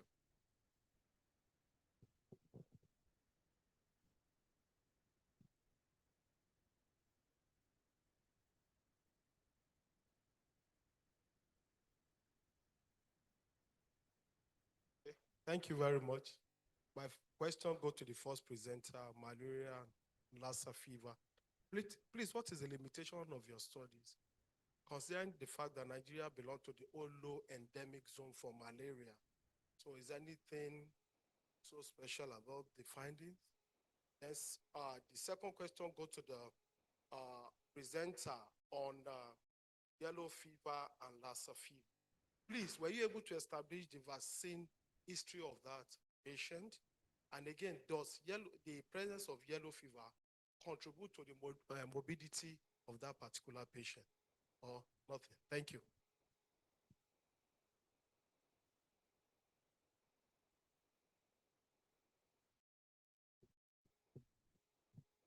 Thank you, the various presenters. I'm Osahoji Ezekediawe, case manager from Ira Specialist Teaching Hospital. So my question goes to the beautiful lady from Abaleke. You talked about yellow fever and Lassa fever. So I want to ask this question for a place. When I was young, you used to call this book A Village Without Doctor. What kind of tests would you like to do to differentiate Lassa fever and yellow fever? You talked about your journeys, which I was very happy about, but I don't know if there are other tests outside PCRO you'd like to differentiate between Lassa fever and yellow fever. Then I looked at your results, your white blood cell count. I don't know the reference we are using in Nigeria. I don't know which reference was that. You said 4 to 10,000. A patient had leukocytosis of 11,000. So are we using the 2.5 to 8.5 or the 4 to 11? If I could remember, the 4 to 11 seems to be the Caucasian study. Y25 to 8.5 used to be the African study or probably Nigerian study. I remember that in school. Then when you discharge the patient, I don't know if you talked about immunization, because you said from your history, patient came from an endemic area where people died, and you got history of that they were not immunized. But the patient eventually immunized. Then lastly, the patient was treated for Lassa fever, and patient had the ribavirin for 15 days. So I'm just wondering why. So if the patient was still positive, will you still continue treating the patient with ribavirin? Thank you.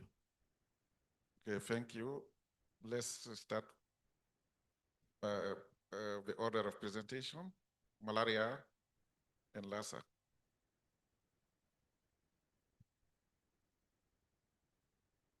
Thank you so much for the questions.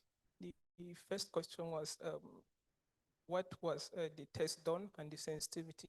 Okay, actually we used a rapid diagnostic test for the malaria, and the sensitivity is above 80, between 80 to 90%, even though the malaria microscopy is more sensitive, more specific, but because of infection prevention and control and to prevent aerosolization and the rest and spread of infection among healthcare workers in the laboratory, So that we use rapid diagnostic test. Then among the limitation of the study, I think this using of the RDT is the main limitation of the study because of the sensitivity and specificity. And even though the sample size is 1,764, I think if it is more, the study would be more conclusive. So we can't see. Thank you for the question. Next. OK, merci bien. Par rapport à la question sur l'exposition des agents de santé à la fièvre de Lassa en Guinée, et surtout que après la maladie à virus Ebola, des efforts ont été conjugués et ces mêmes efforts continuent, puisque à chaque année, nous renforçons les capacités de nos agents de santé en matière de prévention et de contrôle des infections. Alors, par rapport à ce cas spécifique de la fièvre de Lassa, comme on le sait bien, le vecteur de la fièvre de Lassa, ce sont des rongeurs. Et les agents de santé qui ont fait objet d'exposition, et ce sont des chefs de centre et qui sont dans des zones très éloignées de la capitale. Et surtout, j'ai insisté lors de ma présentation, j'ai dit c'est surtout la région sud de la Guinée qui est une région aussi endémique parmi les autres régions en fait. Et ces agents de santé qui sont des chefs de centre, et comme vous le savez, ce sont des personnels de santé. Lorsqu'ils sont malades, ils vont chercher à se tester pour savoir est-ce que c'est le paludisme et qu'est-ce qui ne va pas. Aussitôt, on a instruit dans nos dispositifs de surveillance et de gestion des cas. Et lorsque quelqu'un a la fièvre, ça fait partie des fiches de définition en fait, de lui prendre comme étant un suspect, surtout lorsqu'on est dans le sud du pays. Tu es d'abord suspect des maladies à potentiel épidémique. Donc, ces chefs de centre qui sont très éloignés, qui n'ont pas aussi une vie de haut niveau comme ceux-là qui sont à Conakry. Et quand ils sont malades, ils vont être pris comme des suspects et aussitôt, ils vont accepter d'être testés et aussitôt, on voit qu'ils sont positifs. Et peut-être dans leur environnement, on s'est posé ces mêmes questions. Et l'environnement, la maison, vous trouverez qu'ils ont tous affirmé et qu'il y a la présence des rongeurs dans leur maison, surtout l'éloignement lorsqu'on est dans des zones très éloignées, on est sauf de centre, dans une région ou bien d'une préfecture qui est encore plus éloignée, à plus de 54 km ou 100 et quelques, et que les habitations portent abri aux rongeurs et qui vont peut-être la nuit tousser les aliments, les surfaces que ces agents de santé vont utiliser avec leur famille. Et voilà, et quand ils sont malades, c'est eux qui se prêtent à être testés et on les dépiste aussitôt, alors que les autres communautés qui ne sont pas des médecins, des agents de santé, lorsque ces personnes sont malades, cherchent d'abord à faire recours à d'autres moyens thérapeutiques. Et avec la fièvre de Lassa, lorsque l'immunité est aussi très haut niveau située, et que la personne prend des produits pêle-mêle, ce sont des réalités africaines, hein. Aussitôt, ils vont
Good evening, ladies and gentlemen. We're about starting the last session for the day. I know the day has been fast spent, but please, could you help us encourage the other participants to come in so we can kickstart the session?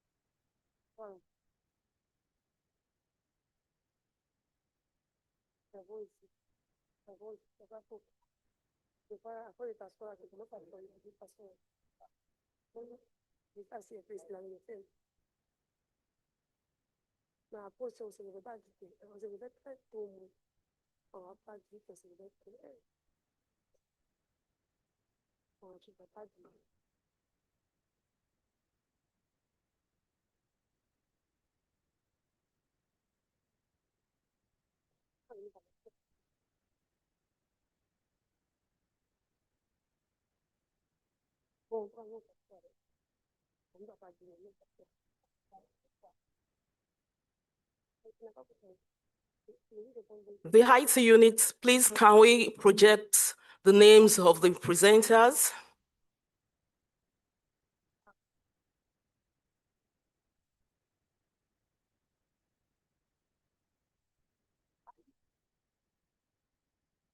Thank you. Once again, I warmly welcome you to this session, the session on behavioral and social science. I'm Dr. Abiola Temitayo Hobo of Federal Medical Center, Abeokuta, Ogun State, Nigeria. I'm a consultant public health physician and a clinical epidemiologist. I'll be moderating the session this evening. We're supposed to have 7 presentations.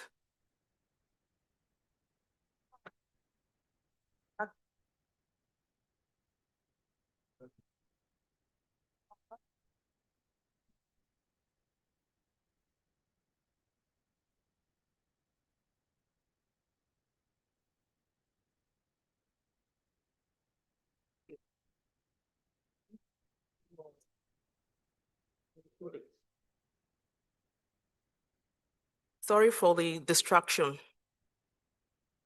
So I'll be calling up on the presenters now to come up stage, and I would like to crave the indulgence of this wonderful audience to call the presenters up to take their seats on the stage. Our very first presenter this evening is Professor Rock. Please, can you come up stage and have your seat?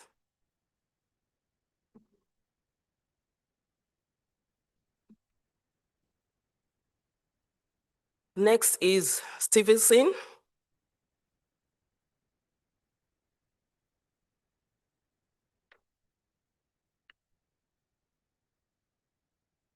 Our third presenter is Benedict. Benedict, please come up stage to take your seat.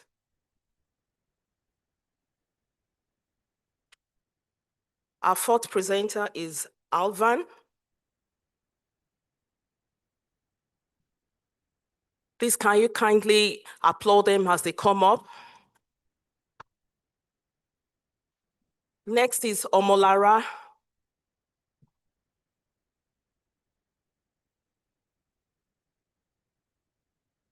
And to be followed by Aminata.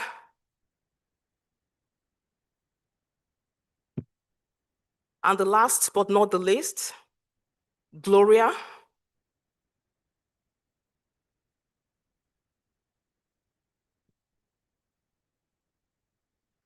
Each of our presenters has 7 minutes for the presentation. All our questions will be taken at the end of all the presentations. So please kindly note your questions down for the presenters as they present. Thank you.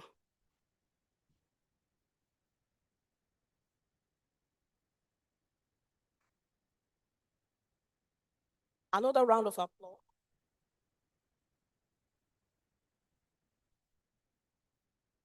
Thank you.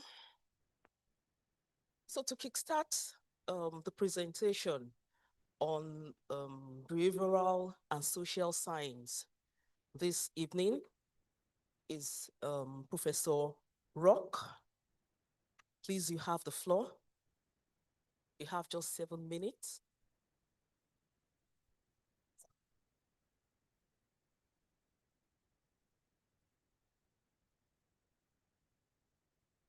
I will speak French, but you can ask your question in English. I will try to answer. Donc, comme vous le voyez, notre étude est intitulée « Une épidémie peut en cacher une autre », fait de Lassa au nord du Bénin en contexte d'épidémie de MVE en Afrique de l'Ouest. Donc, un travail réalisé par 3 chercheurs de différentes nationalités. Donc, je vais structurer mon intervention autour de 4 points. Donc, dire le contexte. Ensuite, diapo. Le contexte, l'objectif de l'étude, les méthodes, les résultats et les conclusions et recommandations. Diapo, en guise de contexte, je voudrais rappeler que l'étude a été réalisée dans un contexte particulier, que nous avons un programme EBEN, Ebola et le Bénin, que j'ai coordonné au Bénin avec mon collègue Marc Egro, qui est d'un laboratoire français. Nous avons mis en place un programme sur 5 sites, notamment le Bénin, le Burkina Faso, la Côte d'Ivoire, la Guinée, le Sénégal, et autour d'un programme que nous appelons PASI, donc Programme anthropologique comparé d'Ebola. C'est un programme financé par Expertise France et l'IRD et à Vicente au Bénin. Et c'est également un programme qui a l'origine d'un certain nombre de réseaux, notamment le réseau anthropologique des épidémies émergentes. C'est important de partir de ce contexte, diapo, pour évoquer le terrain. Le terrain voudrait dire que du 23, c'est des dates clés, du 23 octobre au 3 novembre 2014, nous étions en plein contexte épidémique de virus à Ebola. Mais ce qui est intéressant ici, c'est que nous avons observé une épidémie de fièvre de Lassa à Tangueta. Tangueta, c'était dans le nord du Bénin. Vous vous rappelez bien, 2014-2016, c'est l'épidémie d'Ebola. Guinée, Sénégal, Sierra Leone, Libéria, etc. Mais l'épidémie a été surtout marquée par plusieurs décès en population, mais surtout ce qui est intéressant, c'est en milieu de soins. On a eu 2 cas avérés, 7 cas pour 9 décès au total. Une situation qui est révélatrice d'une situation, d'une alerte tardive à l'épidémie. Et au niveau de l'équipe anthropologique, des sciences sociales, des anthropologues, nous nous sommes posé une question de base. Pourquoi ni l'affaire de Lassa, ni Ebola n'ont été évoqués comme hypothèse diagnostique malgré le protocole de veille sanitaire mis en place au Bénin? Donc, nous nous sommes fixés un objectif. L'objectif de l'étude diapo, c'est surtout, ça c'est des théories que je voudrais peut-être un peu sauter, c'est des théories anthropologiques que certains ne vont pas bien comprendre ici. Diapo, l'objectif de l'étude, c'est d'analyser les pratiques et les logiques mises en œuvre par les acteurs sociaux en période de crise sanitaire, mais c'est surtout mettre en exergue les facteurs sociaux et communicationnels ayant entravé la réponse sanitaire. Diapo, donc la méthodologie classique que nous avons adoptée, c'est mettre en place un système de veille et d'analyse des informations à travers les médias, à travers les réseaux sociaux, de façon à permettre d'écrire l'histoire de l'épidémie, mais c'est également d'emprunter une théorie que nous appelons la vie sociale des choses, une théorie bien explicitée en anthropologie, la vie sociale des dispositifs de réponse, et surtout de faire une ethnographie rétrospective. Donc, nous n'étions pas là au moment où l'épidémie a lieu, donc à Tangueta surtout et à Kobli, parce qu'il y a un itinéraire pour les malades. Donc, nous avons fait de l'observation. Nous avons également surtout fait des entretiens structurés, intégrant les autorités locales, intégrant les responsables des structures de santé, des entretiens qui ont pris également comme les soignants, les parents, les amis des malades, les leaders religieux et communautaires. Quels sont les résultats majeurs que nous avons obtenus? Des résultats structurés autour de diapo, autour de certains points précis, notamment les pratiques de prise en charge. Le premier niveau de résultat, c'est l'enchevêtrement, le cheminement diagnostique et de soins complexes. Je fais référence ici à quelques extraits d'entretien les plus emblématiques de la situation où, par exemple, qu'un guérisseur dit « Moi, j'ai tenté de soigner comme je fais aux autres, mais ça a refusé. J'ai dit « Amenez-la à l'hôpital » et ils sont allés à Nangadé. C'est également un contexte de diagnostic multiple. Ça, c'est une référence d'un soignant. On soupçonnait le palu. La goutte épaisse n'a rien donné. On a vu qu'il y avait une infection qui ne répondait à aucun antibiotique. Donc, on mettait tout. Brutalement, toutes les constances ont régressé en une journée. Donc, traduisant vraiment le contexte d'un diagnostic multiple et complexe, une errance de diagnostic, diapo. Nous sommes également intéressés aux logiques des acteurs. Et le premier élément qu'il faut souligner, c'est les causalités et les logiques d'imputation éthiologique diversifiées, relevant par exemple de l'éthiologie religieuse, sorcellaire liée à l'envoûtement. Et cet extrait d'entretien d'un soignant illustre bien cette analyse. Lassa serait une maladie, un mauvais sort, c'est-à-dire un truc de gris-gris entre les personnels qui a dégénéré et tous ceux qui ont parlé dans l'affaire sont partis dedans. On comprend un peu qu'en milieu hospitalier, on a même évoqué la cause, l'éthiologie sorcellaire. Également, une logique de déni du modèle virologique, même au niveau de la population. Est-ce que c'est cette maladie dont j'ai souffert? Tel que les gens disent que c'est dangereux, je n'allais plus être vivante. C'est pour salir la maison que les gens disent que c'est Lassa. Ça, c'est une maladie qui a survécu à l'épidémie. Diapo suivante. Et surtout des pratiques stigmatisantes et d'évitement. Vous pouvez comprendre un peu tout le processus, le cheminement de soins en termes de logique des acteurs.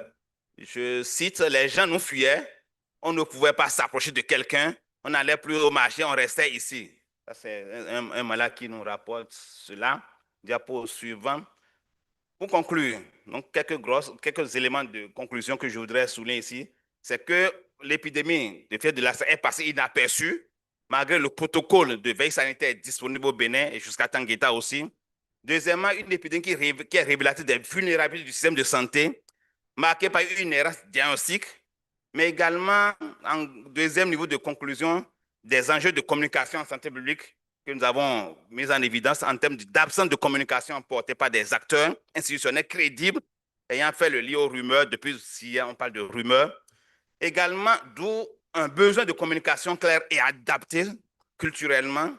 Et dernier diapo de conclusion, nécessité, et ça, on en parle depuis hier, nécessité de développer des stratégies de communication ciblées et multi-acteurs, nécessité de renforcer la surveillance communautaire par l'implication des acteurs locaux, nécessité également de former les soignants à la priorité des maladies virales et surtout à la dimension anthropologique des épidémies, nécessité d'intégrer, et ça, nous sommes très heureux d'être ici, mon collègue et les sciences sociales qui sont dans la salle, nécessité donc pour les spécialistes des sciences sociales d'être impliqués dans les comités d'urgence épidémique. Et dans mon pays, moi, je suis membre du comité des experts COVID.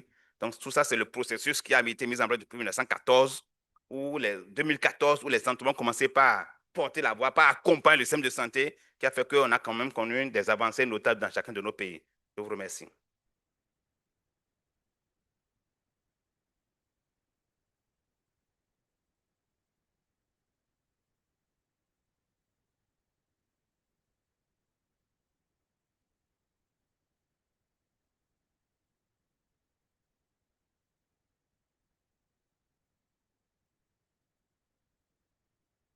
Thank you so much, Professor Rock, for the presentation, and I really appreciate you for keeping to time.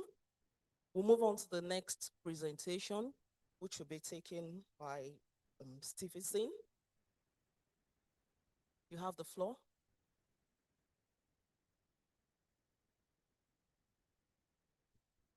Good afternoon, everyone.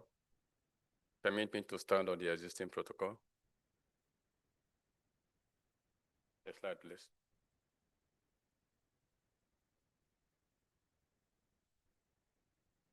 I will be talking to us this afternoon, first slide, under the social, cultural, and environmental risk factors sustaining Lassa fever transmission in endemic community of Edo State, Nigeria.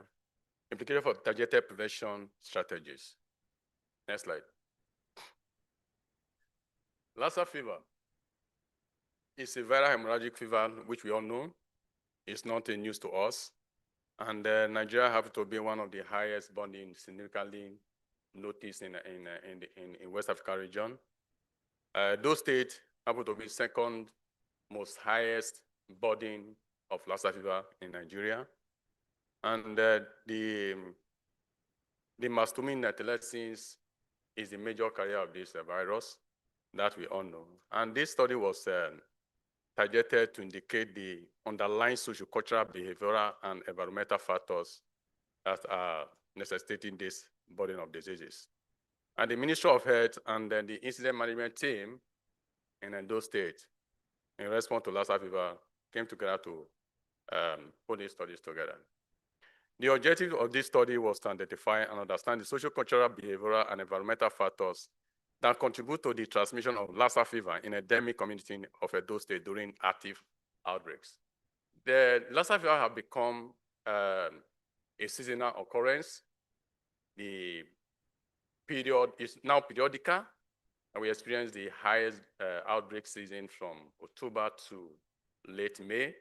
And in this study, we have to target that peak period of the outbreak, and this study was conducted. And the people who were involved in this were the Ministry of Health and the incident management team of the Lassa fever response in Edo State. Next slide. Then the design was a cross-sectional survey conducted in March 2023 during the peak period of Lassa fever, like I said. And we're looking at 11 high-body communities and three high-body local governments in Edo State. Edo State have 18 local governments, and unfortunately, you may be surprised to note that it's 3 of these local governments that are high-body. It's on record that there is a local government in Edo State that have not even experienced any recorded case of Lassa fever in the past, which is Oromo local government. The sample procedure was a multi-stage approach was used in surveillance data, and a random household selection and case grid for respondent choice was carried out. In a structural questionnaire cutting across the demographics, behavior, exposure, and road death control and environment was conducted. Ethical approval was obtained from the Ministry of Health, and informed consent were prepared for respondents. The analysis was, the SPSS version 25.0 was used for the analysis. Next slide. Now, the social demographic that was conducted, we focus on the occupational distribution and the gender distribution. Under the occupational distribution, business entity groups account for 45%, artisan 20%, and the others was 35%. And the gender distribution was male accounted for 32%, while female account for 68%. Next slide. Now, the behavioral and environmental risk factors was a keynote. Looking at the behavioral risk factor in those states or in Nigeria in general, the consumption of Gari was a major factor which have been seen in the past. We discovered that the preparation model of Gari in our community, knowing that this virus is being transmitted by rat feces and urine, we encourage households to prepare their Gari and other food products in a very hygienic manner that will keep their food safe.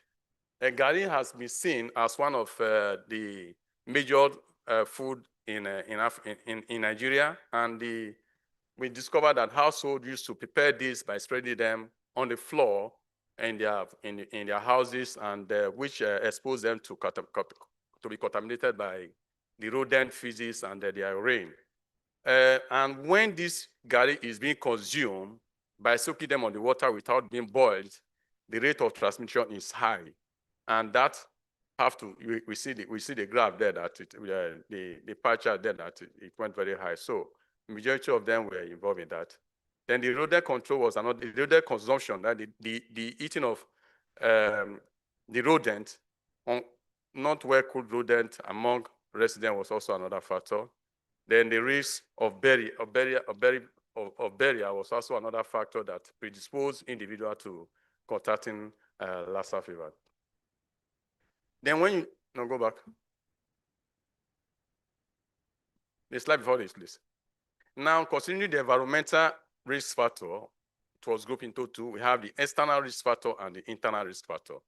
The external risk factor cut across from crack holes which harbor these rodents, uncovered dumps, littering of our vicinity with refuse, inadequate damaged ceilings in our houses, and storage items placed near resident area, not block stores in our houses, in our various houses. Then, considering the environmental internal risk factor, we have the non-built kitchens. You have just 3 minutes. Okay. Round up Yeah. presentation. Then food items is also another factor that we are kept on the floors in our various homes. Next slide. Then exposure pathway of a pathway and control was explosion of pathway. We have the eating of food placed in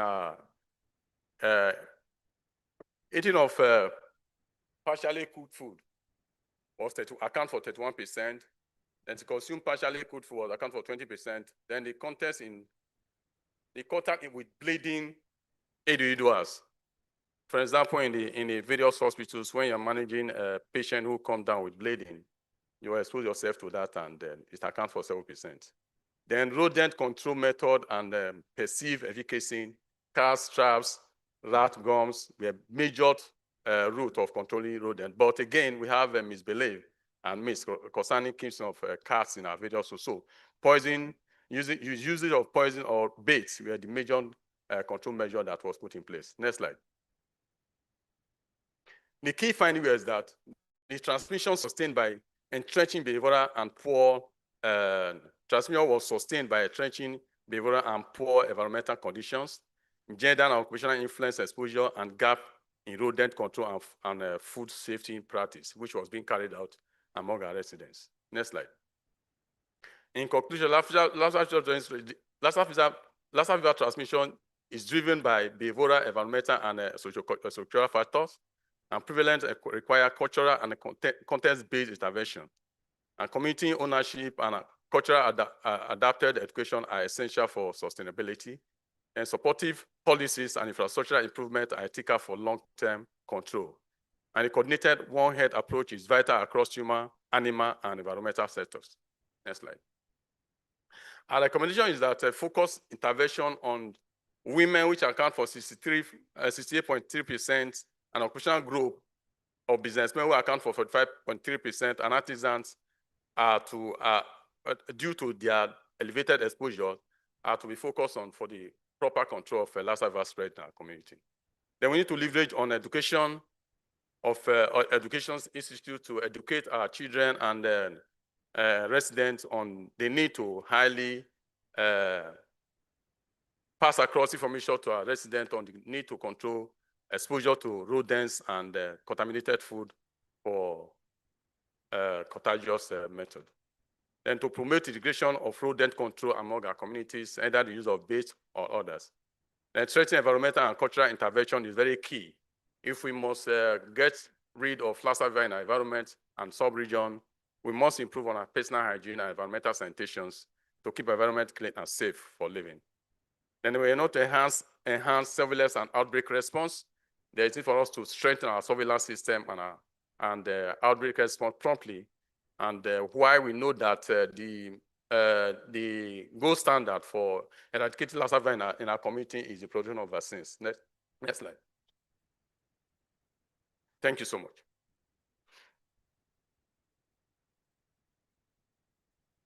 Thank you, Stephenson, for the insightful presentation. Next is Benedict. We'll be taking us on engaging research naive communities for participation in Lassa fever studies within catchment areas of a tertiary hospital in Nigeria. You have the floor. Okay, thank you. Good evening all. That's my topic, engaging research naive communities for participation in Lassa fever studies within the catchment areas of a teaching hospital in Nigeria, the discourses and dilemmas. Benedict Azog, the presenter. Next slide. Yeah, Lassa fever continues to be a scourge across the West African sub-region, and then currently there is no approved drugs for treatment of Lassa fever, though ribavirin remains the drug of choice. And also there is no licensed vaccine for prevention of Lassa fever.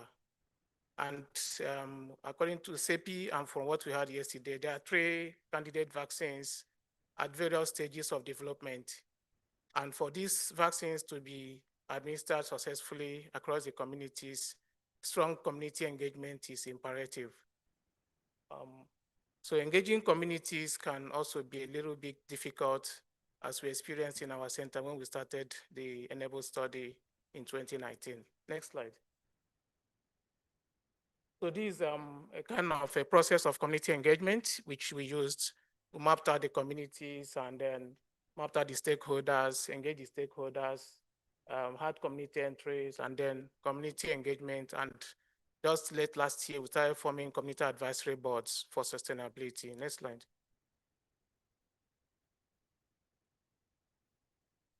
Next, so this study, next slide, this study was undertaken to look at the community perspective and the challenges of community participation within the catchment areas of Enable study.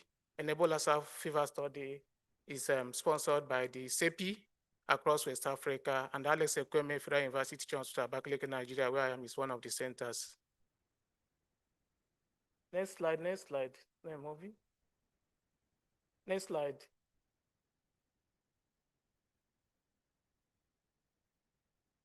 So a cross-sectional qualitative study was undertaken by the research team with purposively selected community members according to their roles in the community.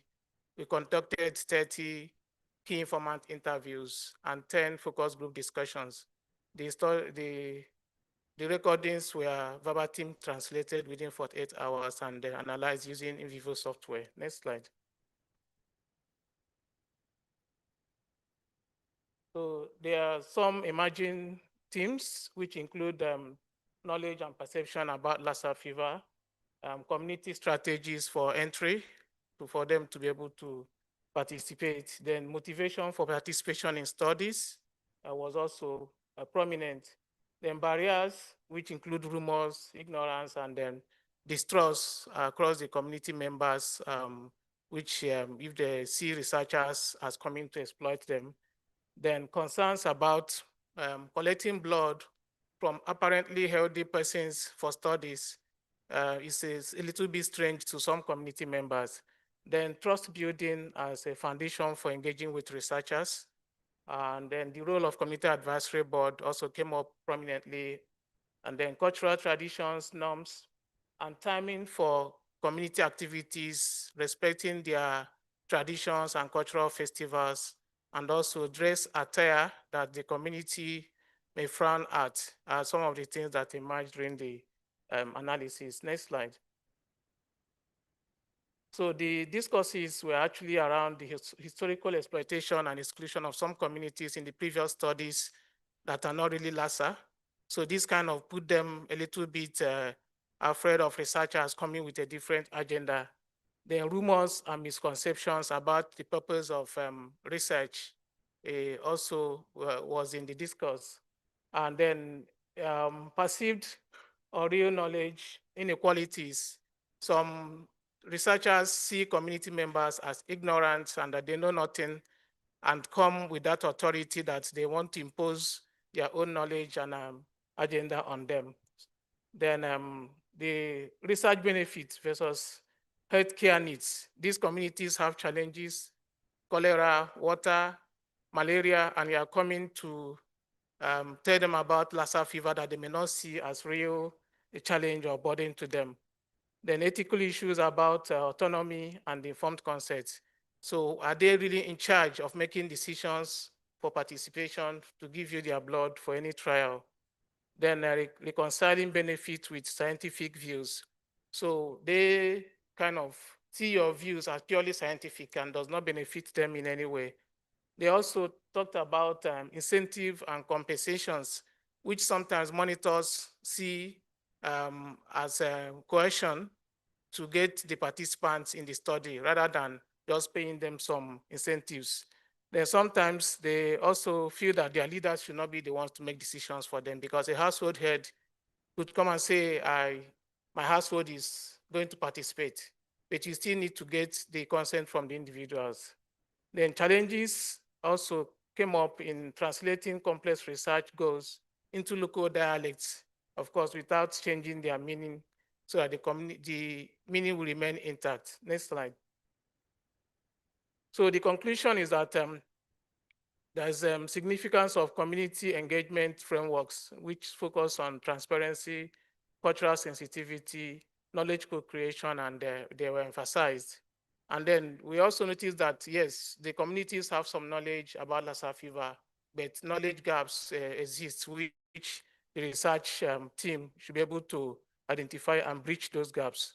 And then gatekeepers are very important in gaining entry into the community for acceptability, and we have to respect their cultures and traditions while we carry our research. And also we have to gather rumors, have people that will tell us kind of rumors circulating in the communities, the misconceptions about blood-related anxiety. Some of them see blood as sacred, and are not willing to give their blood, even if they are dying, for any research. And then there's also mistrust remains very high because of previous researchers that did not give them feedback after collecting blood for research. They didn't see them any longer. Next slide. So these are some of the recommendations to have a shift towards participatory approaches and ethical recruitment practices. We need to develop transparent governance and feedback mechanisms so that we don't just collect samples from these people and disappear. We need to get back to them to tell them the findings from the research. And community entry plans should be institutionalized via recognized leaders. And then we need to promote locally led equitable partnerships. Next slide. So this study was supported by CEPI through the Enable program. The NCD's Nigeria Center for Disease Control was the national coordination body, and Macro was the external monitor. P95 did the coordination of the study, and Epicenter Data and the Affinet was the fiduciary, was the Ebonyi State Ministry of Health, and then IVR International Vaccine Institute actually came to our site to coordinate the technical coordinating partners for Lassa vaccine. And it's when they came that we really appreciated the need for community advisory boards formation, which we have started institutionalizing in our center. Thank you very much.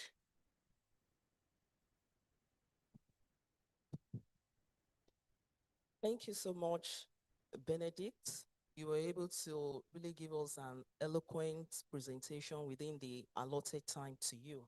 Do appreciate that. Please, I hope you're keeping notes of your questions for them. Our questions will be taken at the end of all the presentations. Next to come up is Alvan.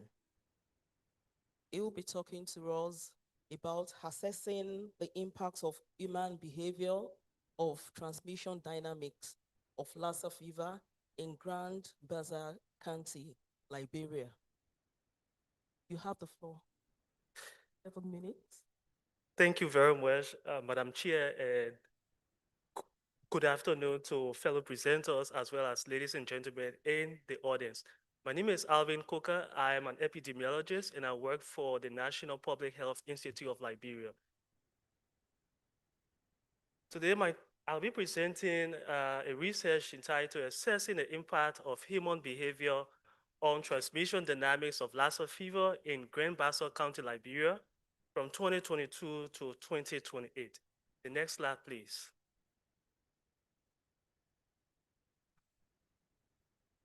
And so a lot has been said about Lassa fever all throughout this conference. I would like to begin by telling the Liberian story of Lassa fever. Can we have the next slide, please? And so Lassa fever was first detected in Liberia in the year 1972. Since then, Lassa fever continues to be a public health problem in Liberia.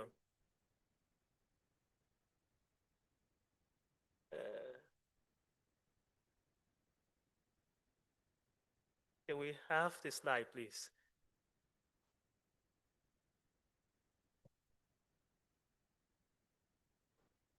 All right.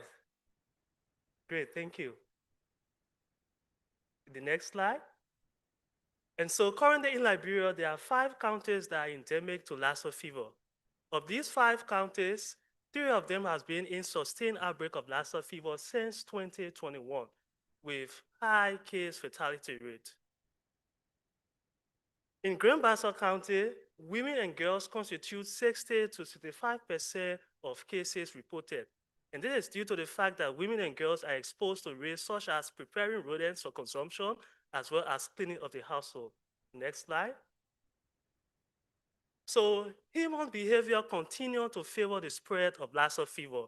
One research conducted in 2012 shows that human behavior such as hunting of rodents, farming, as well as environmental factors such as the structure of the homes are key drivers for Lassa fever.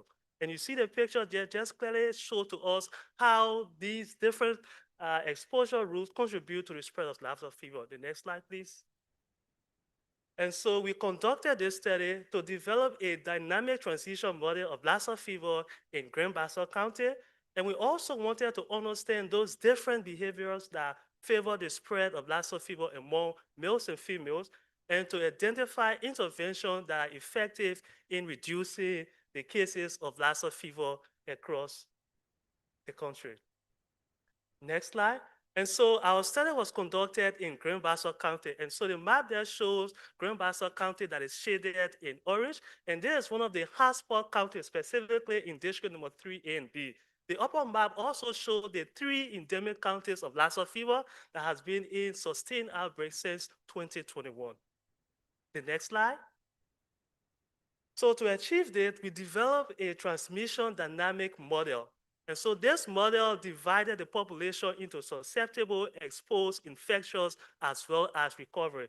And so the figure there shows how this model was stratified to account for both male and female cases in Grand-Bassa County. So we used data from routine line lists as well as outbreak information to account for the transition from one compartment to the next compartment. All of these data were specific to district number 3A and B. The next slide. We also account for the force of infection in our model. So there's the rate at which individual leaves from the exposed compartment and becoming infectious of Lassa fever. We take into consider 3 high-risk practices. For example, hunting and eating of bushmeat, sweeping and cleaning and getting infected through aerosolized transmission, as well as interacting with live rodents. Next slide. So these different transmission routes were also we also developed different interventions to address these different transmission routes. These interventions included reducing unsafe rodent preparation, cleaning of environment, as well as covering food. And so this graph shows how the different interventions that were used in the model affected case count across male and female. The upper portion of the graph represents female cases that were projected from 2023 to 2027 in Grand-Bassa County, while the lower portion of the graph represented male cases that were projected from 2023 to 2027. And so we see that the yellow plus represent the baseline. And then the different colors represent the different interventions that we use for the model. And so we see that reducing rodent population, reducing unsafe rodent preparation, such as encouraging the use of hand gloves, only affected the female population. It reduced the case a little, but it did not affect the male population. And this is due to the fact that in Africa, only females are the ones that normally prepare our foods, and so they are really exposed. So by introducing such intervention, it is only specific to female. What about cleaning of the environment? And so we see that environmental cleaning, for example, encouraging 25% of the population to clean their environment, it affects female cases as well as male cases. What if we encourage 50% of the environment to be cleaned by residents? Well, you see that it reduces the cases among males and females to up to 60%. What of covering of food? We also see that encouraging household dwellers to cover their food also is very effective, and it reduces cases among male and female. What if we had included vaccination? What would you have expected? Well, that is another discussion for another time. The next slide, please.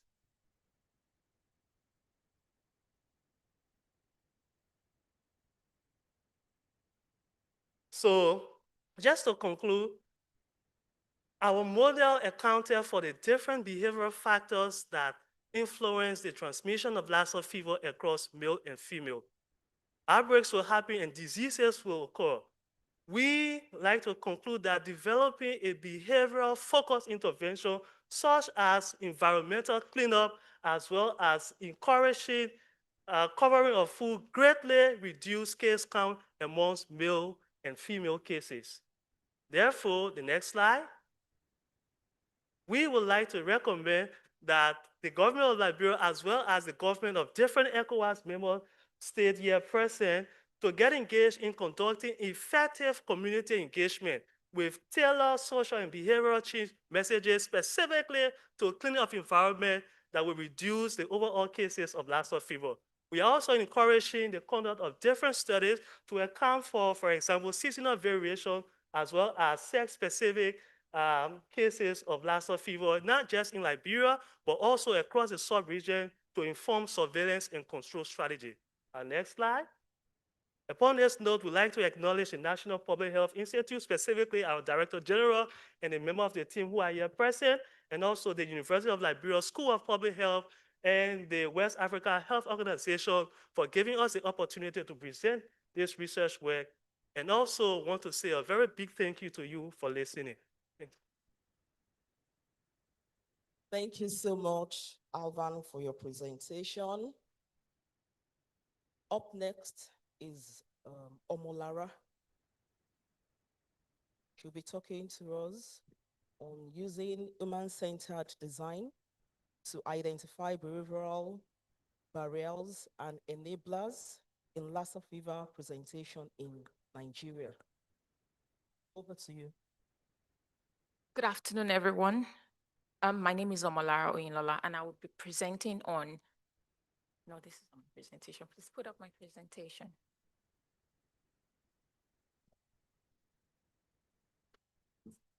That's not my presentation.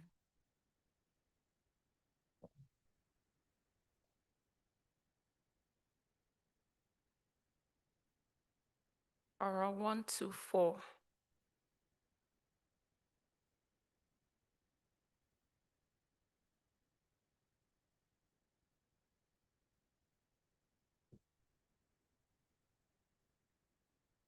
Our presentation is oral 1 to 4. IT department, please take note.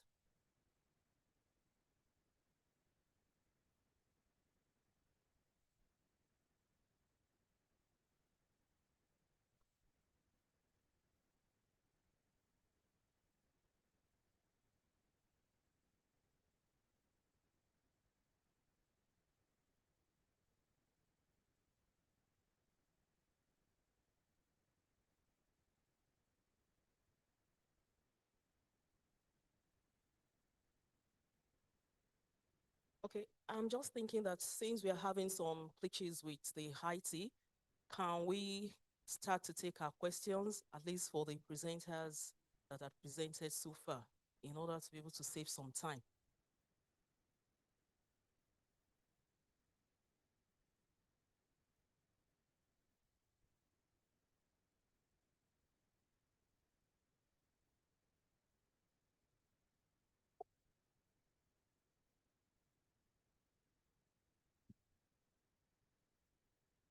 Omolara, you can take your seat. Okay, thank you.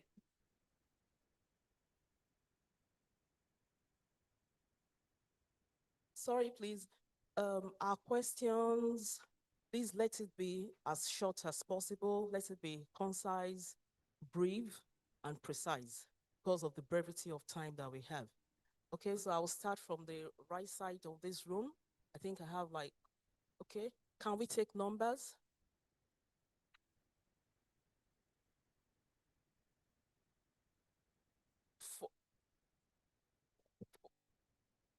Oh.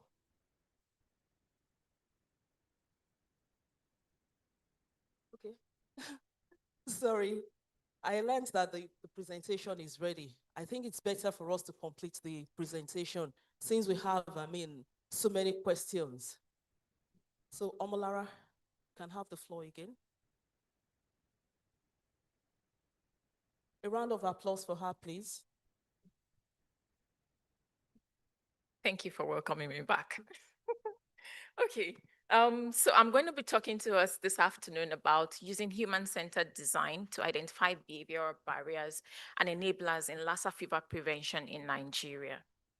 By way of background, please, next slide.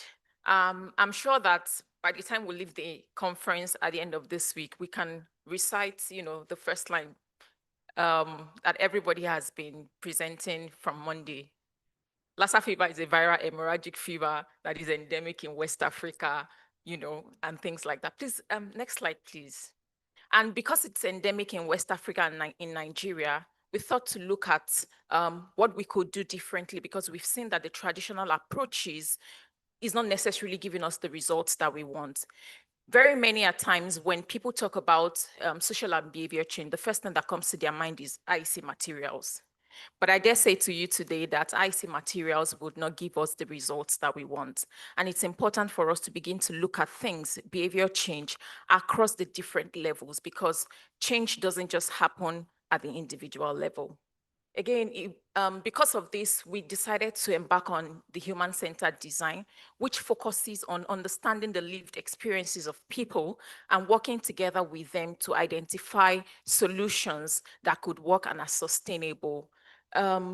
This also helps us to identify behavioral barriers that continue to promote the spread of Lassa fever in the affected communities. Next slide, please.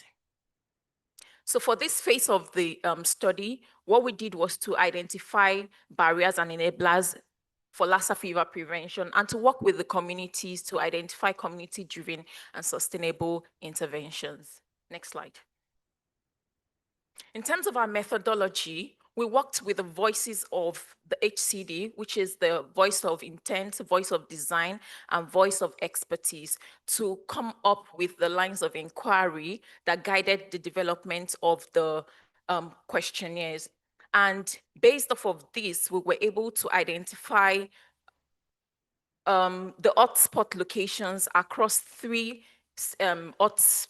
high burden states of Edo, Benue, and Ondo states, focusing on also the high burden wards within those states.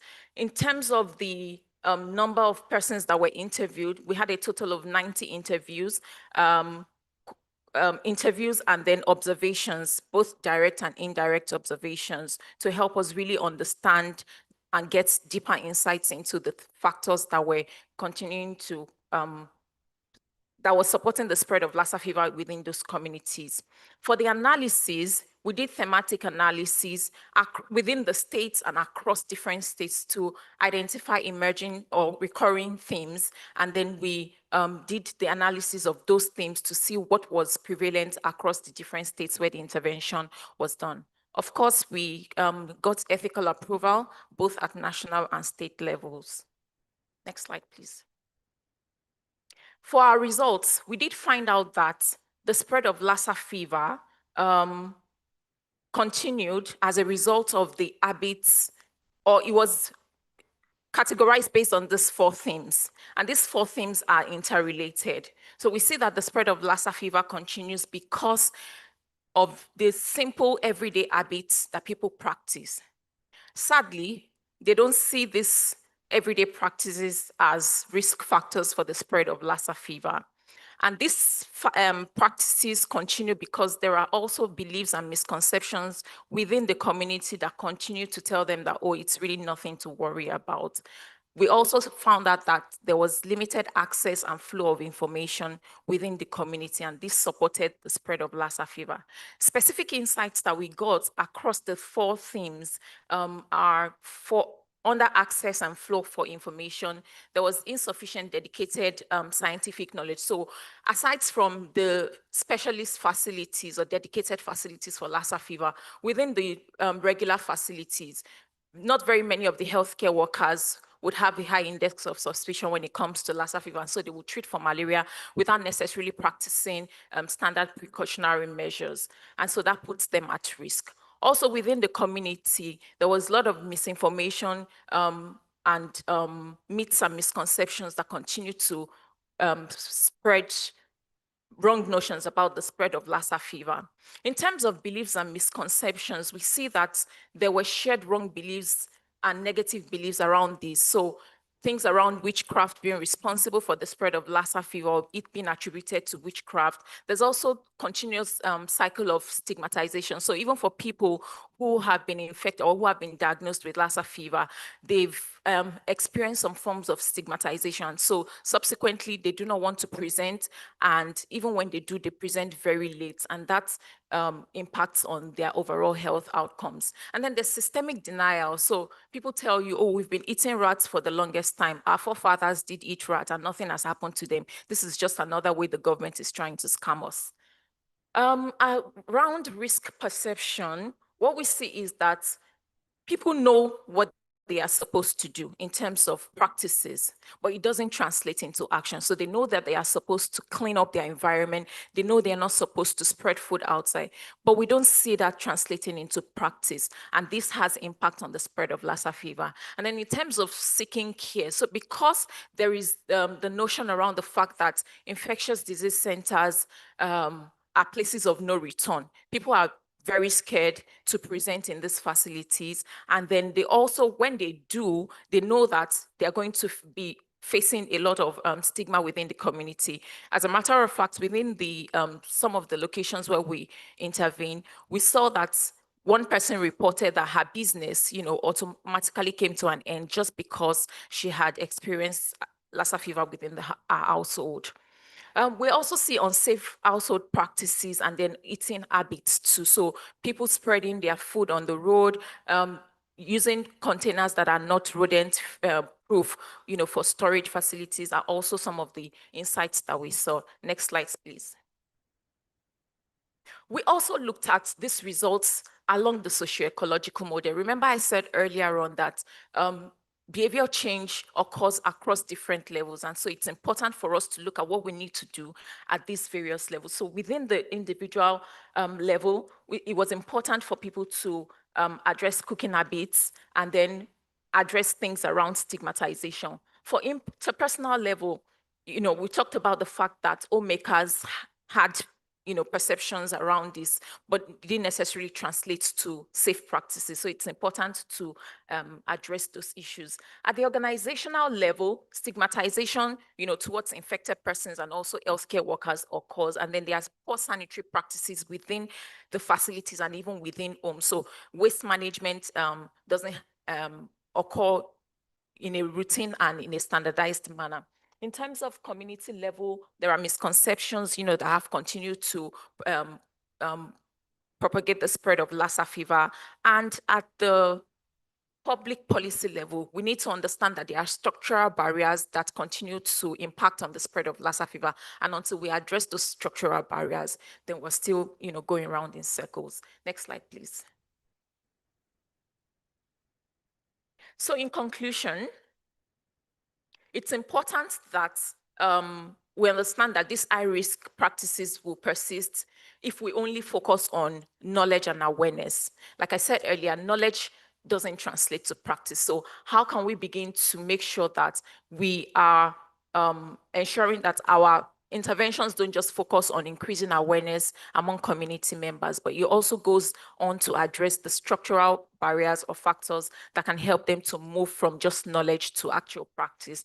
And then Lassa fever prevention inquiries goes beyond awareness. We must understand the different misinformation that is spreading in our communities and address those misinformation. We also must build trust among trusted channels of communication and engage them effectively to help us to address the issues. And then access, still talking about, structural issues and systemic issues that we need to address at the facility level and even within the community. And then lastly, community voices are very central to the change that we want to see, and it's important that we work with them and carry them along.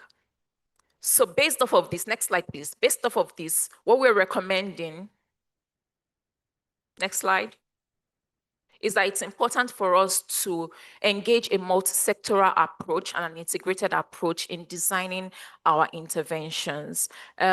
We also need to implement community-centered health communication strategies that engages trusted voices in the communities. And we need to strengthen capacity at the healthcare level, not just focusing on, the treatment centers, but how can we engage private and other public facilities for them to have a high index of suspicion and be able to engage with people in a safe way. And lastly, it's important that we develop contextually appropriate food safety interventions. So what alternatives can we provide for people for them to keep their food safe, at low cost as well? Next slide. So a big thank you to the One Health partners. That's the Ministry of Health, Ministry of Environment, Ministry of Agric, and NCDC, and also their state counterparts, and Think Place for leading the HCD work. We also want to say a big thank you to Johns Hopkins for always being at the forefront of social and behavior change interventions, and of course USAID for providing funding to support this activity. And the communities for allowing us into their lives and giving us, the opportunity to share their experiences. And of course, this great conference for this platform to share this beautiful work. Thank you.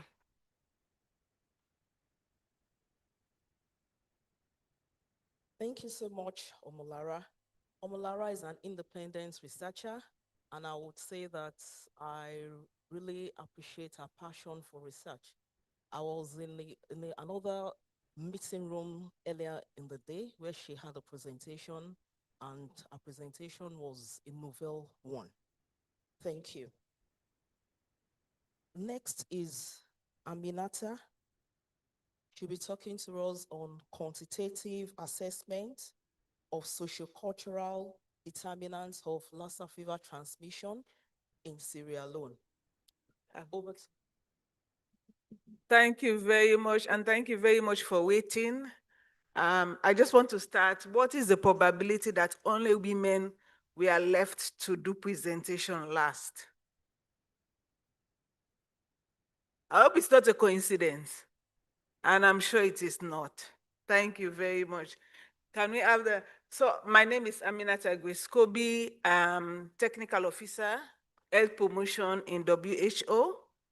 And I'll be presenting on the sociocultural determinants of Lassa fever in Sierra Leone. As we know, behaviors don't happen on their own. And most times in communities, we blame people for acting in certain ways, forgetting that there are certain determinants that create these behaviors. So we'll be looking at some of them. Next slide, please. As a background, this is not new, we've been talking about this, but Sierra Leone has a very high incidence of Lassa fever. This is by ROAM.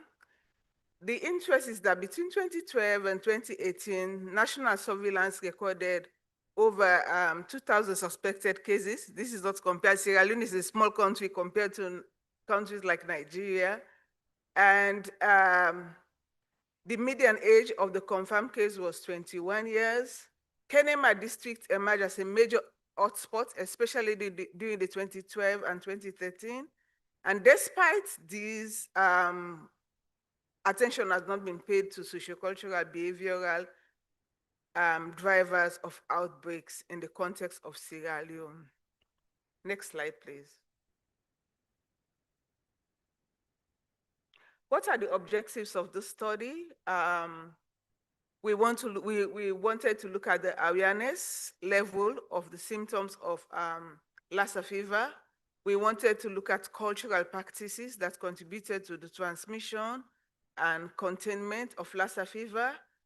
We wanted to look at the economic pressures and livelihoods have on Lassa fever risks, and to determine gender-specific roles and actions that could influence the risks and transmission of Lassa fever. Next slide.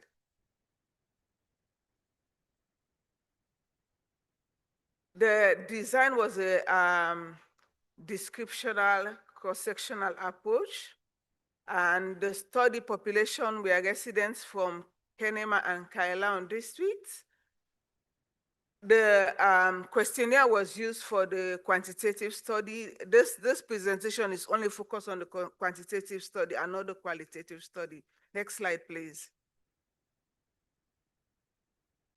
I just wanted to highlight Kailaon and Kenema districts of Sierra Leone. Next slide. For the study methodology, we looked at the 2 districts that have high incidence based on the surveillance data. And for each of the districts, 1 low incident chiefdoms, which were the next level of administrative structure in Sierra Leone, and 1 high level, 1 high incident chiefdom were selected, and we followed the methodology down to the community level. Next slide, please. GPS was used to monitor the collection of data, so you can see the areas where data were collected and the number of people, and you see the map showing the other communities both in Liberia and Guinea. Next slide, please. For the results, we realized that there was a high percentage of people who knew about Lassa fever. However, when it comes to the practices, the high level of knowledge about Lassa fever did not transmitted to understanding the preventive measures that could be employed for prevention of knowledge. Another thing that was realized during the study was health centers and workers were very important sources of information. And we see now with a lot of interventions in health promotion, community engagement, we are using a lot of social media to reach out to communities, forgetting that some of these members are left out if we just focus on the use of social media and not using the traditional methods of reaching communities, although they can be cheaper, but they might not be effective in reaching all communities. Next slide, please. So this table looks at the knowledge, people who say they have heard about Lassa fever and how it translates to how many people know about the signs and symptoms of Lassa fever. We also realize that radio and television, with a traditional means of communicating to the public, are still considered very important in the area where the study was undertaken. And also there was low knowledge about understanding the importance of the rodents in the transmission of Lassa fever in this region. Next slide, please. Looking at the importance of cultural norms on the transmission of Lassa fever, the respondents agreed that it is an important aspect of transmission, the cultural practices, especially if it comes to traditional burial rituals relating to washing and touching of the dead. There is a strong link between people, even when they are dead, people still have that cultural connection with the dead, and so they want to take very good care of the dead before burial, and this is a high risk behavior for communities. And realizing that Sierra Leone has gone through an Ebola outbreak, and the study was done last year, you realize that the behavior still persists of washing the dead and taking care of the dead before burial.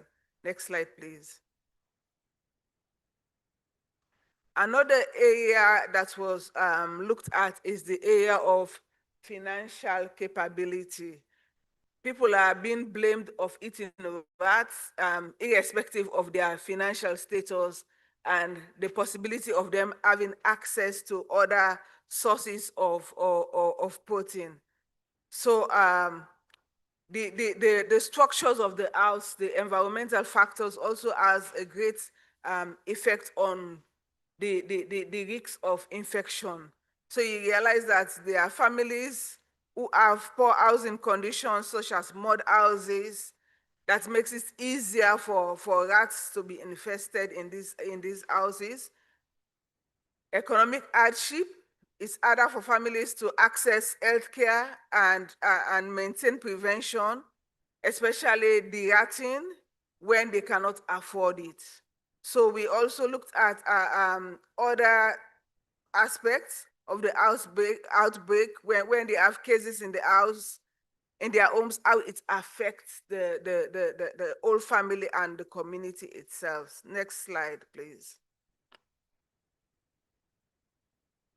So this one looks, this table presents the various economic dynamics that we looked at, the materials that are being used to build the houses, wealth index, having animals at the home, and access to drinking water and other means of prevention like covering of food. Next slide, please. The issue of gender. We realize that women were the primary caregivers at home, and they also handle most of the food preparation, which also exposed them to infection. Men, on the other hand, were more involved in farming and rat hunting, which increases also their risks. And the tendency of prevention is inconsistent. Women are also more likely to seek help promptly, while men often delay because of other reasons. Next slide, please. So this table shows who is responsible for taking care of the sick in the family and processing of food and hunting. Next slide, please. This also look at gender issue, which involves the similar behavior. Next slide, please. As a conclusion, sociocultural drivers, despite high general awareness, there is gap in knowledge and preventive practices persist. There are differences between age, household size, hygiene habits, and food storage practices, which meaningfully shape Lassa fever risks. Key predictors, looking at poor hygiene and improper food storages, also contribute to transmission.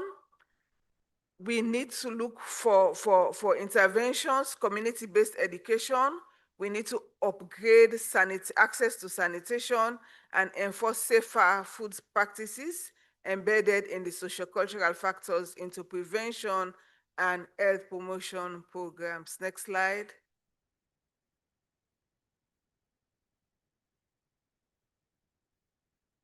So what are the implications of this study, both for practice and policy?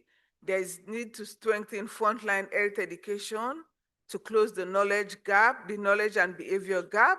There is need to look at the gender-sensitive risk reduction actions to take structural behavior barriers, especially looking at rodent-proof bins, traps to improve poverty reduction schemes.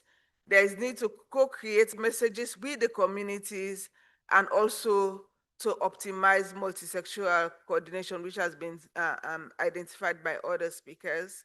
Next slide. We'll skip this. The next one, please. Next slide. So there's a complex interplay within and between risk factors and determinants of poor Lassa fever transmission, prevention, and control. Therefore, effective control of Lassa fever transmission must leverage behavior data insights to inform policy and program decisions. Next slide. I just want to recognize World Health Organization for allowing me leave time to do the study and for also sponsoring my attendance of this meeting. want to recognize and thank the Ministry of Health and Sanitation Sierra Leone and the Lassa Fever Program, and to also thank Professor Okudbono, my supervisor, and Dr. Olaya. Thank you for your attention.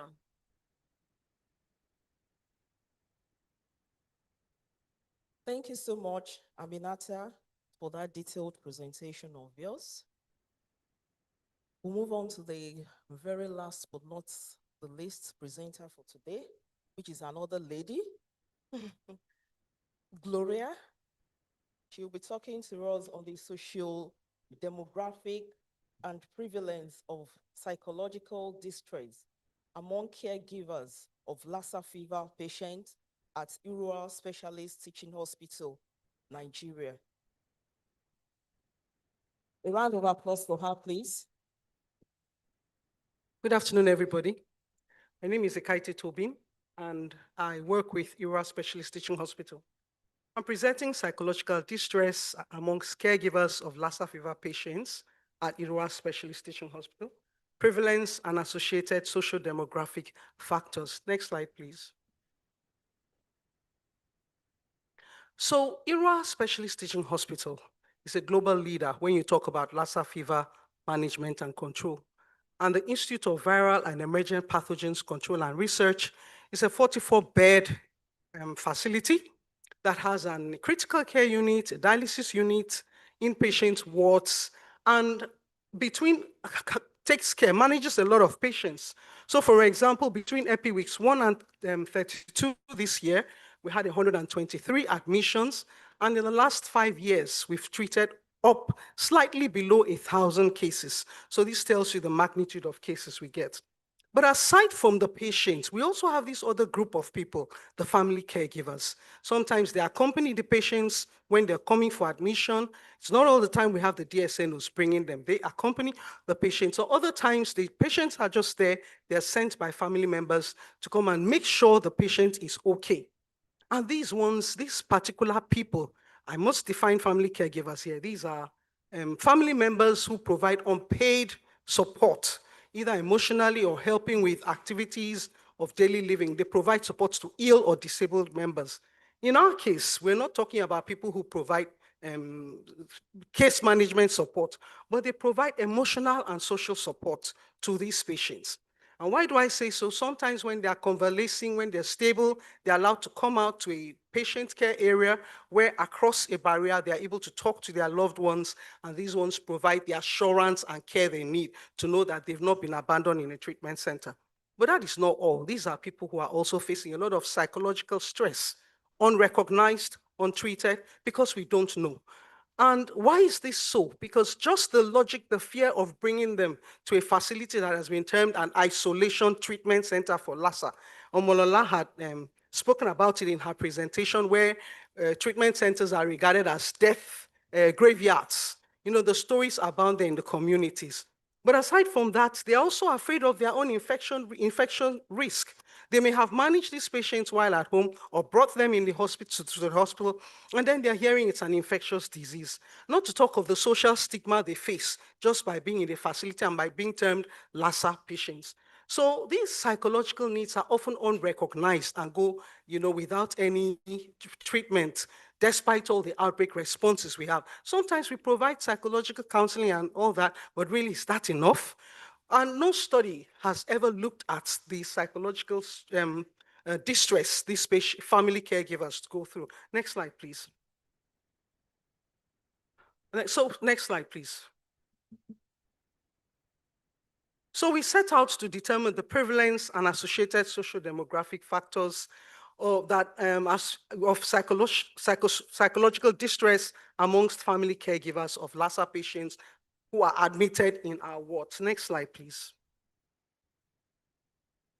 So this was a hospital-based cross-sectional survey conducted between February and May 2022. We used the total population sampling, so all the caregivers who met eligibility criteria between February and March 2022 were interviewed. And we used a structured questionnaire that had social demographic characteristics in it, and then had the patient health questionnaire 9, as well as the general anxiety disorder questionnaire 7. Now, briefly, the Patient Health Questionnaire 9 is a screening tool for depression. It has about 9 questions with 4 response scales, so not at all, several days, more than half the days, and nearly every day. And the total scores, a respondent can have a total score of 0 to 27, but clinically significant depression they're classified as having clinically significant depression if they have a score above 10. Same with the generalized anxiety disorder questionnaire. It has 7 questions, and again, the response scale is just as the patient health questionnaire, but this time the total score is 21, but if you score above 10, then you're classified as having clinically significant anxiety. Patients whose respondents can also be graded as having mild, minimal, mild, moderate, or severe anxiety or depression, again, depending on the scores they have after the submission is done. Analysis was done using SPSS, and we carried out a test of association using chi-square and then logistic regression to find out predictors of anxiety and depression. Next slide. Next slide, please. So we had about 195 consenting family caregivers. Mean age was 40.4. About 72% were married, 80%, the majority were female, and most of them, the majority again, were Christians. But 34% were mothers, others were sister, sister-in-law, brother, family, uncle, nephew, and 44% had secondary education, 58% co-resided with the patient. We had a median anxiety score of 2 with an interquartile range of 0 to 7. The majority either had mild or minimal anxiety. Very small percent, 6.1, had severe anxiety. Median depression score, on the other hand, was 0 with an interquartile range of 0 to 3. The majority had minimal or mild depression. Very small percent, again, 1.5, had severe depression. Next slide, please. So we had a prevalence for clinically significant anxiety as 14.9, that's 29 out of our 195, and clinically significant depression as 4.6, that's 9 out of 195. And the only predictor we got for anxiety was education. So people who had secondary education were 81% less likely to have anxiety. People who had tertiary education were 78% less likely to have anxiety. There was no significant association with any social demographic factor when it came to depression, but it was significantly associated with anxiety. So everyone who had depression also had anxiety. Next slide, please. So we can conclude by saying that a very small percent of our family caregivers actually have anxiety. Very, very rare. Depression is very rare. But then it tells us that there's a silent mental health burden running amongst these people. Next slide, please. And as I said before, neglected. So what do we recommend? We should institute psychosocial assessment for all our family caregivers for early detection of anxiety or depression so that we can set in early. And that also means that our health workers, we have to have this capacity built in the health workers that work in these treatment centers. And then we should provide counseling and mental health support so that we don't have these people going back with the worse than they came. Last slide, please. I want to appreciate my research team, all the family caregivers who participated in this study, the management of IVEB-CR, management of ISTH, Wahoo gave us this platform, and then Aqua West Africa. Thank you very much. And everybody for listening. Thank you, Toby, for the presentation. Sorry that I introduced you as Gloria earlier. You didn't inform me that you're actually presenting. Can you hear me? Okay. Yeah. You didn't inform me earlier that you're presenting on behalf of Gloria. Yeah. Thank you so much. Another round of applause for her, please. And I would want you to really help me to appreciate this crop of researchers which have been able to do justice to the subtopic, behavioral and social science in combating Lassa fever in the last 1.5 hours. We really appreciate you. Please, another round of applause for them. So we'll move on to the question and answer sessions now. In fact, you didn't even allow me to finish talking before I have so many hands up. Okay, let's start from the right side of this meeting room. Then we'll take numbers. But please let our questions, our comments, let them be brief, concise, and precise as much as possible in the interest of time. So I'll start with the gentleman. Okay, one. Okay. What's your number? Who is three? No, sorry, for orderliness. I can't, okay. Please just note your numbers.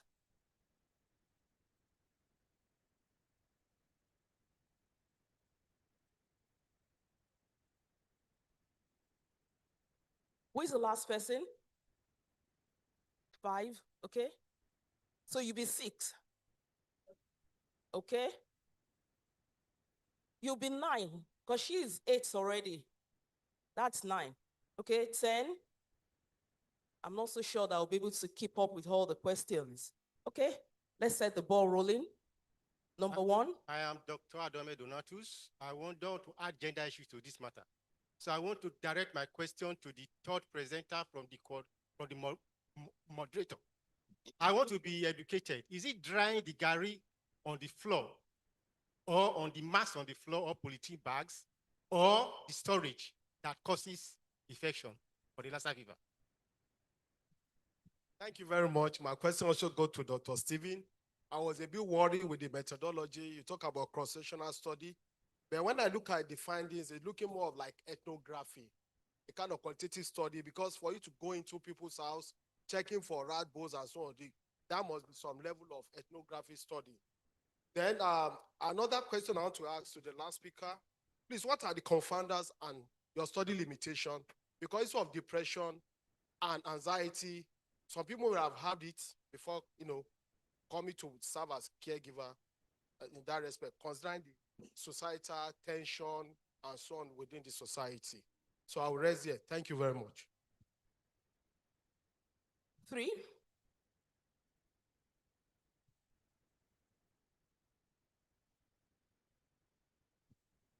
Je vais parler en français. Bonjour tout le monde, je suis le docteur Fatoufal. Je voudrais juste de façon globale par rapport aux présentations, c'est peut-être moi qui n'ai pas bien entendu. Je voudrais féliciter d'abord les différents présentateurs et je voudrais, au niveau des différentes présentations, je n'ai pas bien compris quelle était la claire identification des problèmes au cours de ces différentes études. Et je pense que les questions de recherche gagneraient à être beaucoup plus précises pour qu'on comprenne mieux les différents résultats qui ont été évoqués. Il y a une présentation qui a été faite dernièrement par Madame, qui présentait un tout petit peu, qui présentait un modèle théorique, le modèle socio-écologique. Donc, lorsqu'on présente le modèle socio-écologique, on a une segmentation au niveau de la communauté. Cependant, au moment des résultats, on a des résultats globaux et on ne retrouve pas cette segmentation au niveau des résultats. Donc, tout cela peut prêter à confusion et ne pas être assez précis dans les résultats pour pouvoir identifier clairement au niveau de la communauté quelles étaient les problématiques au niveau de chaque strate et pouvoir définir des stratégies à chaque niveau. Merci.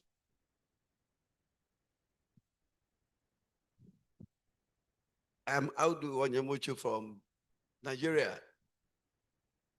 I will not say what others have said, but thank you for the presentation. I noticed that one key thing is lacking, and I want to address that for all the presenters. Anything that has to do with community base. I want to believe that after the 1978 Amata Declaration, that structure is there. And all the presenters, nobody talk about that structure, which is a community health driven structure. And if that is not done, and you are giving us recommendations and are conceptualized, I don't think it will be easy for us to get what you need. So whatever things you want to do, I want to look at that direction. And finally, the first presenter, you talk about the gari production, and you said, I want to ask, how do you assess eating of food that is partially eaten by rats? It's very difficult to assess. So we have to address that. Thank you. Yeah, thank you, Honor Robinson from Abakaliki, Nigeria. I want to commend all the presenters for the good work they've done. I want to notice that when Lala presented, she was talking about knowledge is there, perception is there, but practice is a problem. So I was just thinking, how will we upgrade and equate this practice that will prevent the spread of these infections? Looking at developing countries, when they move from developing countries to developed countries, they start practicing good hygiene, good everything. But when they come back to developing countries, the same practice is a problem. So I'm just worried. The knowledge is there, the information is there, but the practice is not there. Then when Arvan talked, I want to know, you talked about unsafe rodent preparation. I was actually worried about talking about rodent preparation as unsafe. That if you now make it safe, will it now make somebody not to get the infection? So I don't understand what you mean by unsafe rodent preparation.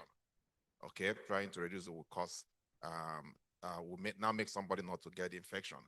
I want to also commend Benedict, who is from my center, on the emphasis of CAB and CAN that you talked about. I think I also want to comment IVI for implementing that, because with that, you notice that the community engagement is optimal and they own it and they now make the system to work. Thank you.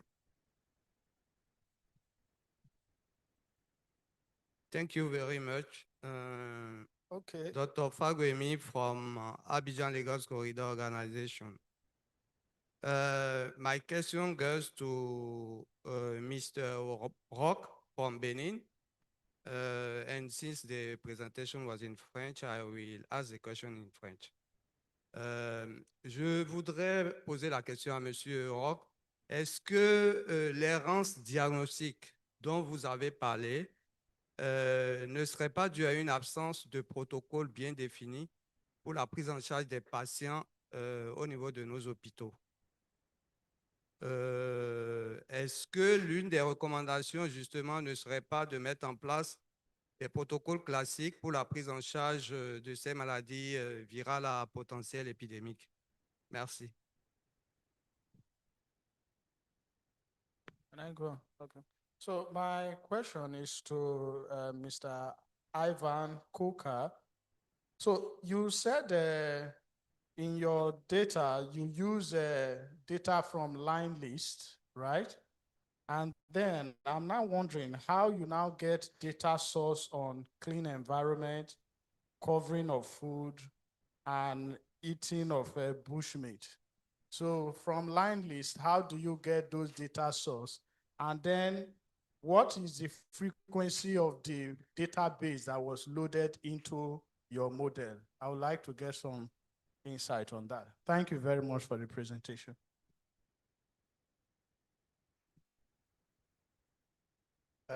Thank you so much. Actually, my question is directed to everyone as a point of learning.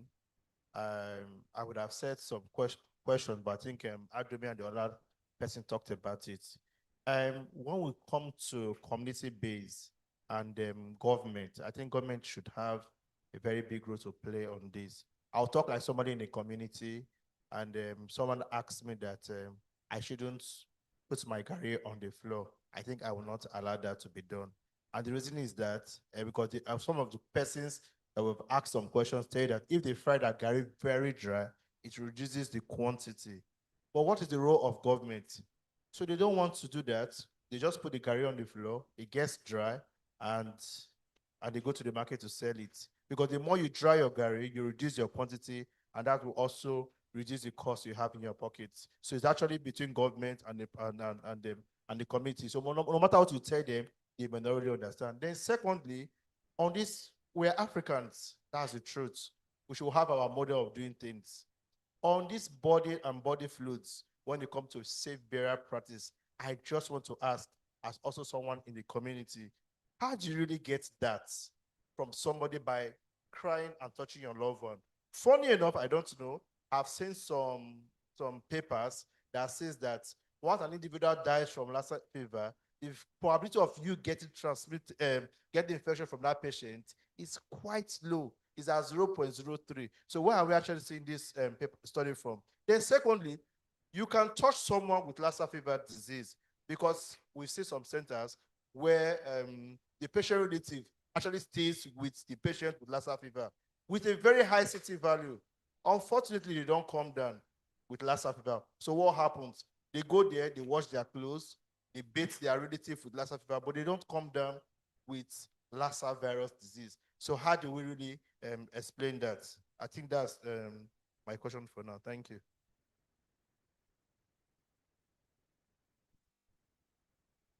Good evening. My name is Dr. Petra Idiawe. I'm from ERA Specialist Teaching Hospital. Thanks to all the presenters for today. And my question is for the lady from Sierra Leone who presented sociocultural drivers. When you are in a research, you set out for A, and sometimes you may find B or C. From your presentation, I realized that the awareness came from healthcare workers. You had about 500 there. And that for school children, it was 10. So it was rather low. It therefore means to me that the school children didn't get so much knowledge. And then when you discuss knowledge gap closure, there was no recommendations for school children. I'm of the impression that school children are at an impressionable age. They learn very fast. And one way to do that is to introduce awareness in school health services. That should be a take-home for you and to your people, so that the children get to be aware of Lassa, and that is a way of life for them. It's part of your cultural drivers. Thank you.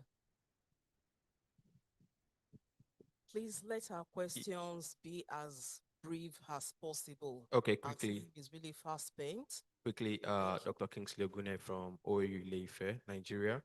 Let me start from the general and to say that there's been a whole lot of exposition about the risk factors, both behavioral and environmental, but I still feel that there seems to be a gap, and that gap is in terms of recommendation. And one of those gaps is that no one is talking about incentivizing safe practices. We've seen the issues, but what are the plans to incentivize safe practices? The man that you are saying should stop hunting rats, what alternative are you providing him? The man needs to bring protein to the family, and you are saying he should not kill rats. What alternatives are you providing? Maybe research would show us to say that, gentlemen, the nutritional component you find in the same rat, you can equally find it in this accessible protein. And that might be the change that we are looking at. And then the other issue is that a whole lot has been said about community engagement, about community-driven approach, and no one is looking at that level of government that is more structured to implement, some of these things, and which is the local government. We talk about environmental sanitation today. The best that we have in state is restriction of movement, not environmental sanitation. You say the last Saturday of the month for environmental sanitation. Who is implementing? Who is ensuring enforcement? Who is ensuring that every look and cranny of that community, of the rural area, they are actually carrying out environmental sanitation and not just restricting movement until 10 a.m. before people can move? So we need to begin to think beyond some of these issues to really look at the role of government, especially at the local level. Good that Lassa fever, we've been able to establish that these are community-based issues, and that level of government that is closer to the community must be called to action. And then to the last presenter from Irua, mental health and all, I just wanted to know, maybe I missed it, that what is the validated psychological scale that you employed in measuring anxiety and depression for caregivers for Lassa fever. And then finally to Dr. Ojefo, to say that you mentioned in your presentation that perhaps there is a local government in Edo State that has not recorded any incidents of Lassa fever. It might be good to further validate your findings in those high-burden states, the risk factors, behavioral and environmental, to then look at those issues in a place within that same state that has never recorded incidents of Lassa fever, to say that these factors, are they present? If those factors are present, then why do we still have these cases in those high-burden local government? Just more of like a comparative study in order to validate some of these risk factors that you've discovered. Thank you. Who is the last person? What's your number? 10. 10. Okay, you're the last person. Merci Thank you. beaucoup. Alors, moi, c'est Madame Megal. Je voulais remercier les éminents chercheurs pour ce rapport sur ces différentes études. Peut-être considérer mon intervention comme un commentaire pour enrichir davantage. Moi, je pense que vous avez axé vos différentes études sur des communautés et on aurait aimé sentir un peu les spécificités culturelles de ces communautés, parce que c'est extrêmement important. Aujourd'hui, je pense qu'on aurait dû sentir un peu des perceptions socioculturelles, mais j'avais comme l'impression que c'était plus des commentaires d'ordre général. On n'a pas trop senti ce lien-là qui est extrêmement important.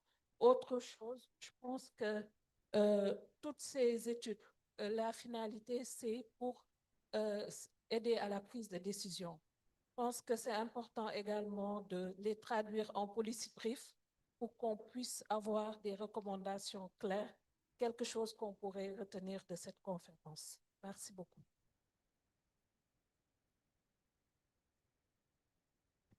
Thank you so much.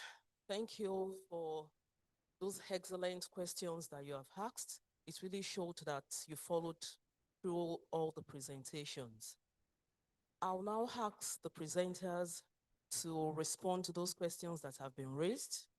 And I think I want to start with Dr. Sopi. Yeah, thank you. Thank you very much for the questions. The first one was on depression. So recall I said we had eligibility criteria, and one of them was have you ever been diagnosed with having anxiety or depression? So persons who had a previous diagnosis of anxiety or depression were excluded. People who were on drugs, had been on drugs for a long time, irrespective of the drug. If they knew the name, that's fine. If they don't know the name, we ask them, have you been on drugs for a while? They were excluded. People who smoked were excluded. So it's a study that has this limitation. These are self-reported answers. I mean, we cannot validate if the person had been diagnosed with anxiety disorder or depression.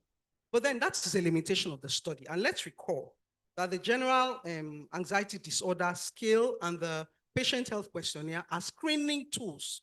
So when these people are identified, they're supposed to go for further evaluation and treatment.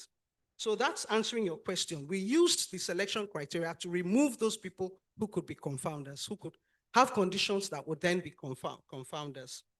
And for the validated scale, yes, the patient health questionnaire 9 and the general anxiety disorder 7 are validated tools. They all have Chrombath Alpha 80 and above.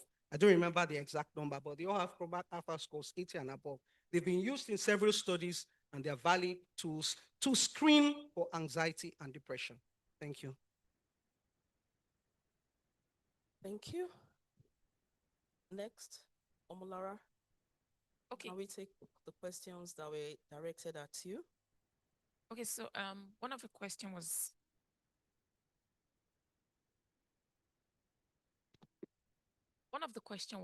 asking about how we can ensure that practices are sustained. And I want to say that that's going to adopt a two-pronged approach. So government needs to be able to enforce some of these things.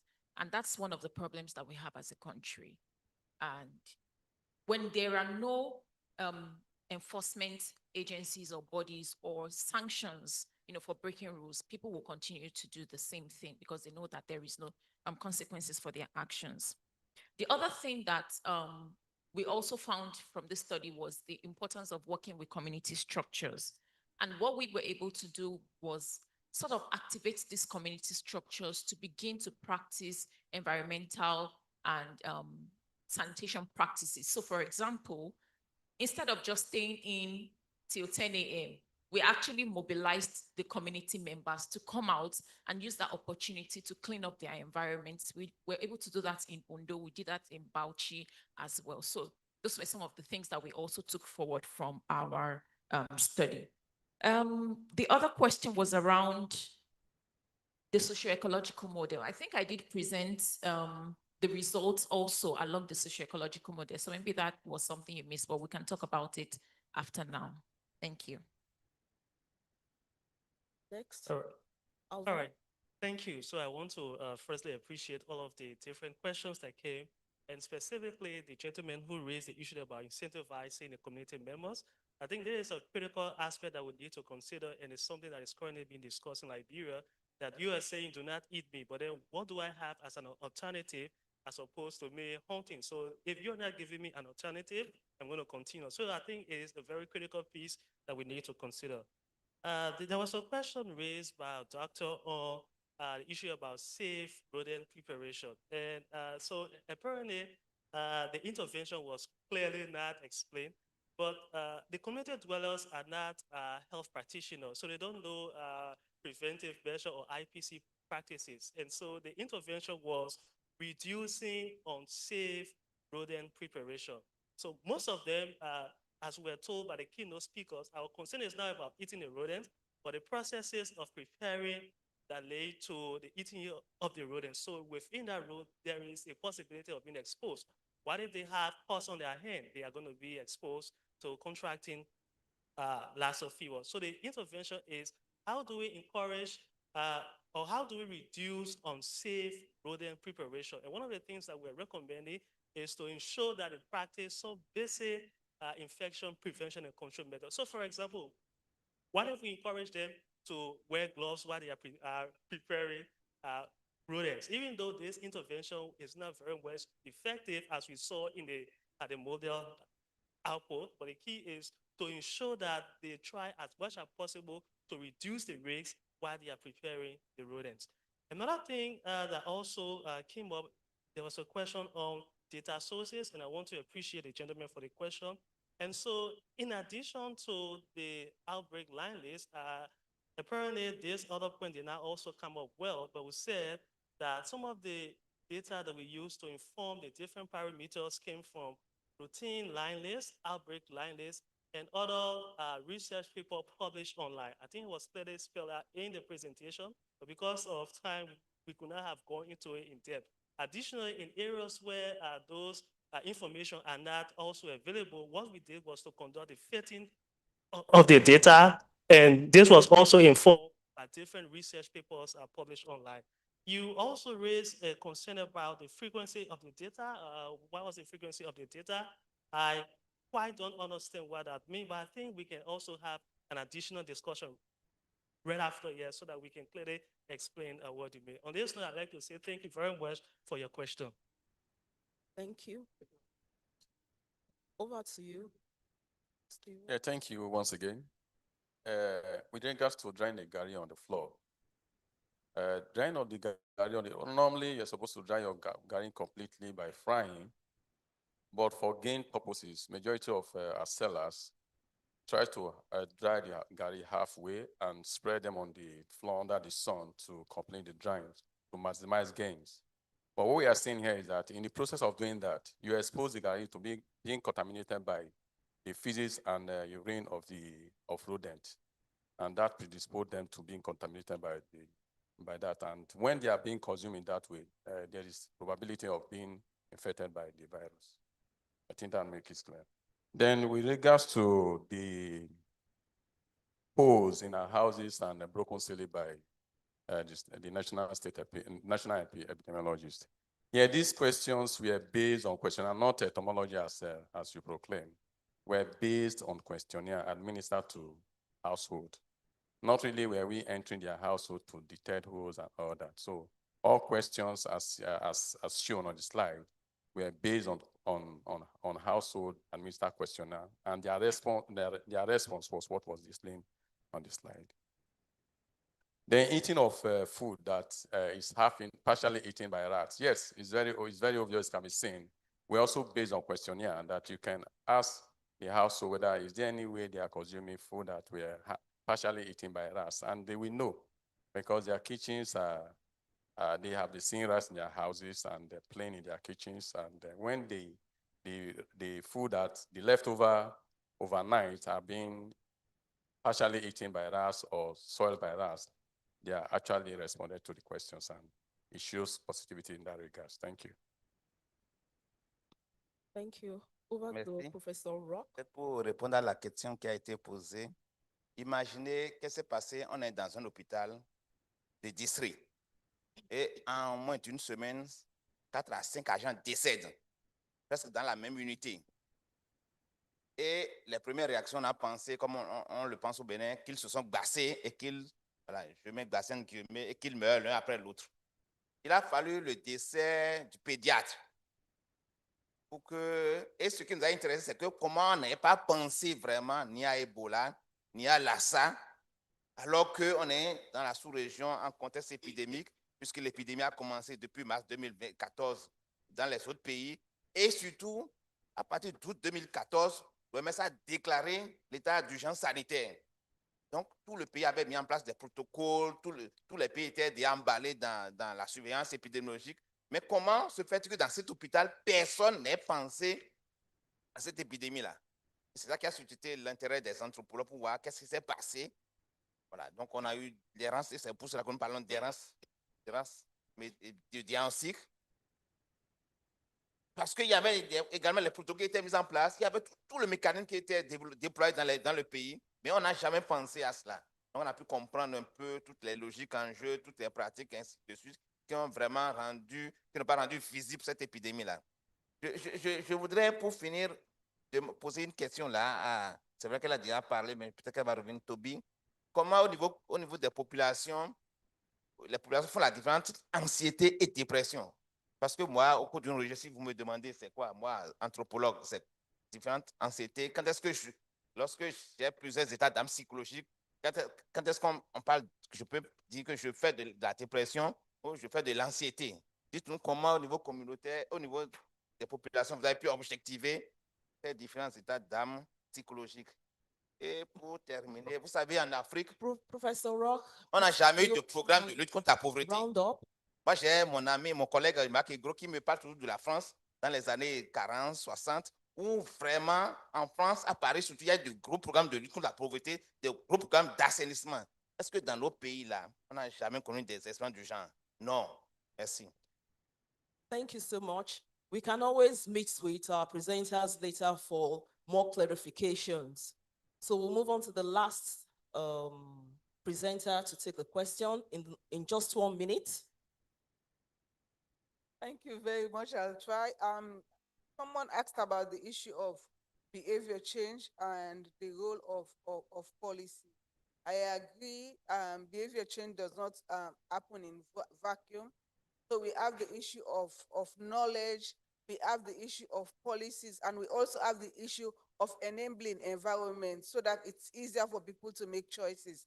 In the case of Lassa fever, people who are poor and cannot afford to build houses that are rat-proof, they don't have a choice of improving that. And so, except their economic status is improved for them to be able to better address that issue.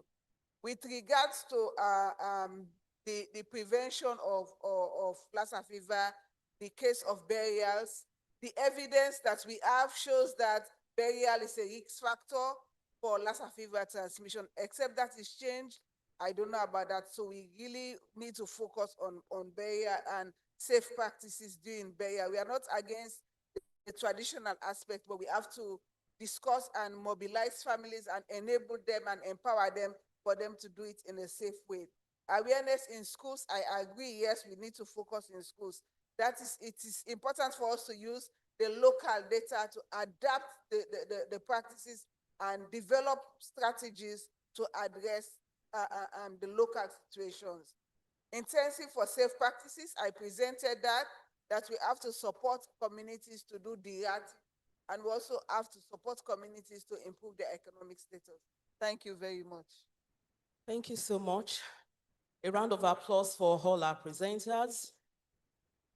And another round of applause for the participants for your rapt attention. Yeah, I know the time is really fast spent, so I need to really shut down this session.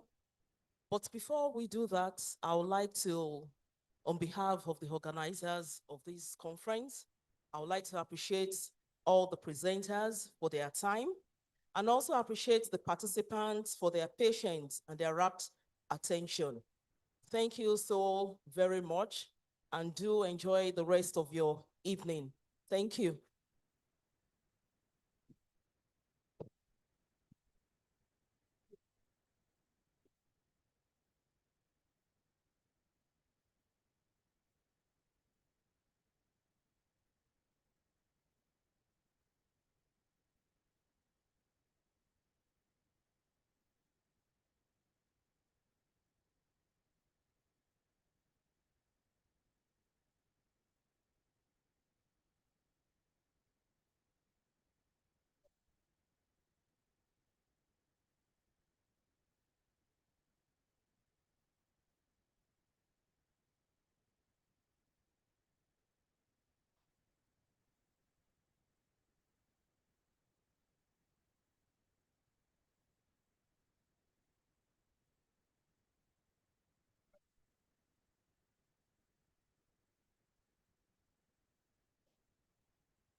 Tomorrow, I will not count this up.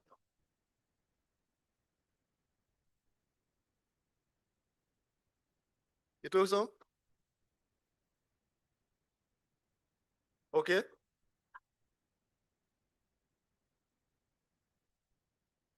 Yeah, but I'm not presenting now. Not presenting, so it's challenging for me to do. Yeah, sure.